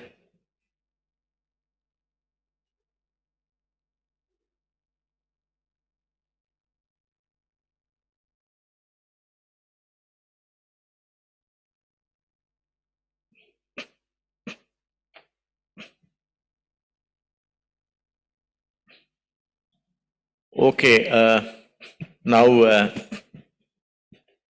we are trying to come to the end of the meeting.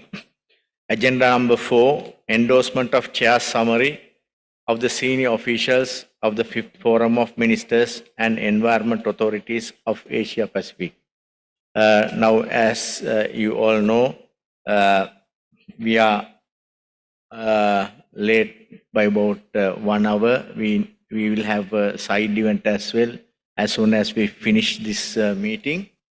And then, of course, we will have the dinner. What Secretariat did was they posted online to all registered participants the chair's summary. So the chair's summary is with all the online and physical participants. And other than that, the printed chair summary was distributed among physical participants. So what we will do is now, yeah, of course, only member states, this chair summary is not given to the other participants, only the member states. Now, actually, as it is a chair summary and not a meeting report, it does not require formal endorsement or approval by the meeting. However, I would kindly request that senior officials to take note of the chair summary and authorize me to finalize the summary with UNEP Secretariat, taking into account the views of the senior officials. What we will do is, we will have 10 minutes for perusal. Then thereafter, if there are, pertinent issues, you may raise, you may say then and there. But then once again, the Secretariat wrote to all the countries that you could actually present your positions till 7 a.m. Sri Lankan time. Till 7 a.m. Sri Lankan time. So tomorrow. And this chair summary will have to be submitted to the ministerial forum. So therefore, the Secretariat will need time to finalize and submit. So I remain. So after 10 minutes, if you have, some real, yeah, I mean, if you have certain observations that, you think need to be addressed then and there, you may do so. Otherwise, there's time till 7 a.m. as well. And then we will, of course, do the needful. Thank you.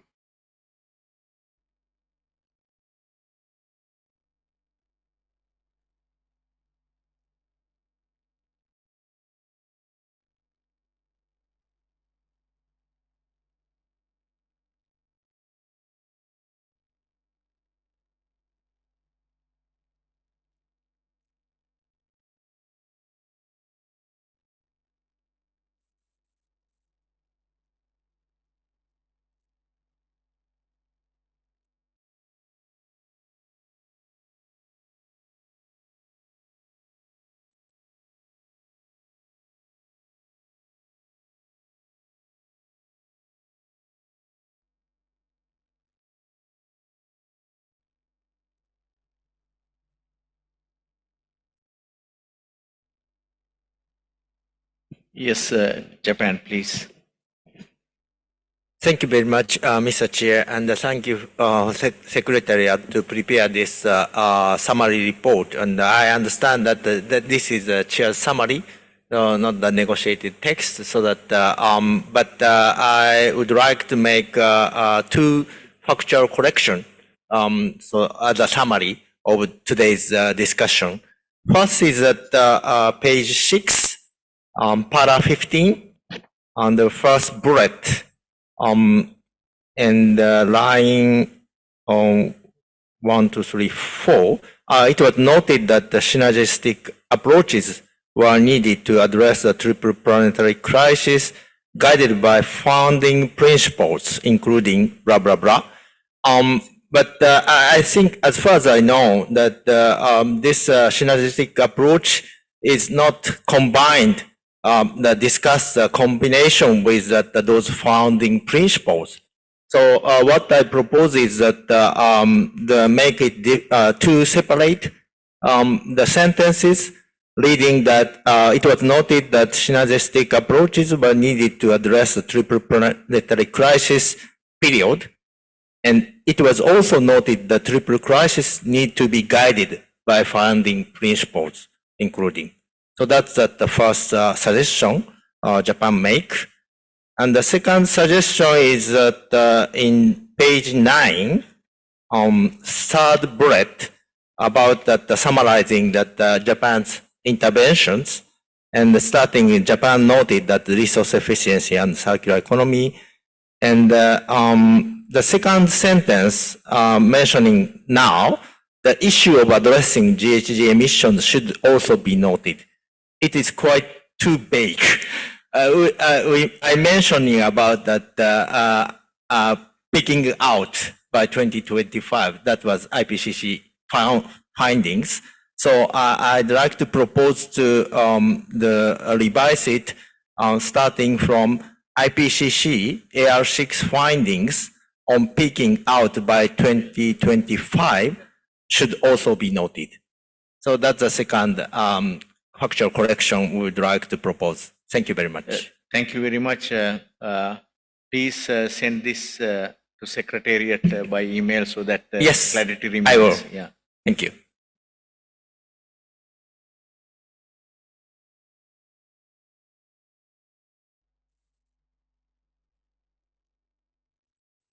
Any other observations, please?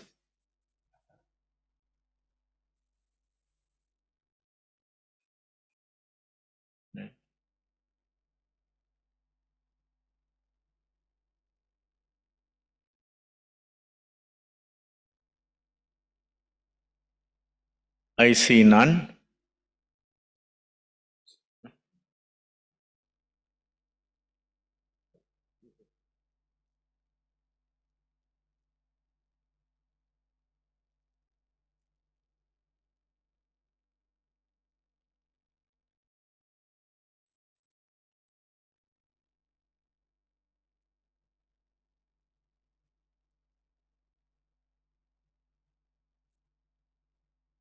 Okay, I see none. So what we will do is there's time for you to send by mail to the Secretariat if there are observations till 7 a.m. Sri Lankan time, of course tomorrow. So then we will incorporate, we will try to incorporate your observations. So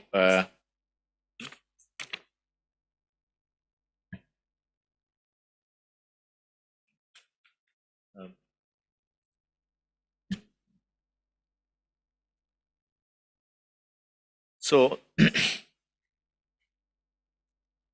Excellencies, distinguished delegates, ladies and gentlemen, it is my pleasure to express my gratitude to all the participants for excellent cooperation and fruitful deliberations. Key elements of the report of the senior official segment will be presented on 5th October, that is tomorrow, 2023, at the ministerial segment under this agenda item 8. I close the senior officials meeting of the 5th Forum of the Ministers and Environment Authorities of Asia Pacific and invite, before that, I believe you have a good time in Sri Lanka, so we have arranged certain other things for you to enjoy. So the Secretariat will come up with them. So once again, I thank all of you for the cooperation. On behalf of the Bureau members, myself, and two Vice Chairs and the Bureau, once again I like to thank all of you for successfully completing this meeting today.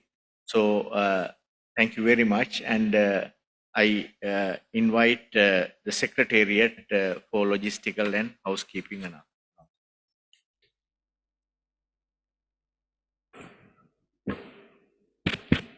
Thank you very much. Just to announce about our side event, as informed you earlier, you are all kindly invited to participate in the One Health and its environment dimension in Asia Pacific region, the side event. And the event is going to commence at this meeting room at 7 o'clock, and we will continue until 8:30. After which you are invited to join the dinner reception with beverages in the next room. So we very much look forward to your participation in this side event. Thank you.